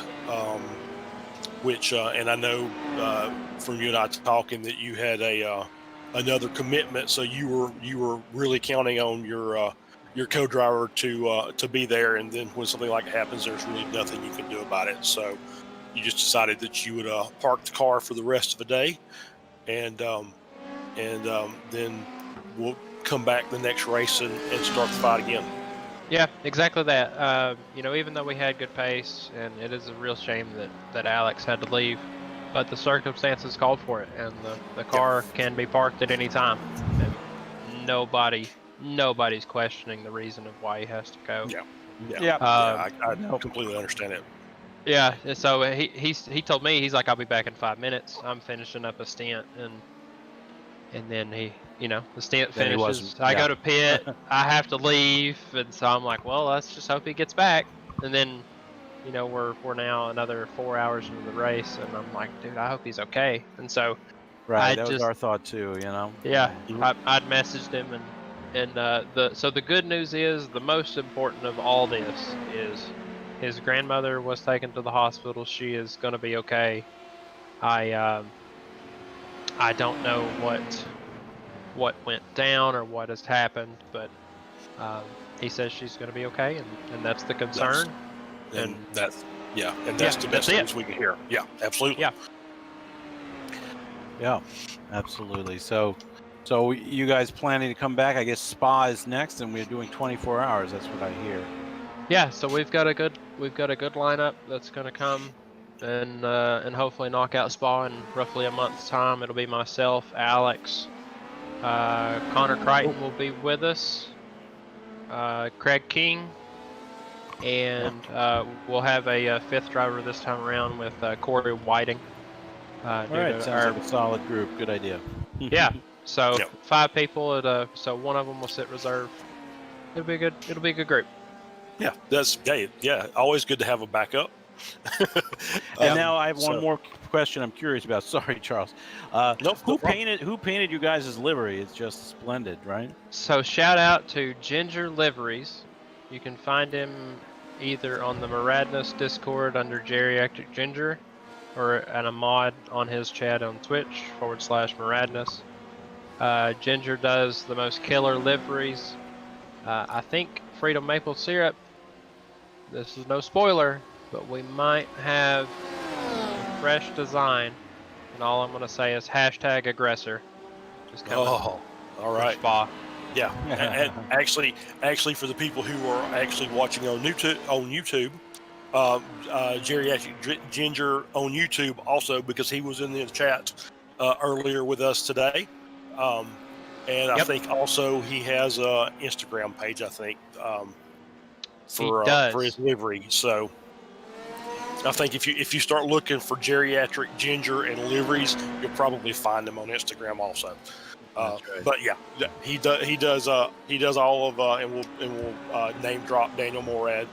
But he does all of Morad's liveries, and they're all really, really good. And I, obviously, being the patriotic American that I am, I'm a big fan of the Freedom Maple Syrup. I can't wait to see what you come up with next. Yeah, so all I will say is #aggressor is going to be coming to the field for Spa. And then Freedom Maple Syrup, like its namesake, we may bring out the quote leaf blower, if you will. The leaf blower. The leaf blower. I call it the leaf blower because it's American and Canadian themed all at the same time. And even though we don't have any Canadians running with us, I think we'll bring it out and whip it out for one of the races coming through. There you go. But GSD Liveries on Instagram if anybody wants to go find him there. Good There you dude. go. Thanks for the Rick is really a good guy. So I'm sure he'll appreciate the shout out, even if he's not here to hear about it.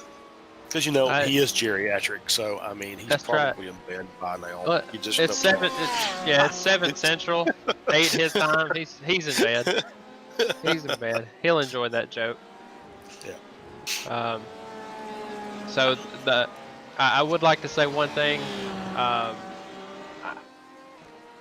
The only thing I will say is, our team did come to this race looking to be aggressive, looking to be in the top, at minimum on the podium, and some setbacks really did put us back, and we wanted to, to bring the fight to Fuga and put on a good show. And all I will say is, some traffic worked with us really well, some did not. Some of the stuff didn't play out in our favor, some really did. Somebody apparently had an opinion that we were too aggressive, or maybe a little bit more than we should have, and decided to take out their frustration on chat, and that I really don't support. So to that, I will say, unsportsmanlike is, I don't support it anywhere, as best I can, and I try to keep my guys fair and balanced, but I also try to keep everybody honest, and I'll admit my mistakes. I punted a GT, I'll say it.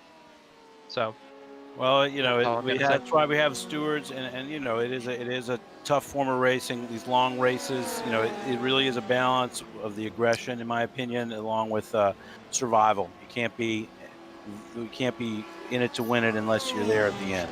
So, exactly. Yeah, absolutely. So, go ahead. Yeah, all I was going to say is it looks like Fuga's, had an incident of their own, brought them back from a 5, and whenever I walked away from the computer, a 5-lap lead to now +5. So it doesn't matter who you are, how fast your average lap time, bumpers can contact, or you can lose some grip and spin it, and that happens. So. Yep, and it's often beyond your control. So. So much traffic in this race. I will just say that I've seen a lot of traffic, a lot of situations, 4 and 5 cars all trying to negotiate 1 or 2 corners in quick succession, and stuff happens. Absolutely. We'll leave it at that. I think the only thing that I would like to add to that is I would like to see, I really believe that indecision from both sides has played a part in a lot of the incidents that we've seen, whether it be the overtaking car being indecisive on when to overtake, or perhaps if to overtake, and then the slower class being, do I give this room or do I not? And so that is honestly what caused a lot of our issues, and then there's no hard feelings for the teams that we either touched or I punted or that gave us damage. It's the way it is. Right. It's it's all part of racing. So go ahead, sir. Yeah, no, my only other comment is just that's why series like this are beneficial. I think everyone in the series, if they stick it out, they're getting an education in how to do this kind of racing on a regular basis. It helps to keep doing it. You get better, and we as a group will get better at this, and I bet you by race 5 things will be a lot more under control. I mean, it'd still be racing. There's still going to be incidents, but less stupid ones and less frustrating ones, hopefully. For sure. I agree 100%, and hopefully I won't sacrifice a GTE to the LMP1 gods. we all hope that. So one final question. Let's look forward just briefly. I have seen you race at Spa in the sprint races in the LMP1.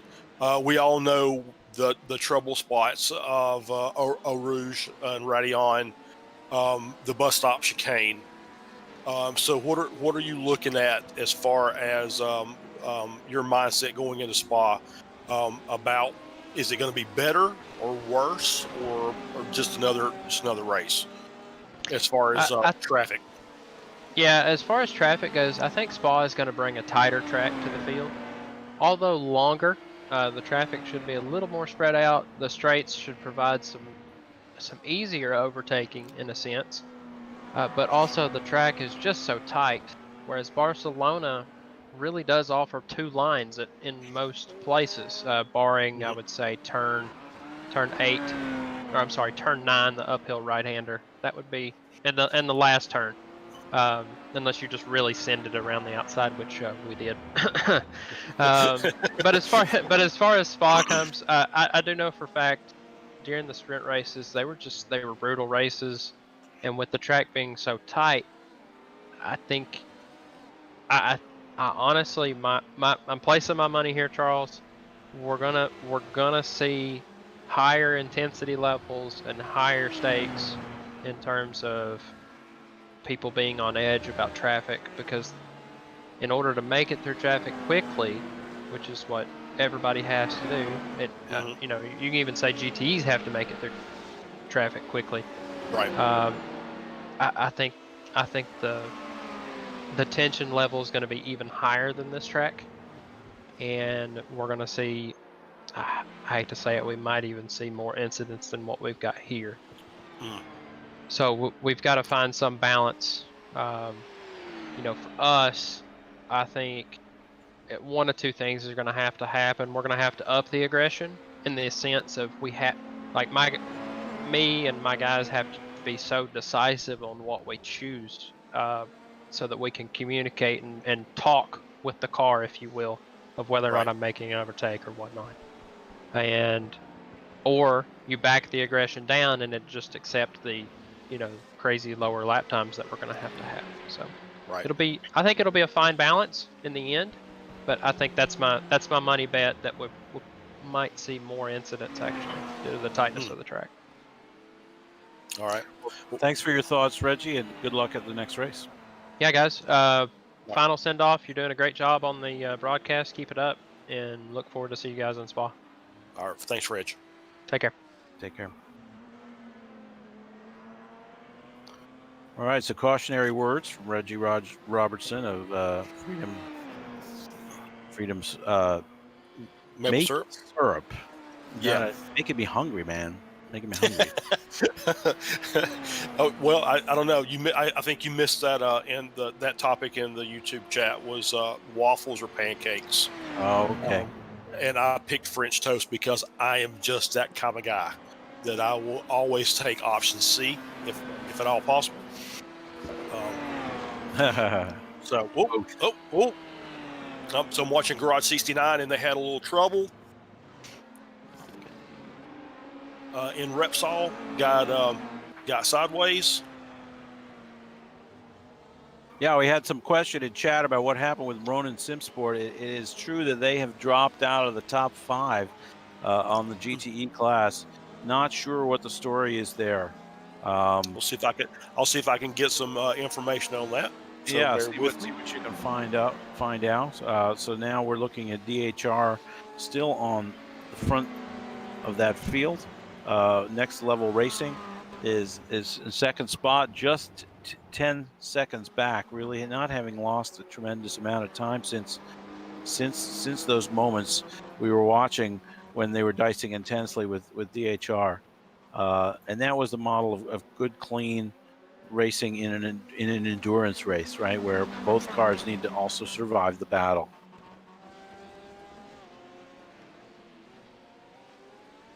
All right, so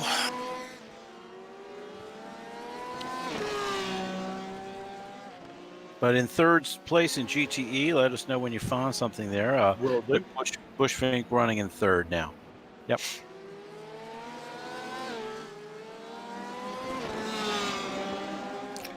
All right, so lap 370 for Ronan. They were running P23.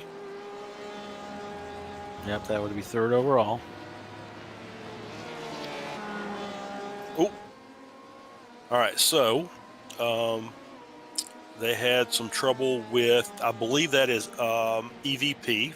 EVP got loose. They caught the inside curb at Lacacia and spun and clipped the left front of, or I'm sorry, the left rear of Ronan Simsport.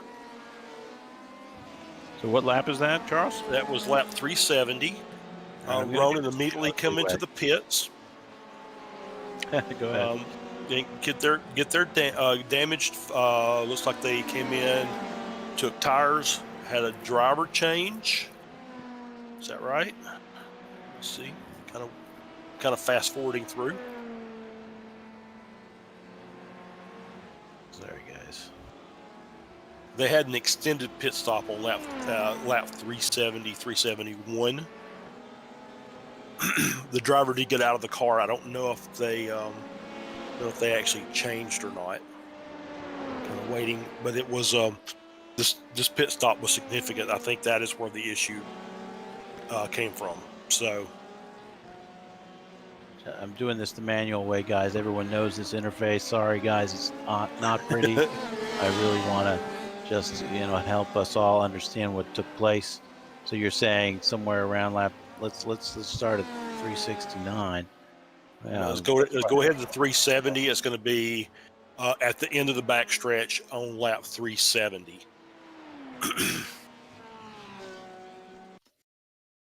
I don't know if they're showing them. Sorry, guys. Let's see. Here we go. This is the beginning of lap 369. You said 370. We'll see what happens here with the replay. It's going to cooperate. Here we go, 370.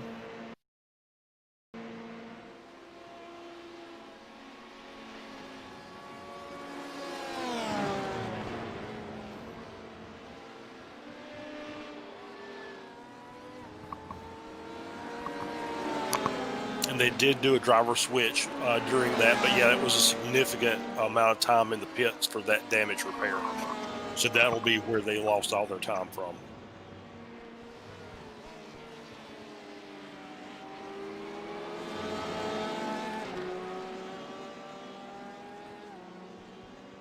Then he came back into the pits at the beginning of lap 372.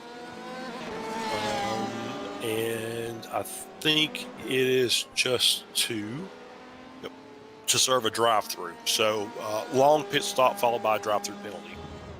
So did they take some damage somewhere, or decide to take some accumulated damage? I don't know. Right.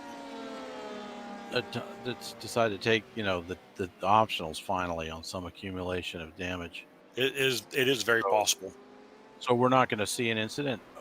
Oh, we see an incident right there. They got tagged as they're coming around the corner. The left rear of the car got tagged. Not sure if they had wheel damage or what, but after that, yeah, the long pit stop. So let's see if we can move it back to live action now. Here. And that's how you do it, kids. Yep. Manual replay. The old-fashioned way. That's right. Got to do it. I just can't stand not seeing the action, guys. Hopefully that's appreciated. It's just an odd incident. That wasn't one of the more complicated ones. Just two cars on the track, seemingly giving each other plenty of room. But then a short tag at the front and back. You just got to be so careful when you're passing lap traffic, being passed, not to cut it too close. And the temptation is there. You don't want to lose that extra, 10th or 100th. You're just trying to drive as fast as you can, but you got to keep the safe as part of the equation. So it's tough. But moving on, let's rejoin the lead of the race. We got Roger Rosende now in the car for DHR Team Pro with about an 8-second lead on Next Level Racing.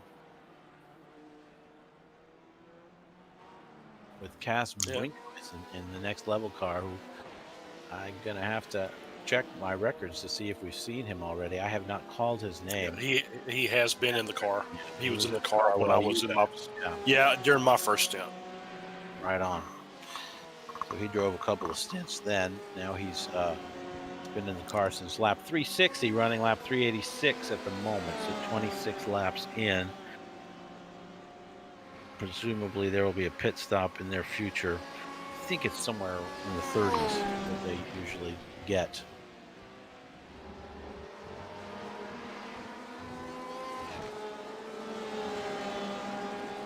Yeah, it looks like about 36, 37 laps per stint for these guys.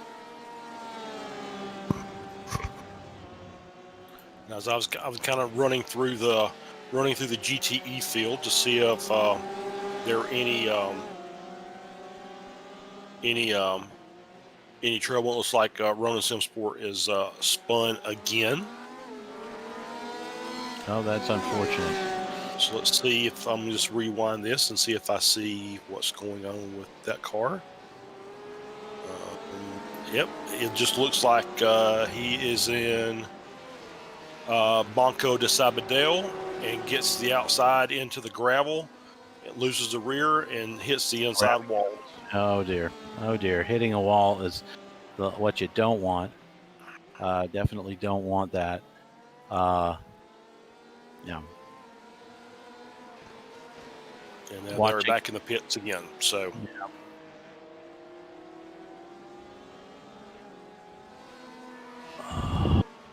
Yep. So I'm looking down through the GTE field, and there are 4 cars.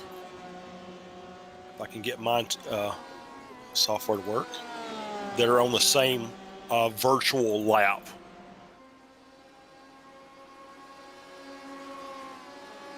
I'm just trying to see what the battles are looking like. So now Next Level Racing has taken the lead of the race based on what looks like a pit stop from DHR Team Pro on lap 386.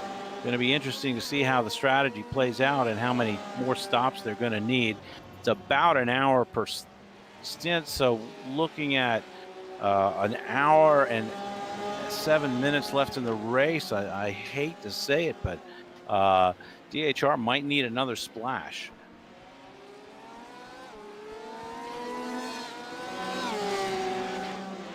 Now an hour 6, hour 5:45 or so remaining. Yeah, so the see if we can bring our scoring boxes back in. Yeah, it looks like P9 through P11 in the GTE field are within just a few seconds of each other. Garage 69 plus 1 is in that P9 position. They just left Repsol. Taipan Esports is probably 4 seconds behind them. And then MJB is another 2 to 3 seconds behind Taipan. That is probably the tightest battle still on the track for a little way down in the positions for the GTE class.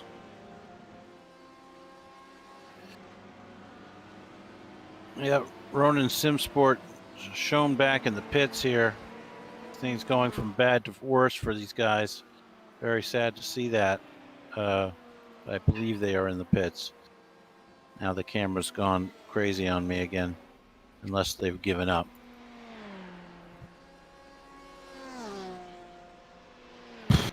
Yeah, I do see. Yeah, I do see Anthony Larson, who was, I believe, in the car, and Gabriel Erdely, I think, were 2 of the 3 drivers for that team, and I think they both just left the server. So, so I'm just trying to make sure that nobody else is still here. don't want. I don't want to speak for them.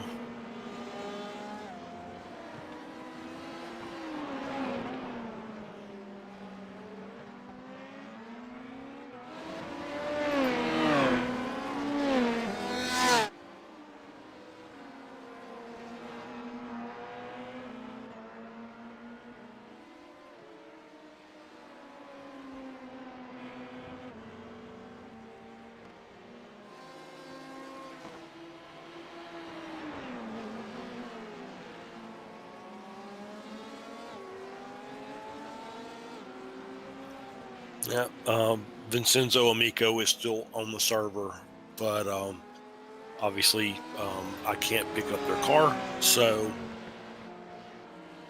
that may be the end for Run and Sim Sport for tonight.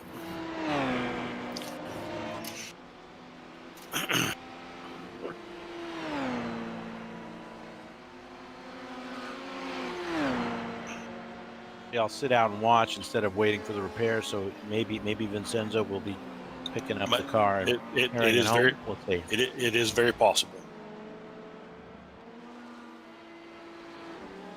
I will pick up Tobias Canter, Garage 69, running in second place, a lap down, running through traffic here. I think everyone at this point is just ready for this race to be over. Yeah, I think you're a right. long, And hard he's day for everybody. and he yeah, and they're 260. I'm sorry, Garage 69 is about 3 corners ahead of Indy Autosport White, which would put them, if they catch them, would put them 2 laps down.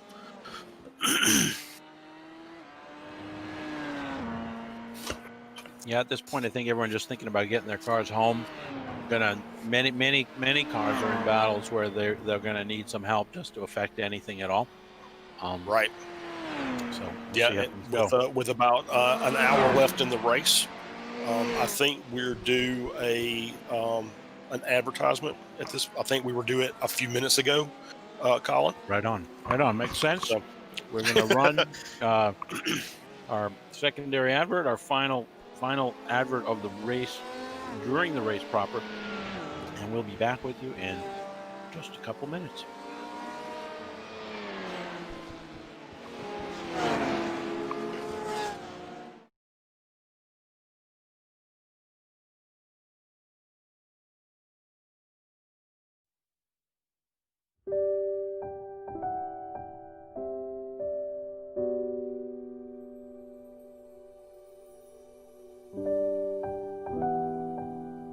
What if I come home and no one's through my front door? What if I come home and there's a mess everywhere? What if I come home and tears flood the floor? No one understands the struggle and stress I shoulder. No one understands that I have the trials of someone much older. No one understands why my homework's late, why my mascara's smudged, or why I'm not perfect. No one understands why I can't have guests, why I miss school, or why I look like I need a rest. No one likes the kid who's always behind. Nobody gets the effort needed to keep up. They mock and scorn with ignorance in their minds. Everyone looks down on me. They think I'm quite odd. But in fairness, me crying is all they see. But everyone really should look up to me. Having responsibilities bigger than imagined, not knowing my cared one is my priority. Patience. If you give me the chance to say, patience is all I crave, and you'll come to understand that my pain is every day. It's not my fault that I am left out the group and I always worry. No one knows the struggle and stress that we all carry. The Swindon Carers Centre, we're here to support young carers to carry the weight of their caring role.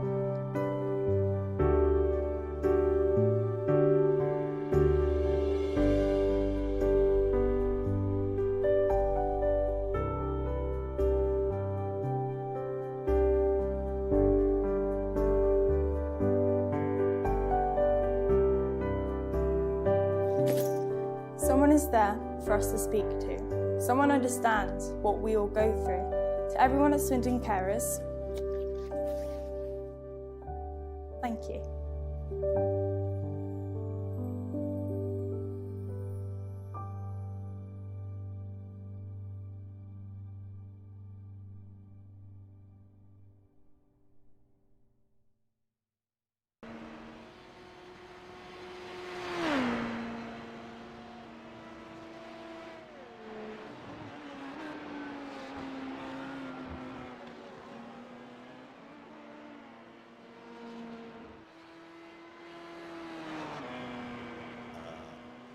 Welcome back to the stream. Rocky Brown, Indy Autosport White, leading the LMP1 and the race overall, with Tobias Kenter, Garage 69, in the second position. Next Level Racing by SJS Esports, LMP1 with Alis de Vries running in third. That's the podium spots. And then you have MJR Racing and Fuga Simsport, who has pulled themselves up to fifth spot now, just laps down. Quite impressive. Enter name here, Fusion Simsport and Freedom Maple Syrup, having retired some 261 laps ago. Right. Podium positions in LMP2, VenomWorks Prototype, VenomWorks Endurance, looking like I'm going to get the double tonight, but with an hour to go, who knows? And then Banzu RX Flow to close out the podium for the LMP2 class.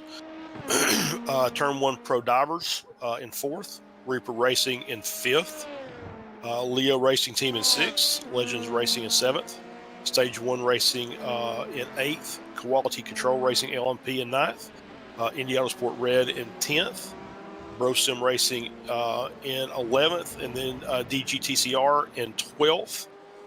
And they are 11 laps behind the class leader.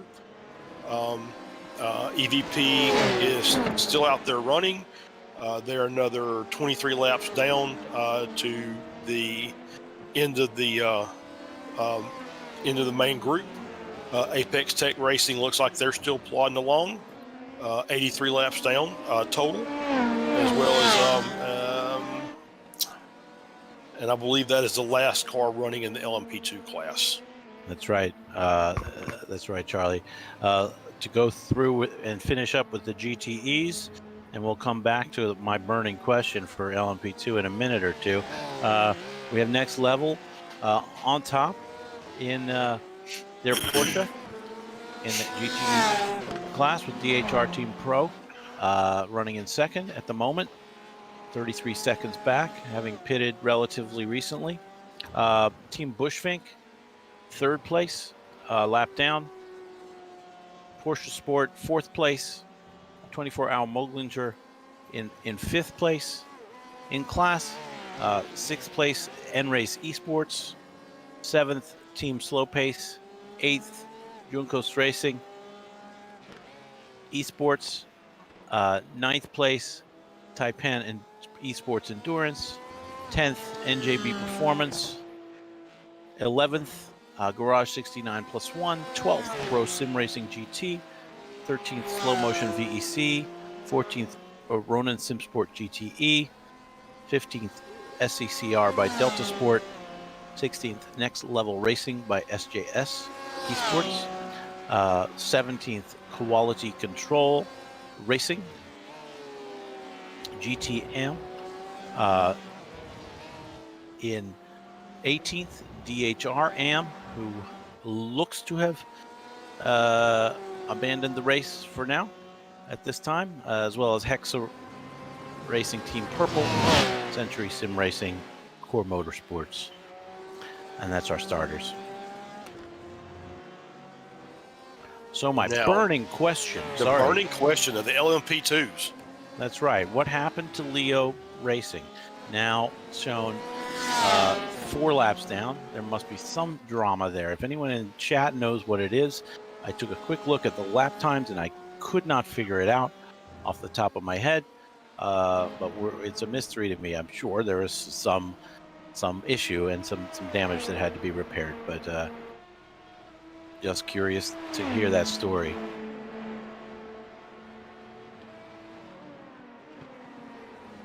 So they came in on lap 417. They were running P8. Yeah, that would have been, that would put them in roughly. That would have put them in roughly in first, right? They did a driver change. And then they sat. To tires. And sat. Sounds like they ran out of drivers in some way, shape, or form. Maybe someone had some kind of emergency, but these are the things that happen. We heard from Reggie Robertson of Freedom Maple Syrup team about their issues fielding their team out of 2 drivers. Someone had a personal emergency, which turned out to be fairly significant from a personal point of view, and had to step away from the race. These things happen. So we don't blame anyone for those sorts of things. It's just unfortunate when it does happen. I'm going to say Alessio Generetti came in to be the next driver. It looks like they were affecting repairs on their car because he popped in and out of the car a couple of times. Yeah, it could have been repairs, absolutely. Yeah, it definitely is. I'm watching the repairs. They had significant damage on the left-hand side of the car, so that would be the reason that they dropped from P8 to P13.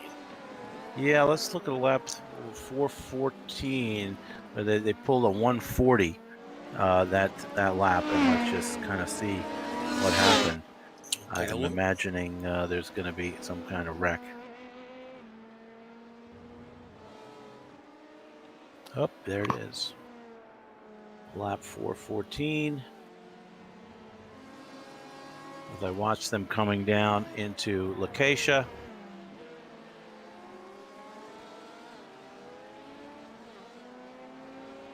Yep, had a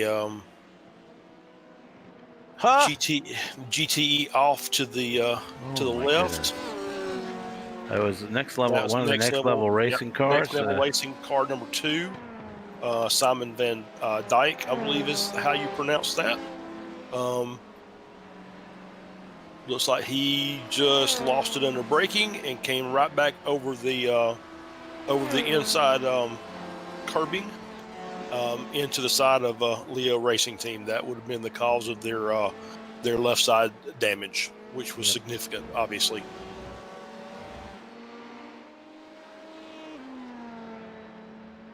So another team apparently in control of the race that ran into a racing incident on the track. And you know, of course, these things will go through the stewards process, but from an announcer's point of view, we prefer to remain relatively neutral here. You know, it is just what happens in these races. Stuff happens. There's no guarantee that's racing. Is it unfair? Yes. Is it, something that warrants a penalty? Perhaps. Let the stewards decide. But overall, you're never safe, and you're hoping for luck. Yep, that's not the first accident I've seen. Well, that seems like the box. Lacacia is that seems to be the biggest source of issues during the race tonight. Lots of missed braking points, lots of mistimed overtakes, lots of just failure, just lots of loss of control in that corner. That's not the first time I've seen. That's the first time I've seen a GTE do it. The last one I saw was an LMP car go across that curbing design and into the side of a GTE. So I guess as a group that was karmic. Right. That seems to be the big trouble spot in this track, which I thought by taking the historic one, we were taking most of the trouble spots, being that final chicane. we're taking those out of the equation, but apparently not so much. Not enough. Yeah. We did. The problem is you have drivers on a racetrack, so that just kind of leads to what happens. You have let's put it 55 drivers or whatever number we have starting the race. If I look at our overall head count, yeah, I'm seeing 48 cars starting the race. So not quite 55, but 50 drivers is a lot on less than 4 kilometers. Yeah, it really is. So yep. So I hate to see it. Obviously, we'd like for it to be side by side battles for 12 solid hours where nobody gets incident points.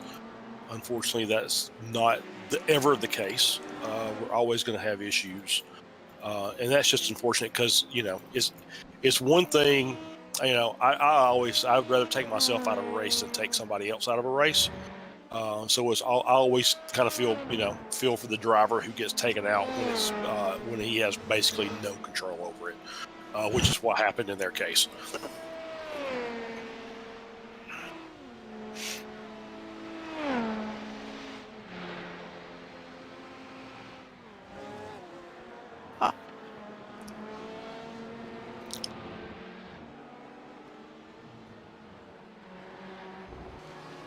Just watching the aftermath of a little incident I saw in turn 1, and you got 3 cars coming into the same apex at the same time.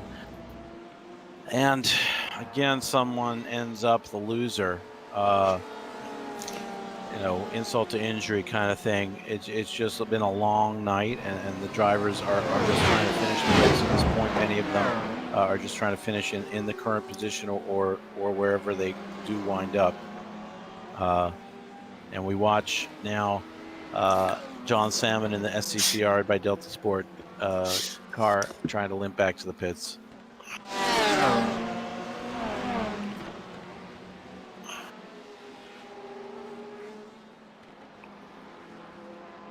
If he's going to even pit in, I guess he'll know by the end of the lap whether he needs to. But honestly, at this point, we're looking at we're almost to the 45 minutes to go mark. The timer has switched to a countdown instead of a count up. Yep. So nice to see Geriatric Junior back in the YouTube chat. Apparently there might have been a message relayed after our interview with Reggie Robertson about the old man naps that I did not get to take today. And his sleep schedule. So it's always fun. It's always fun to pick on Ginger because he and I are roughly the same age. I don't know how old he is exactly, but I say roughly this. He's roughly our age, Colin. How about that? Once you're old, you're old. Yeah, that's right. And it's an honor to make it to old, sort of like making it to hour 12 of the 12 hours of Barcelona. It's an honor. So John Salmon had a drive-through based on that incident. It's very sorry to see that. I didn't think it was his fault. I didn't look at it in multiple angles replay, but it looked like other cars speeding through. So as everybody tries to tiptoe through, many of the drivers realizing more and more that kind of your judgment is so valuable here. It looks like Venom Works in a very good position right now in the LMP2 with 2 cars in the top in the top 2 spots, guys. All on the same lap as well. As a matter of fact, Venom Works prototype in Class P1 just finished the main straight, and Venom Works Endurance is about halfway down the main straight, so they're actually fairly close on the racetrack. 11 parts, 10 seconds apart or so. Yeah, so there may be a battle for the win yet to come in the LMP2 class. We'll watch for that. We'll watch for that. And does look like Venom Works his fast lap. It's about 4/10 slower, but that doesn't necessarily mean anything at this stage of the race. traffic play a part as well. And as we saw, you just never know. You know, in their final hour or so, hour and a half, disaster for Leo Racing. Yeah, absolutely. So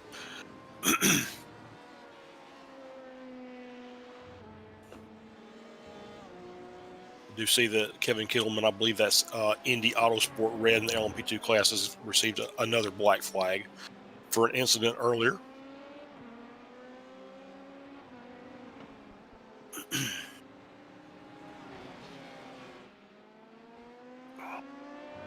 Still holding steady in the top 5 in GTE. Actually, looks like there may be a little bit of a change here. DHR Team Pro back on the top with Next Level finally pitting on lap 396. The question is, will DHR Team Pro need to stop again? They pitted on lap 386, and as I observed at the time, there was well over an hour to go in the race at that time. I don't think that there's much chance they can get through an hour and 5 minutes without a stop. So just gonna watch and see. Maybe they've adopted some fuel save approach. I don't know. So I will say that Adam Dodd for Venom Works Prototype just relinquished P1 in the LMP2 class with I'm going to say their final pit stop, because that was a 17 lap stint. Looks like they were running 25, 26 laps stints prior to that. So they were willing to give up the lead of the class in order to go ahead and take the final fuel stop to end their race. Well, let's not be premature, but they'll try to end their race. Well, that is at least their thought process. That's what you meant. But yeah, we're following here DHR Team Pro as they run their laps, trying to sort of get a sense of whether they're fuel saving. I'm going to say no, because I see a bunch of 37.5s from Roger Brezende, and their best lap on the team is a 37.2. That's not much fuel save going on there. So they are pedaling as he goes wide at turn 5 there. So Say out corner. Yep. So I'm going back and looking at VenomWorks Endurance to look at their their pit schedule. It looks like it was lap 431, 412 based on the Race Labs info here. If that was a drive-through, I couldn't tell, but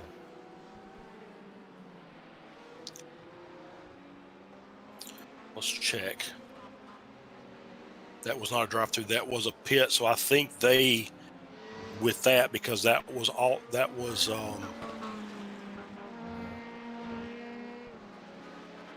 full stint, I believe. But they don't get an hour, those guys. They're the shortest stint. So I have go ahead. What's your analysis? Nope. No. I'm just looking. So I'm looking at they were 28, and they're about a minute and a half per lap. So that's 42 minutes, which would put VenomWorks Prototype very close to being able to finish.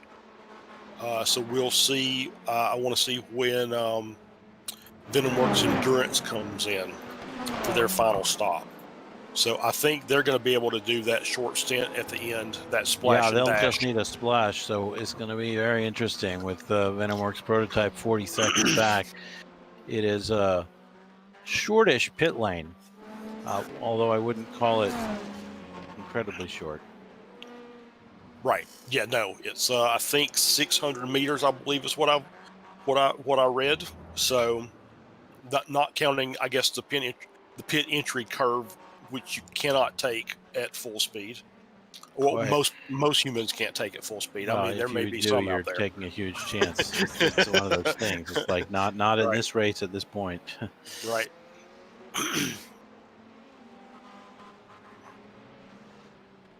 But we'll ride with VenomWorks Endurance for a few minutes, enjoying their moment here in the lead of the race. Whether it'll be more than a moment, we'll wait and see.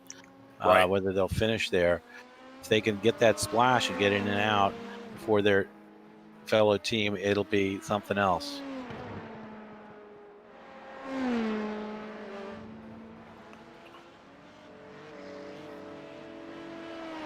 Yeah. Do you have a gap between VenomWorks Endurance and VenomWorks Prototype? I have 40 seconds at the moment. Okay. So that's quite a bit, but I'm not sure it's enough time to come down pit lane, get some fuel, and come out ahead. Yeah, I don't think so. I think that's going to be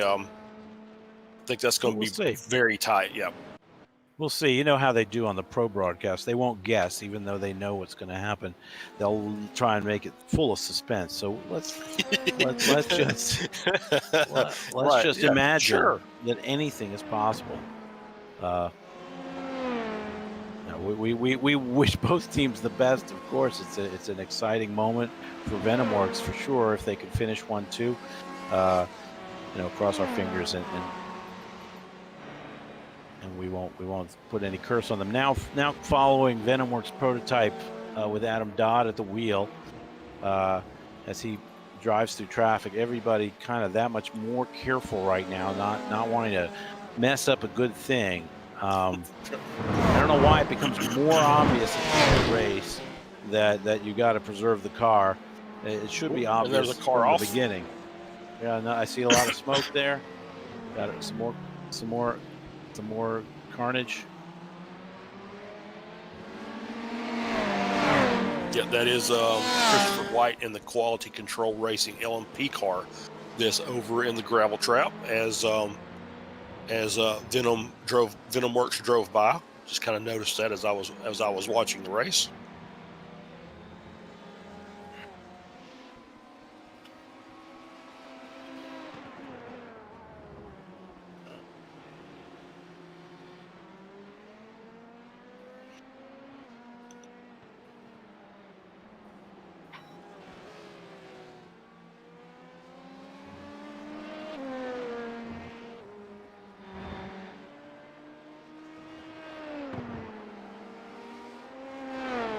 As VenomWorks Prototypes bypasses the pits down the main straight to go another lap as they get ever closer to their final pit stop. No, I'm sorry, not them. They already had their pit stop. That's the endurance team. Let's pick them up now. Yep. The scoring pylon looking rather foobarred right now, but we'll have to ignore it. Sorry, guys. Let's try interval. Does that make any difference? No, it doesn't. How many pit stops they've all done? Let's see that information. Very interesting. Go ahead. Check and make sure that's set live. So maybe we got hung in a replay. I don't know. I don't think so. Okay. Yeah, I just hit the live button. It's the pit stop count seems to be per driver, not for the team. That's interesting. So we have a team that's done 2 pit stops the entire race, according to this. Going back to the gap, yeah, it's showing everybody in the pit because it doesn't know what's going on. It's just a little crazy. Sorry, guys, but we'll have to work on timing for next time. Yeah, continue to work on timing for next time. See, let me just tell you, this is harder than it looks. And getting all the pieces together. It would be great if we had like a team of 7,000 technicians and satellite trucks and all this, but it's just 2 old guys trying to mess with the internet, and that's really what it's came down to at this point. Well, you sell yourself short, Charlie. I do want to call out that you spent quite a few hours setting up our broadcast software this time. A lot of what is better about it is down to you, as well as other work by other members of the organization. Mark Binney will call out as well, Absolutely. the efforts into the initial setup and created the logos we're looking at and got them set up.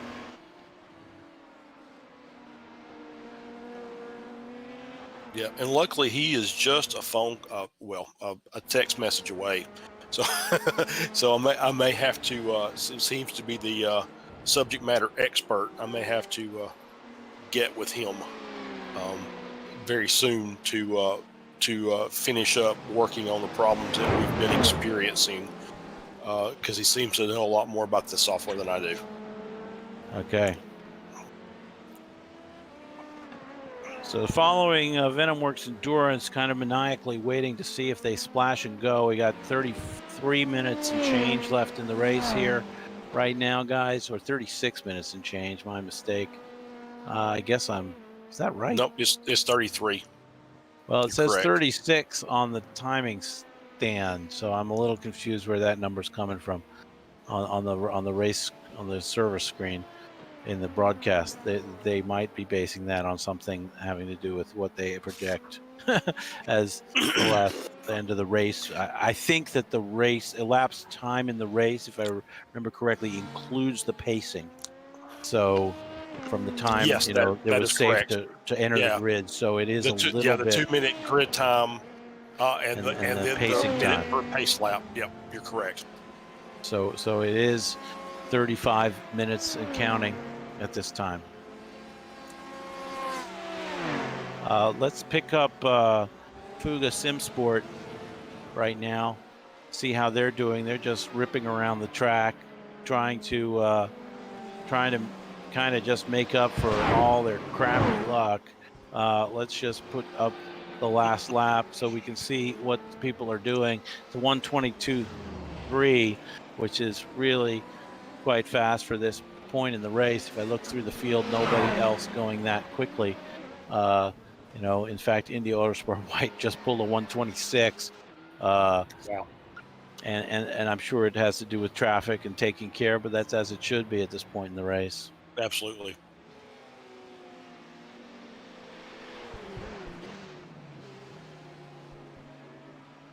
So we look like, as we're looking at them, I'm just still watching the LMP2 battle, and looks like VenomWorks Endurance is probably 2 or 3 laps from their pit stop. So keep an eye on them, and I will let you know when when they come into pit, and we can monitor their the distance between them and their. I guess, and they're pitting this lap. So VenomWorks Endurance is coming in the pits. All right, we're going to monitor this closely, guys, as they enter the pit lane. Pit limiter engaged. We'll see how long they stay stationary. This will be very interesting. If we can, 1,000, 2,000, 3,000, 4,000, 5,000, 6,000. 7,000, 8,000, 9,000, 10,000, 11,000, 12,000, 13,000, 14, 15, 16, 17, 18. Is no one paying attention to how much fuel they need? 19, 20. And we're following the other car, the sister car, as they come around the final corner onto the straight, and they're moving. Moving now. VenomWorks moving right now. As the other car comes down the pit lane just behind. So close for the last couple places in the class. Yep. So this is the battle for P1 and the LMP2. Yeah. Yep. It looks like what am I saying? I'm going to say the gap's about 6 or 7 seconds. Yeah, I'm showing 3.8 at the moment, but that's okay. That's not even moving. It's kind of a general. Right. I don't know how they calculate it, but go on. I did not see them take tires, so they are at least extending the stint on that. So it was just a fuel only. Jelle Peter Hoagland is still in the car, is going to be finishing the race. And he is coming up through, I'm not even sure, he's coming down the back straight at this point. Yep, he just went through Kampsa corner, the fast right-hander. Mhm. That's the leader, or actually, Yeah, no, that's that's P2. the second place, P2, and Yep. now looking at P1. So we're looking at P2 Yeah. now, who is just coming around the last couple corners. Yep. Now New Holland. So good on them for engineering what looks to be a 1-2. Knock wood. Right. You know, just over 30 minutes to go in the race. They still got to keep it clean for a bunch more laps. So let's not jinx anything, guys. Yeah, I'm going to assume that VenomWorks has got a pit strategist who's figured out that the prototype team, who is now in the lead, was able to take enough fuel on their pit stop, like 12, 15 minutes ago, that they can finish. So we'll see. Yep, only 7 laps ago did they pit, I believe, maybe 9 actually. If I look at the laps, 7 laps earlier than VenomWorks Endurance, let's say. And yeah, should be good. All right, it's time to start messaging. We don't want to jinx anybody, so I'm just going to put it out there that that we should have some you know, those who finish on the podium. We'd love to get an interview with someone from the team, any and all of the drivers if they'd like to join us. We'll kind of shuffle everybody through. We love talking to you guys at the end of these races because you're so strung out at that point and just, you know, ready to talk, I'm sure. So go ahead, Charles. Nope. I want to update. I'm monitoring YouTube chat, and Loki Brown has throughputed again for the second race in a row.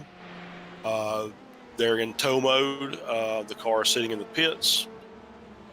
Daniel looks like he'll be getting back in the car whenever it's available, but that will definitely tighten the front back up because it's going to be.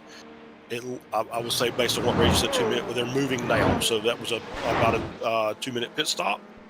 Thanks, Drew, for passing along the information. We appreciate it.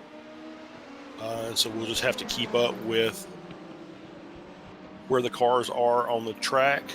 It looks like actually Garage 69 is coming in for their last pit stop of the race. So Indy just left, and they're over going into Repsol. And Garage 69 is now in the pits getting their fuel, but they're both on the lead lap. So we'll have to see if Tobias Cantor can make up ground once he gets fuel on board. Yeah, let's pick up this story. Another dramatic moment for those guys. I mean, you know, hardware issues. It's kind of like even in the real races, the cars have to be rebooted on track. Unfortunately, a reboot in tow much more costly actually than someone rebooting a car down a quiet corner of the track. But Tobias Cantor coming out, being shown in first place now. Loki Brown may have to start a GoFundMe for some more updated graphics card or something. A stable internet for Australia, I think, is probably the first thing would be on his wish list. Yeah. You know, that's, you know, with I know Tom Cope talked about it earlier. You know, when he and I were in here, you know, we would love this is an international event. We've got drivers from all over the world who are participating. Australia, Brazil, EU, UK, US, both East and West Coast, and Japan is also. So this is just one of those things that is, if you're going to have an international event, it's one of those things that are just unavoidable. We wish we could make it so everybody has stable internet all the time. Sadly, it does not work that way. So the India Autosport also now back on the track. Going to take a look at what's happening and what's the interval right now, showing 27 seconds between well, between Garage 69 and Indy Autosport White. And the server showing Indy Autosport White in the lead as they go through a New Holland corner here. And then Garage 69 just a little bit behind that with amazing Simsport tearing through like a knife through butter. Just eager to get back. Maybe they can pick up fourth. I don't really know. We'll have to look. Well, yeah, and Fuga is directly in front of Garage 69, so they're on the tail end of 3 laps down, and I'm sure they'd like to stay that way.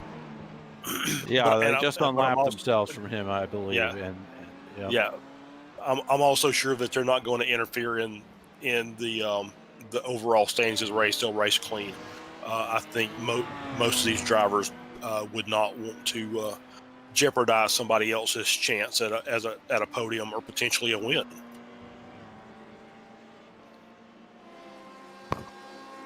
It's bizarre that I was in here at the halfway point of the race and the leaders were on laps to themselves, and now we've got 2 battles in the in both LMP classes that are within a minute of each other, and the Venom Works battle is it's a half of the main straight. That's how tight the battle is right now, and Venom Works Prototype, who's leading, is in traffic and trying to work his way through. Well, and let me add that we've got a same lap battle also in the GTE class with DHR Team Pro looks like they are now in second spot. Well, it looks like we have David Plasman back in the car for Next Level and showing in first spot. Yep. And 17 seconds up the road from DHR Team Pro, who had pitted on lap 409. It looks like, which is just 5 laps ago. They were going to need a splash, it turns out, as I sort of predicted. And they are trying to finish the race. Now, the question is, does Next Level have enough fuel? They pitted on 396, which is 15 laps. 13 laps before the DHR team did. And at that time, I think my impression was they were going to have enough fuel to finish, but we will just see. Tracking them right now.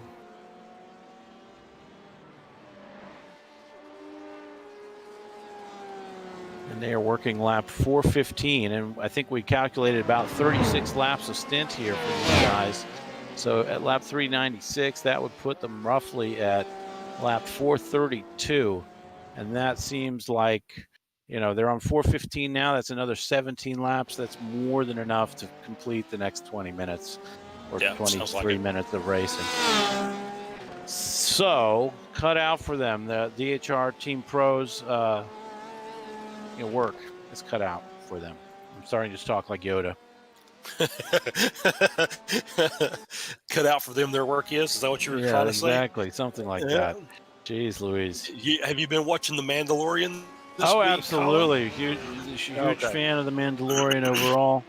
We have enjoyed it here at my house. So Colin Tabor with you here, as well as Charles Bochelle. We want to shout out our other broadcast companions. That is Josh Morris, and Thomas Cope, who have been part of the broadcast team today. We've had a fantastic time with the race here today. Really enjoying it. Yeah, and a very special shout out to our senior race director, Tom Benloss, who has been at his computer basically for the last 12 hours trying to keep this race fair for everybody, and I'm sure he will have punts in his sleep tonight as he's That's right. He's going to dream racing as he trying to incidents. recover. That's right. Yeah.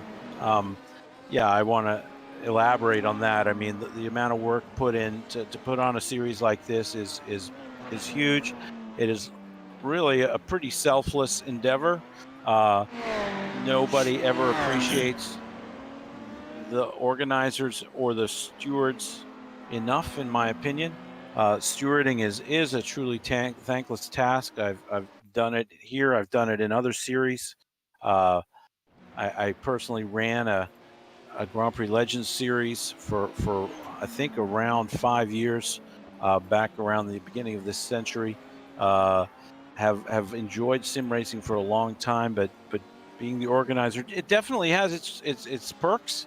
It's nice to be in charge. It's nice to call the track and the race length. But then, especially in this situation where we're not racing, Tom doesn't get to race and have fun, although some of you might argue today wasn't a lot of fun. Right. We don't get to enjoy the ups and downs, the thrill of victory and the agony of defeat don't come our way. We just kind of get to the end of the day, and if it goes as well as it can go, people aren't too mad at us. Yeah, it looks like I'm just bouncing back and forth between the lead battles for each class. It looks like DHR Team Pro David Plasman is about the length of the main straight behind Next Level Racing. I'm sorry, DHR Team Pro with Roger Resende is about the length of the main straight behind Next Level Racing and David Plasman. So that is still one of those with 20 or so minutes left. We'll keep an eye on the prototypes. The LMP2 class looks as if the I'm seeing 5.3 seconds between the two cars. So it's about the length of the back straight, as Venomworks Endurance and P2 just came through Lacacia into Banco de Sabadell, and Venomworks Prototype, who's leading, is just now exiting New Holland for the main straight. So those are still. It looks like the gap is maybe come down a little bit, but once again, I think Hoogland has got his work cut out for him to try and make up that stagger. That's right. Before it's the late. end of the race. Yeah, he's going to need some luck and some kind of some kind of heavy misstep. traffic, right? Yeah.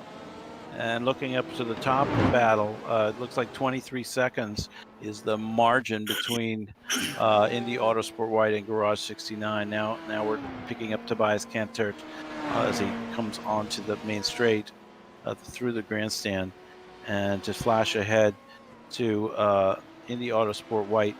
Here we pick them up. Looks like they're headed into Lacacia or possibly turn 5. Yeah, I saw the turnoff. Yeah, with the cutoff. Yeah. Yep. So and they're stuck behind a couple of Corvettes, so they're just once again being very patient.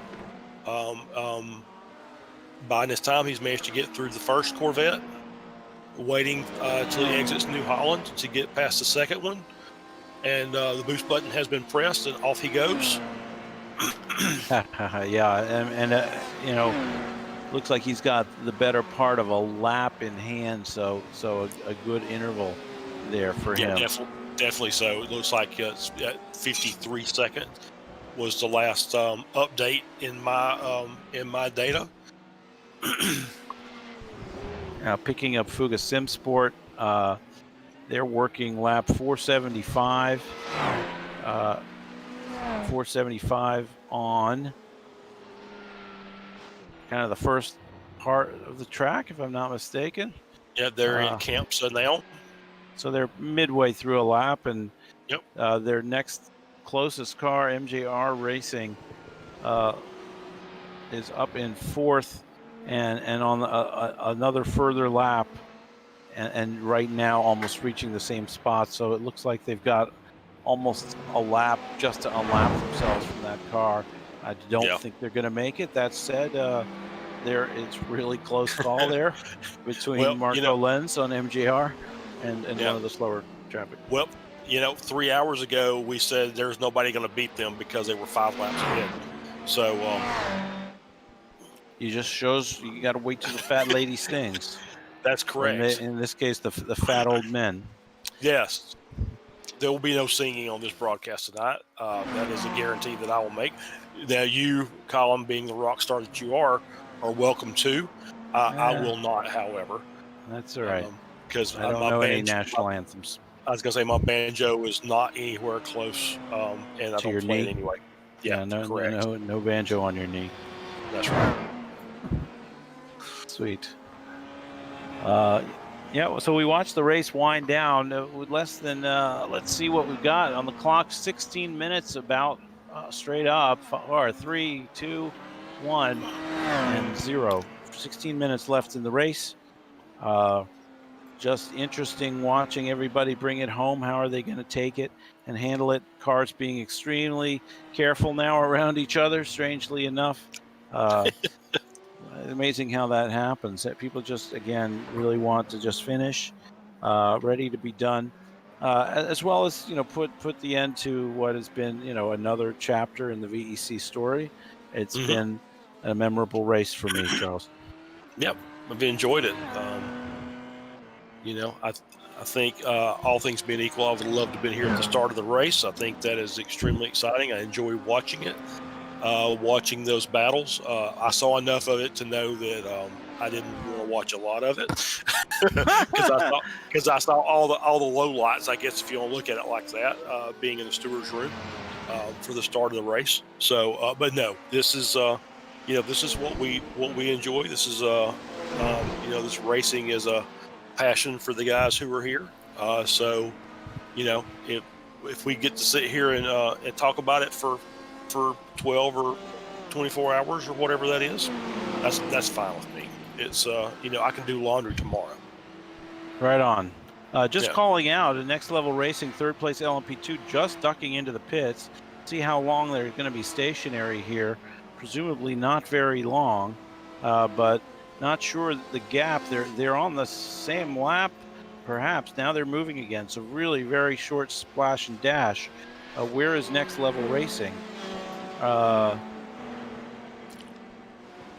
Next Level Racing actually just may have overtaken them. Is that the two of them together? Yep. The red car, red and white car. Yeah. Next Level Racing is going into Repsol. MJR is about to enter CAMSA. So MJR is ahead of them on the track. They stayed ahead. Okay. I don't know if I don't know if that was a change for position or if that or increased a lead or what. So yeah, they're showing Next Level still showing in third as of last time by, but now just entering Lacacia and MJR coming around to the front straight. They might be almost a lap behind. Very slowly here. Oh, and another car peels off to the pit lane. I don't know. I wish you guys were seeing what I was seeing. There we go. MJR.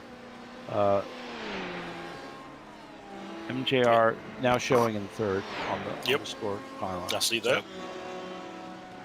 Back to normal. Yeah, MJR is just now, I believe that's Seat.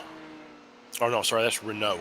Sorry. Yeah, sorry they're really just a few seconds ahead now. 12 seconds advantage over their competition. So this could get exciting if someone has a little slip up for third place here. Let's check in with Garage 69. They're looking good. Yep. Right now. Still in second, solidly in second, about 53 seconds behind any All-Sport White. I'm going to say Tobias is now running lap 482, and he's been in the car since lap 330, ladies and gentlemen. Ooh. 150 laps he's done. Not sure what the reasoning is for that. Maybe he's their top driver, and they really wanted to go for the win. That could be the case. But what a performance! That's an amazing stint that he's put on. Yeah. You talk about a minute and a half of what was it, 100? How many 150 laps he's been in the car? Yep. So that's a quick math, 225 minutes, so 4 hours, just a little under 4 hours. Unbelievable. at the end of a race, not at the beginning of the race, at the end of the race, which is pretty incredible. So checking in now with LMP2s, pulling in on Adam Dodd, Venomworks prototype driver, who looks to be finishing the race here. He's got a 5-second gap. It's been a pretty steady gap on Venomworks Endurance. I sense they may not be really racing each other, just trying to finish 1-2. That said, I'm sure if something happened, the other car would be right on top of him. So, absolutely. You know, we check back with Yellow Peter Hoogland in the second car here, the endurance team, as they get overhauled by Next Level Racing in the LMP1. Just kind of chilling, trying to get to the end. We're at 10 minutes, 20-something seconds.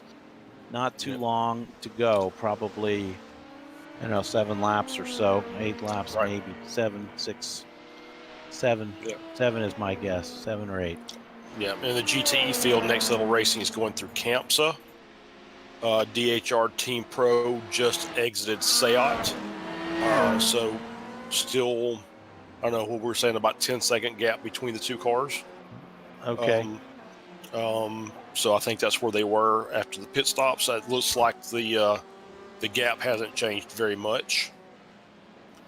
Yep, Dave Plasman doing a fantastic job today in that car.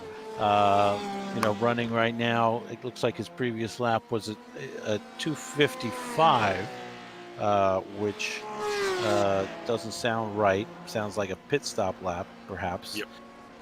They did pit. Well, they haven't pitted for a while.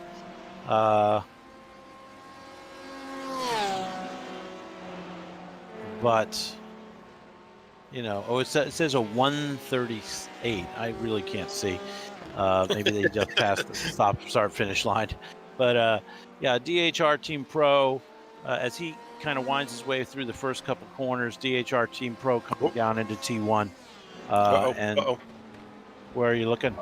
Venomworks prototype, LMP2 leader, had an off track through Lacacia. I'm sorry. Yep.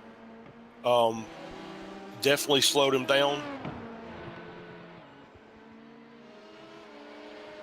He's just now leaving New Holland, and now Venomworks Endurance is seems to be quite a bit closer behind. Yeah, I see that. It's 4.4 seconds now, so 3.6. The counter is a little behind.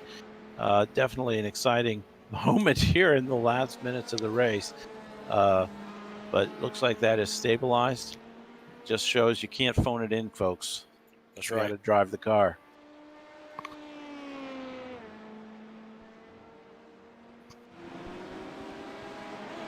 Want to touch on fast laps of the race for each class. Fuga Simsport has the LMP1 top lap with a 1:20.383, which is, I believe, faster than their qualifying time. Which let me just confirm that if I could.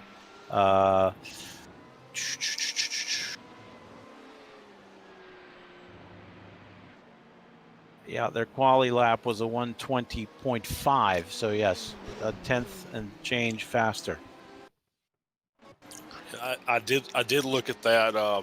I did look that up earlier today. That the lap record in the Audi R18 for race conditions is about a 1:18.5. So they're a couple seconds off of that. A couple seconds off of the world record, but still quite rapid, I think.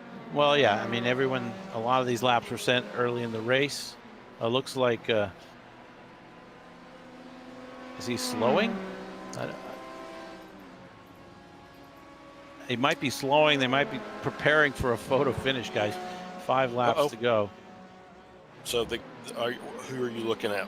I'm looking at Venomworks prototype. Oh yeah, now, they're a half second apart now. Yep, they're about a second apart, and you're right, more closer to a half second. I'm not sure what's going on. Is he pulling over? Yes. Is he out of gas? Out of gas. Oh no, he just parked and he towed. He towed and parked. I think out of gas. I think. Hang on. Let me look at the front of that car. I can't tell. I'm going to rewind and see if something happened. No, I told you he had an off-track a lap earlier. Yeah, I don't see any big issues though. He drove through. Done a 133, which is a little slower, but nothing crazy. Now in the pit lane and waiting for a tow, and that was a horrible place to tow, I believe, just near the beginning of the lap. Venomworks Endurance now carrying the flag for Venomworks.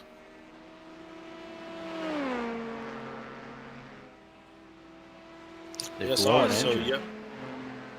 I'm trying to. Yeah, that's what I'm trying to figure out. They do have 2 laps on the next car. Maybe they thought that they could. I don't know. Maybe they did run out of fuel. I'm really not sure. It's a very baffling set of circumstances.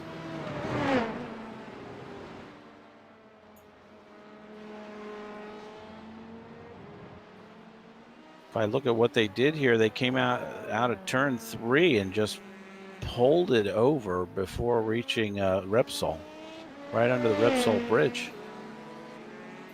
So he was way on the inside down the main straight. Yeah, what I'm thinking is maybe he realized at that moment he had screwed up and forgot to stop for that fuel. His last stop, well, I can't see it anymore, but looking at the lap tracker, guys,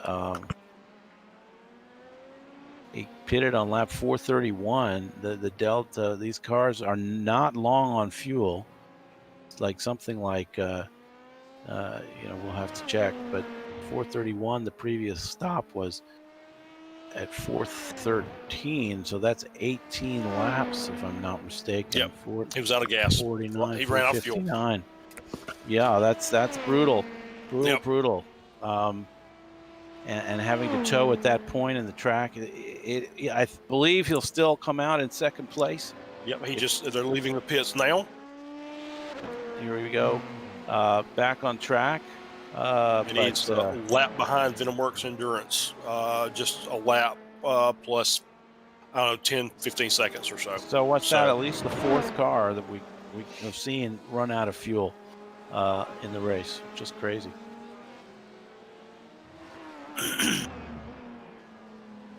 Anyone else want to kind of have some drama on the last couple minutes here? Looks like we got 3 minutes and 18 seconds to go, people. We got at least a lap to, think about it. Keeps life interesting for us. Just check the chat. Yeah, Dave Plasman has been flying. That's absolutely true. Yeah, I was going to say, Lockie, you need, some Kickstarter. That is a tough scene twice.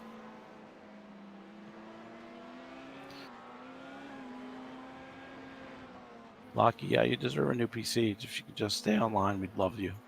That is tough.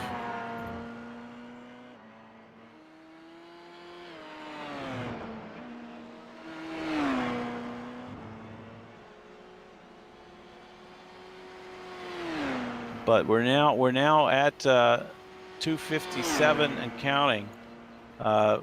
Last 3 minutes of the race, folks. The elapsed time is kicked over to 12 minutes, so we should be within 2 laps to the finish, or somewhere in that neighborhood. Yep, we got the lead car right now. Let's pick him up. Oh, we're already on him. The lead car, Daniel Civisabo, in the Indy Autosport White,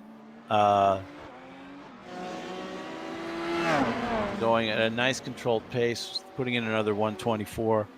I think Daniel is just trying to do the right thing, bring it home without any risks, and that's as it should be. Looks like we've lost him for a moment there. I see, here he comes.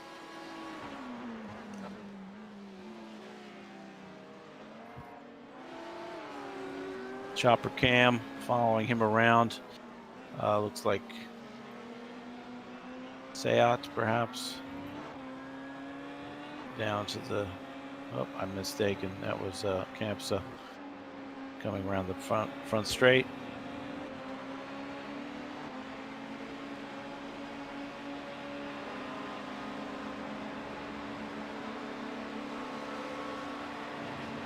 In the Autosport White at 52 seconds to go. I have to think he must have just gotten the white flag. The race is not showing me this thing, so maybe not, but as we check in on our other class leaders at this moment, Venom Workers Endurance cruising in LMP2, and Next Level Racing, David Plasman,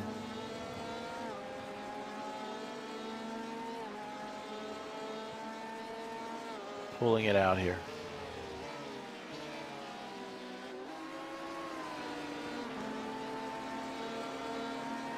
Back up front, Lacacia.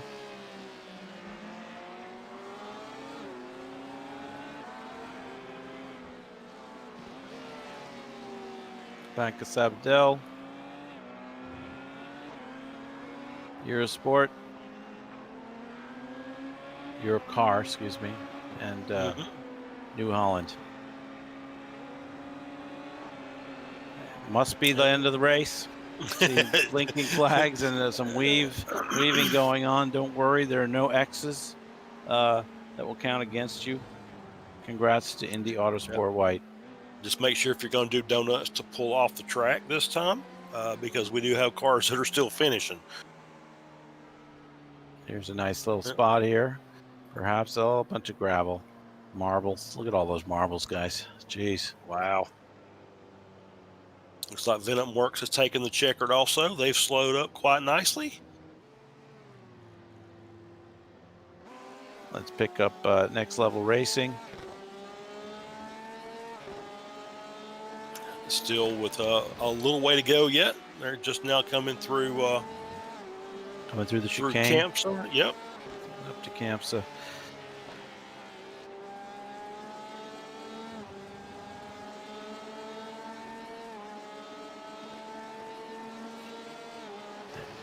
Looks like he's now through Lacacia. The right-hander of Bank Zebedell.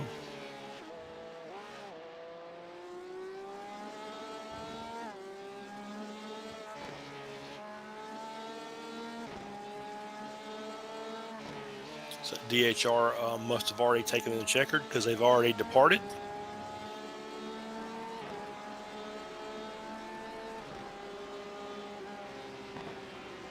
And there's Next Level taking a flag. There they go. Yep. Well played, everybody. Good race. Wow. Overall. What a race. Yep. Lots of drama. This is 2 races in a row. We had drama in the last half hour of an endurance race. So that's it's been very interesting. Yep, it sure has. Looking at our incident points, I see Shawshank. Shawshank didn't run, so their 8 don't really count. They didn't finish. Right. Team Bushvink as the top for LMP2, and they're at a 16. Wow. Wow. 16 is great.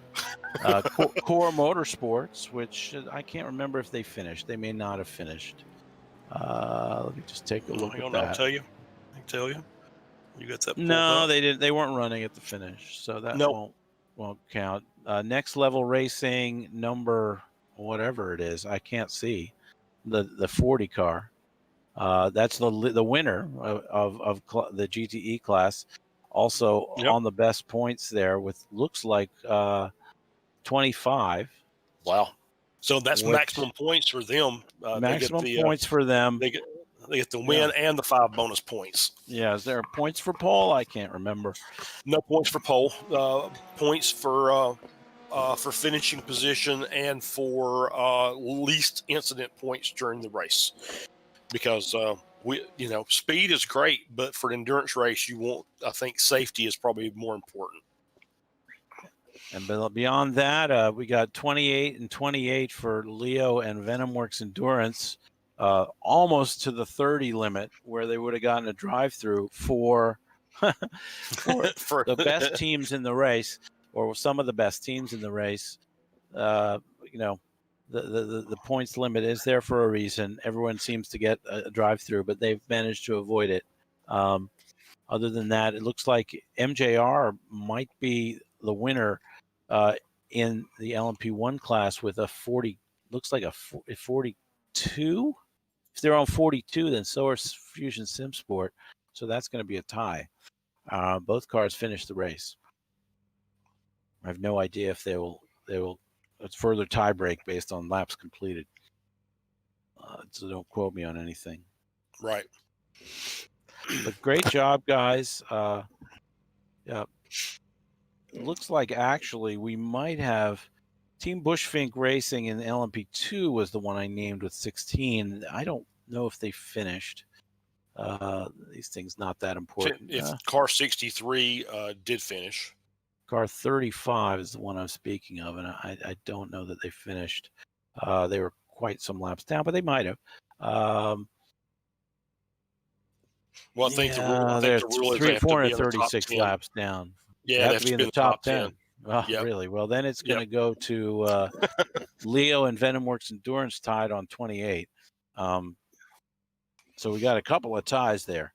Going to be interesting for Tom and the scoring gnomes to work that out. Let's see if let me go and see if I can get the Toms to come in and talk with us before we close out. And if there are any of the teams that want to come in that had podium finishes, I'm thinking specifically of Indy Autosport White, Drew, and Loki. If you want to come in and have a conversation, but we'd love to talk to all of you. We'd love to talk to Indy Autosport, Garage 69, MJR, both the VenomWorks teams, Banzu, RX Flow, Next Level, Number One, DHR, and Team Bushfink. Look at that. They're popping in now. You ask, and they will. They'll come in and talk with us. So, all right, sounds great.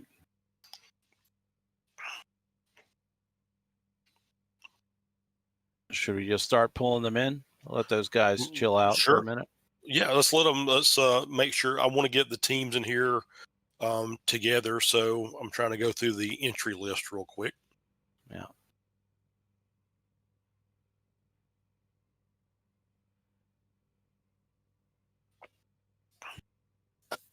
That's great. I'll just go say hi to everybody and tell them we're figuring things out.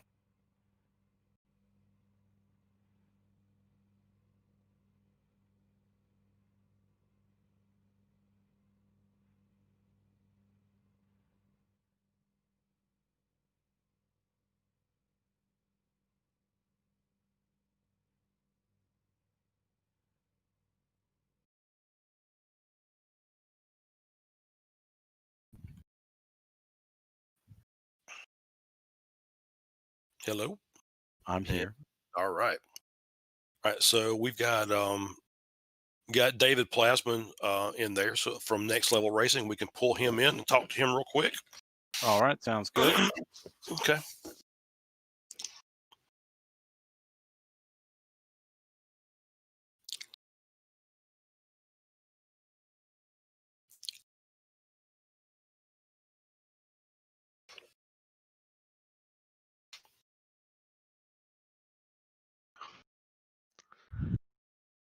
David. Hi. Hey, this is Charles in the broadcast booth. How are you? Yeah, I'm good. I'm tired. It was a Tired? really intense one. Well, But congratulations on the class win. thanks. Was Had a very intense battle in the last hour. It was very tight between you and DHR. Yeah, before it was already because we were crushing each other when they came out of the pit lane. We were in front, and yeah, all my teammates did a massive job. Nobody made a single mistake. No penalties. So yeah, that was a big team effort. So I'm really happy with the performance. And also, if you see where we started from, like 7th or 6th position. I don't know out of my head, but yeah, the pace was there, and I think we clipped the fastest lap as well. So yeah, I think we should be really happy. Yeah, Well, you definitely. also have, I think, fewest incident points, if I'm not mistaken. You guys are going to get points for that too. I don't want to speak too soon, but Would be great. Would be great. yeah. Yeah, it was actually it was not that hard because at the incident points here, there's one corner where you can pick one. Yeah. And if you focus on that corner, in my practice, I drove every round. I drove an X in that corner every round, and then in the I know. race, you know the limit. So Yeah, no, yeah. I'm really happy with the team performance and the support from all the guys from Next Level Racing who are participating. So yeah, Yeah, we're you really guys have happy. a huge team. Can you tell us a little bit about it? Who started the team and who what are the other teams? How many other events do you guys do? What a little bit of the team story? Yeah, no, Simon van Dijk, yeah, he created the team like Okay. almost a year ago, and now we are with a really big group already, and we are participating in the VEC now, and the team is having its own league with the Lamborghini Cup. I don't know if you know it, but a lot of real life racing drivers are driving in there, so we are doing that as well. And like VRS endurance, and we're doing a lot of stuff together, and it's really nice to be with those guys. It's always having a lot of fun, and I think if you have a lot of fun, yeah, that will make it more easy than always pushing to the limits what you need to do. But with fun, yeah, it's way better. Yep. And I don't know. My last question is kind of or point of discussion is just the epic battle you guys had with Victor from DHR. You and him going back and forth. I mean, you guys. I think we were watching it for maybe 4 laps. You guys dealing with lap traffic and still staying within like a half second, less than a second of each other. It must have been exhausting, exciting, exhilarating, terrifying, all those things. Yeah, that was really intense because my tires were completely gone. They were completely gone. That's the only thing I had to do is just focus on the exit every time because we know our top speed was quite good because within 4/10 of a second they couldn't pass us. Yeah. So that was my only point. And then yeah, I was a bit unlucky with traffic. Let me say it like that. And then they got past, but yeah, we already accepted the second place because we thought, yeah, we won't make it to the first one, and then the last stint I took over to try the impossible, and then they had a black flag, and that was Right. our luck. But with the tires, it was hard, and that's a focus point for the next race in the setup for us. Well, great.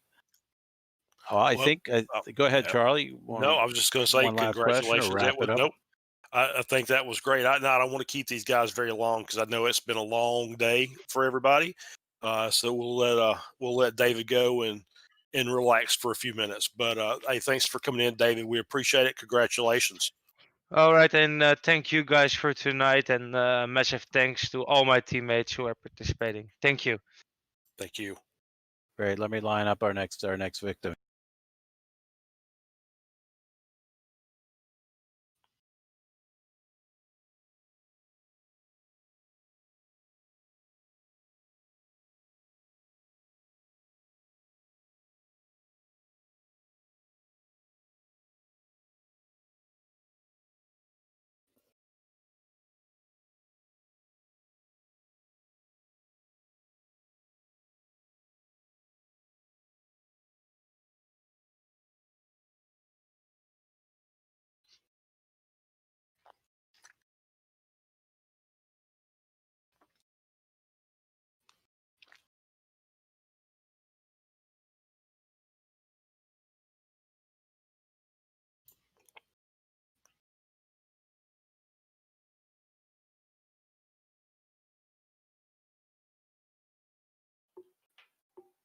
right, here we are. Sorry, All guys. right.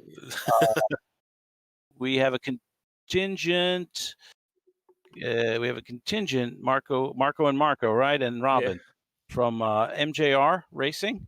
What's MJR? Well, MJR is the 3 first letters of our sponsor. Okay. So, all right.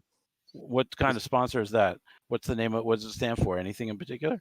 Well, it stands for his name, like. Okay. Yeah. All right. Sounds good.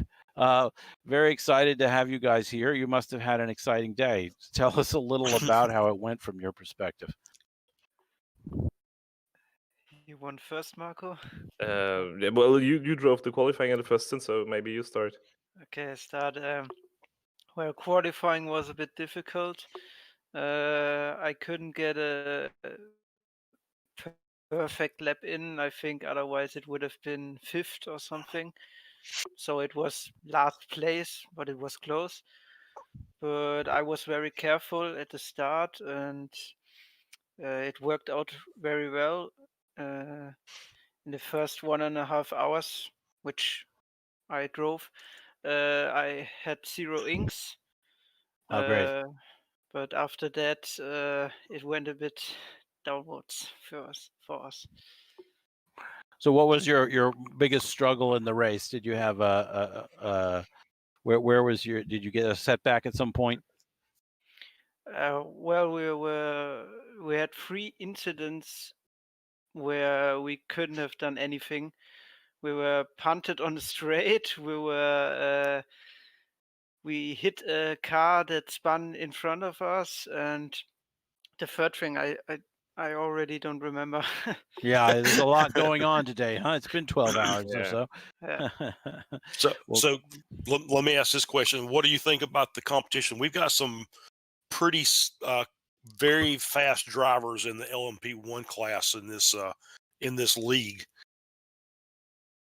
So what do you think about the guys that you're out there driving with or against?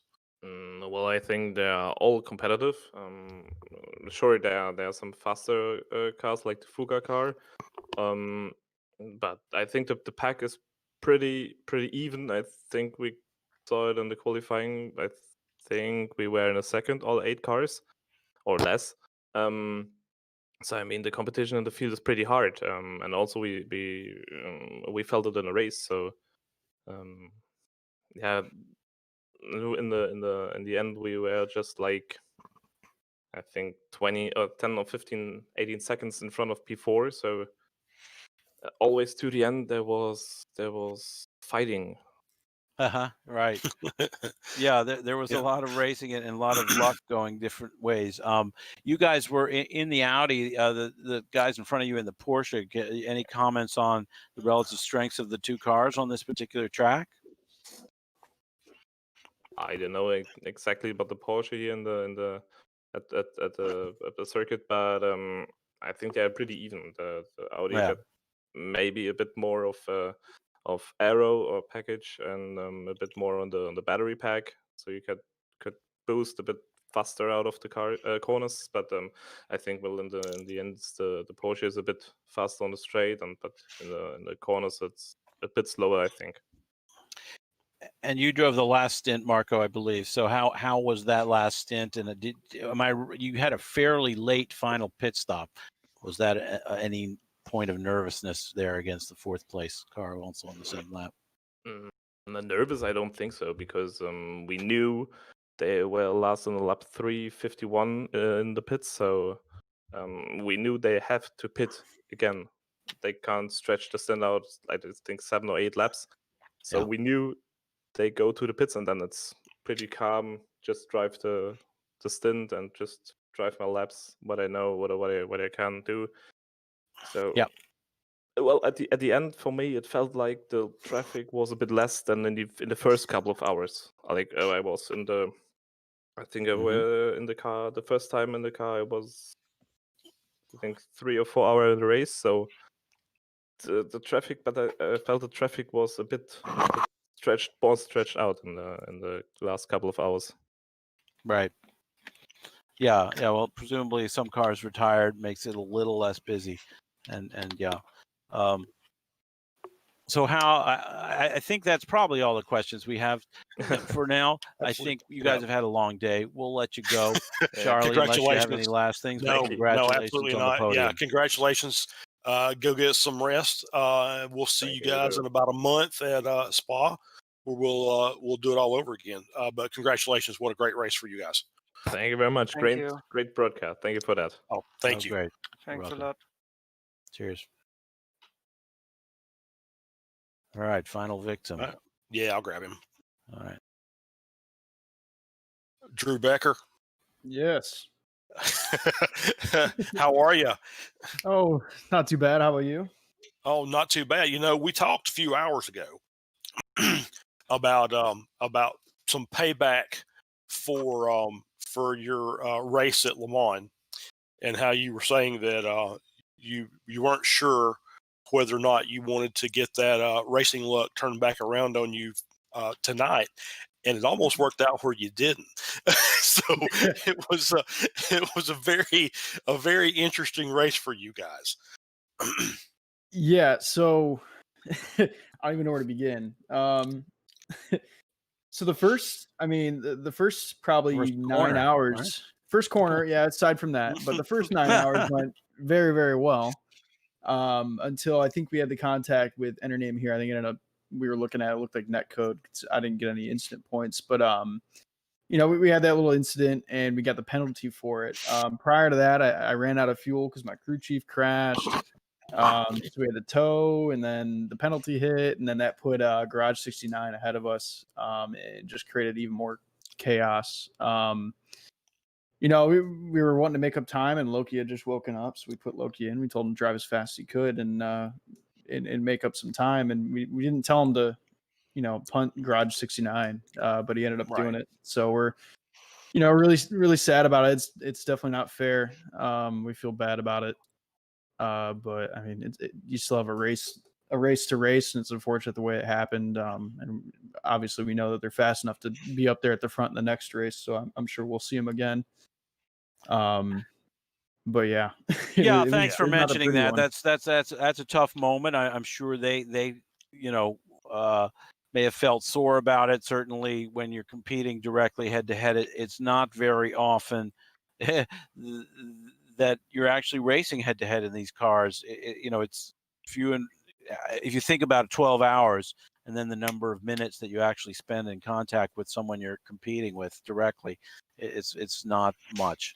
And that was a tough moment probably for both cars. I mean, both cars I think suffered from the incident, but more to the point, kind of talk us through sort of the toss, the different turns of the race, and did you guys ever when did you feel like, did you ever feel kind of hopeless about getting up to the podium, and did you then feel I don't know, when did you actually feel like, yeah, you had a chance of getting potentially a win?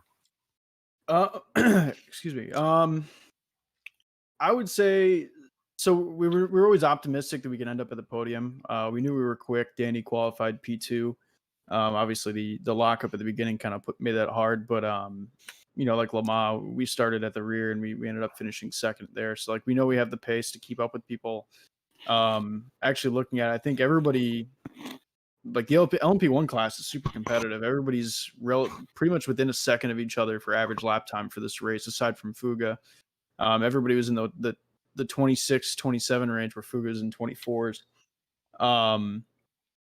But we kind of knew that we had a chance to get up front. We just had to take it nice and steady and slow and capitalize off mistakes, like I kind of talked about in the first interview that we did. And we just kind of held to that. And obviously incidents happen. It's Barcelona, like I said.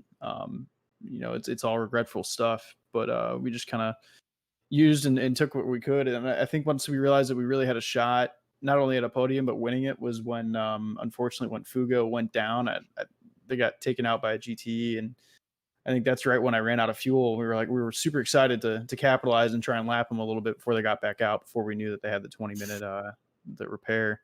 Yeah, I remember that moment in the race. I was kind of going out of my head because I'm like, oh my God, look at all this stuff happening, and how's it going to turn out? You know, it was certainly a very exciting race from our point of view. I remember sitting in my break about halfway and watching, 5 laps up from Fuga and going, oh Christ, this is going to be a snooze fest, but not at all. And you guys added some excitement in the last hour. What about that? You ever going to let Loki Brown drive a car again, or? Well, unfortunately, he's our fastest driver, so well, he's got to get a new CPU, I think, before the Daytona 24 hours, because right now he's bottlenecking his 2080 that he has in there. Yeah. So he's fast, and we know he can at least get in for 2 stints. 3 might be pushing it. Clearly, I'm going to have a heart attack if he times out of one more race. So, Yeah, you're lucky that he was just down the road, so it was only like a 30-second tow. A short tow as opposed to a Le Mans tow. Yeah. Right. Yeah. Yes. No. That was where I was heading with my comment at the very beginning of this. Was like, okay, so you're 5 laps down, and it's like, okay, so we're pretty much out of this, and then we talk, and it's like, yeah, we're not sure if we want the luck. Well, the luck turned around to you. Got you back up front. Fuga went down, unfortunately for them. And then you get your fastest driver loaded into the car, and then the same thing that happened in the first race happens in the second race, and it's like, okay, so maybe they're not so lucky. But no, it was great to watch. I know we commented about it during the broadcast. To have battles where you've got cars that are running within 5 to 10 seconds of each other, with an hour or less in an endurance race is really exciting for us. We enjoyed watching it. I know it's just got to be nerve-wracking for you guys to be under that kind of pressure for that length of time, whether either you're 5 seconds ahead, 5 seconds behind, 5 laps ahead, or 5 laps behind. You're out there just running a heavy pace for hours on end.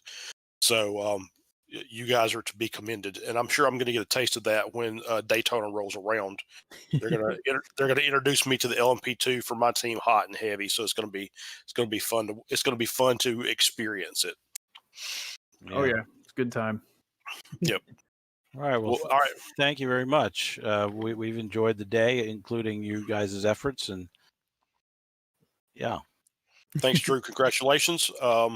And we'll see y'all. Get ready for Spa. Get him a new CPU so we can drive ready on. We'll do what we can. We'll ship it out to Australia. There you go. But thank you guys. Thanks for the race. All right, thanks. You bet. So that ends our broadcast for today from the VEC control room here. I want to give everybody our hearty thanks for another excellent event.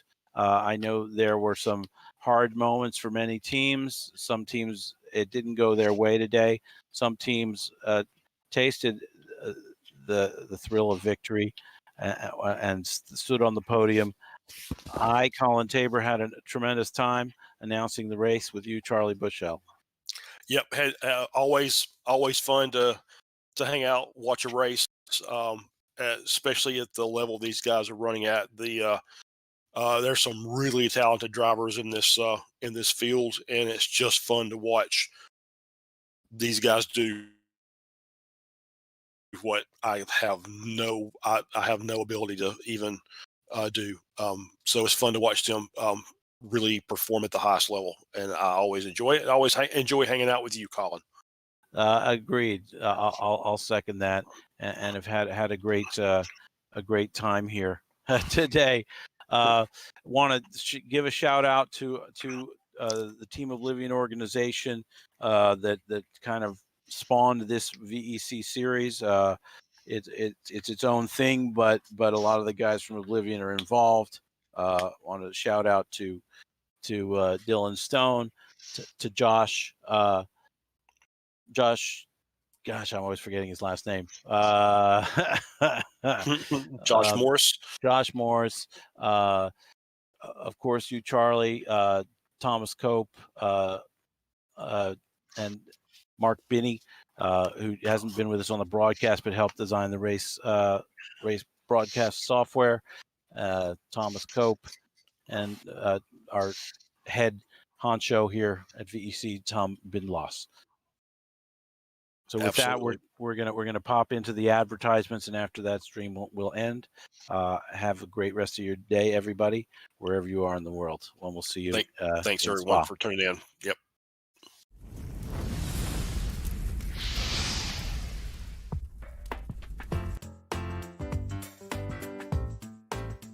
Everybody has places to go, but not everyone has a way to get there. What if there were an easy way to get everybody where they need to be? What if there were one resource for all of the transportation needs in our community? What if we could move up to a better way to get people where they need to be? Welcome to a better way of getting around. With Move Up, all of your transportation options are in the palm of your hand with a mobile app that allows you to get where you want to go.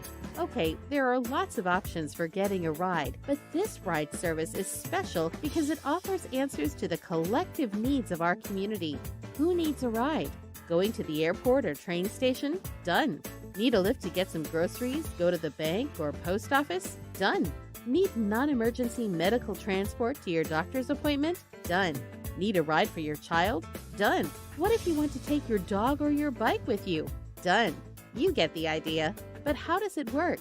There are basically 3 types of riders: regular folks with no special needs, children and adults who need assistance, people who need to get somewhere but can't afford transportation. The people with no special needs can use Move Up just like they would a cab or a service like Uber or Lyft. Why choose Move Up? Because participation in the program helps support the overall community by keeping the drivers busy so the network can grow. Children and adults who need assistance can choose among the drivers who have been carefully screened to be able to handle non-emergency medical transport, assist with the elderly and handicapped, and to transport children with their parents' permission. People who need to get somewhere but can't afford transportation can enroll in one of the community programs that will pay for their ride. The driver gets paid just like with any other passenger. We can all move up to the next generation of ride-hailing and transportation if we all get involved. To learn how you can become a part of the solution, join MoveUpLynchburg.org today.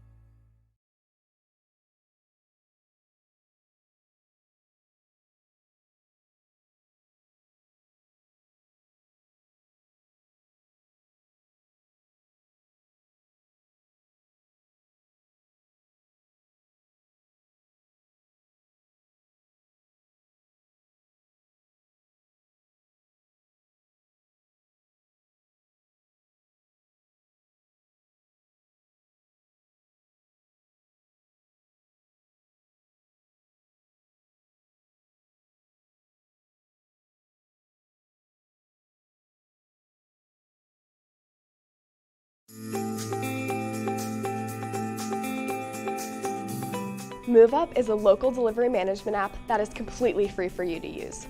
It lets you choose your drivers, whether your own employees or others in the community. It lets you and your drivers decide on rates that are best for your customers, and those customers don't even have to download the app. MoveUp is easy to use. When a customer places their order and requests delivery, you enter the delivery information into your online system, and the system alerts drivers of their delivery order. You can track the complete status at a glance, and so can the customer. MoveUp's processing system is designed to protect you from liability and to minimize transaction fees. All of the money stays local. You keep all of the money from your sale, and the driver keeps all of the money from the delivery. It's easy to set up. In fact, you can be delivering the next day. MoveUp is the no commission connection to your customers. Find out more on our website.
if I come home and no one's through my front door?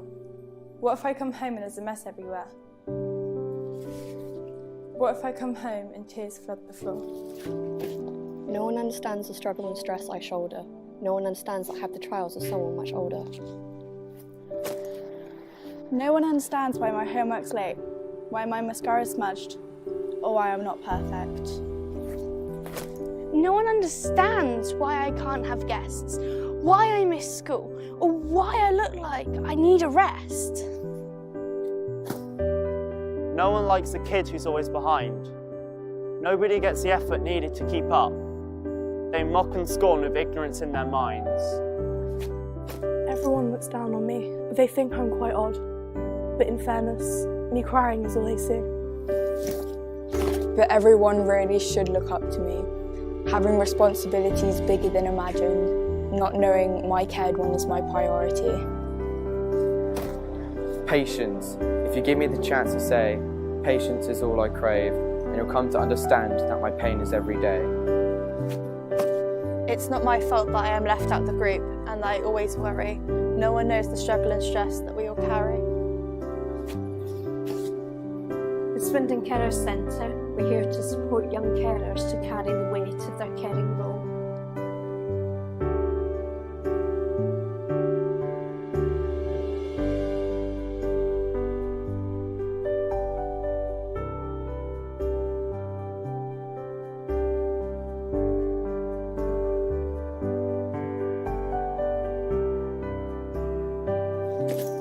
Someone is there for us to speak to. Someone understands what we all go through.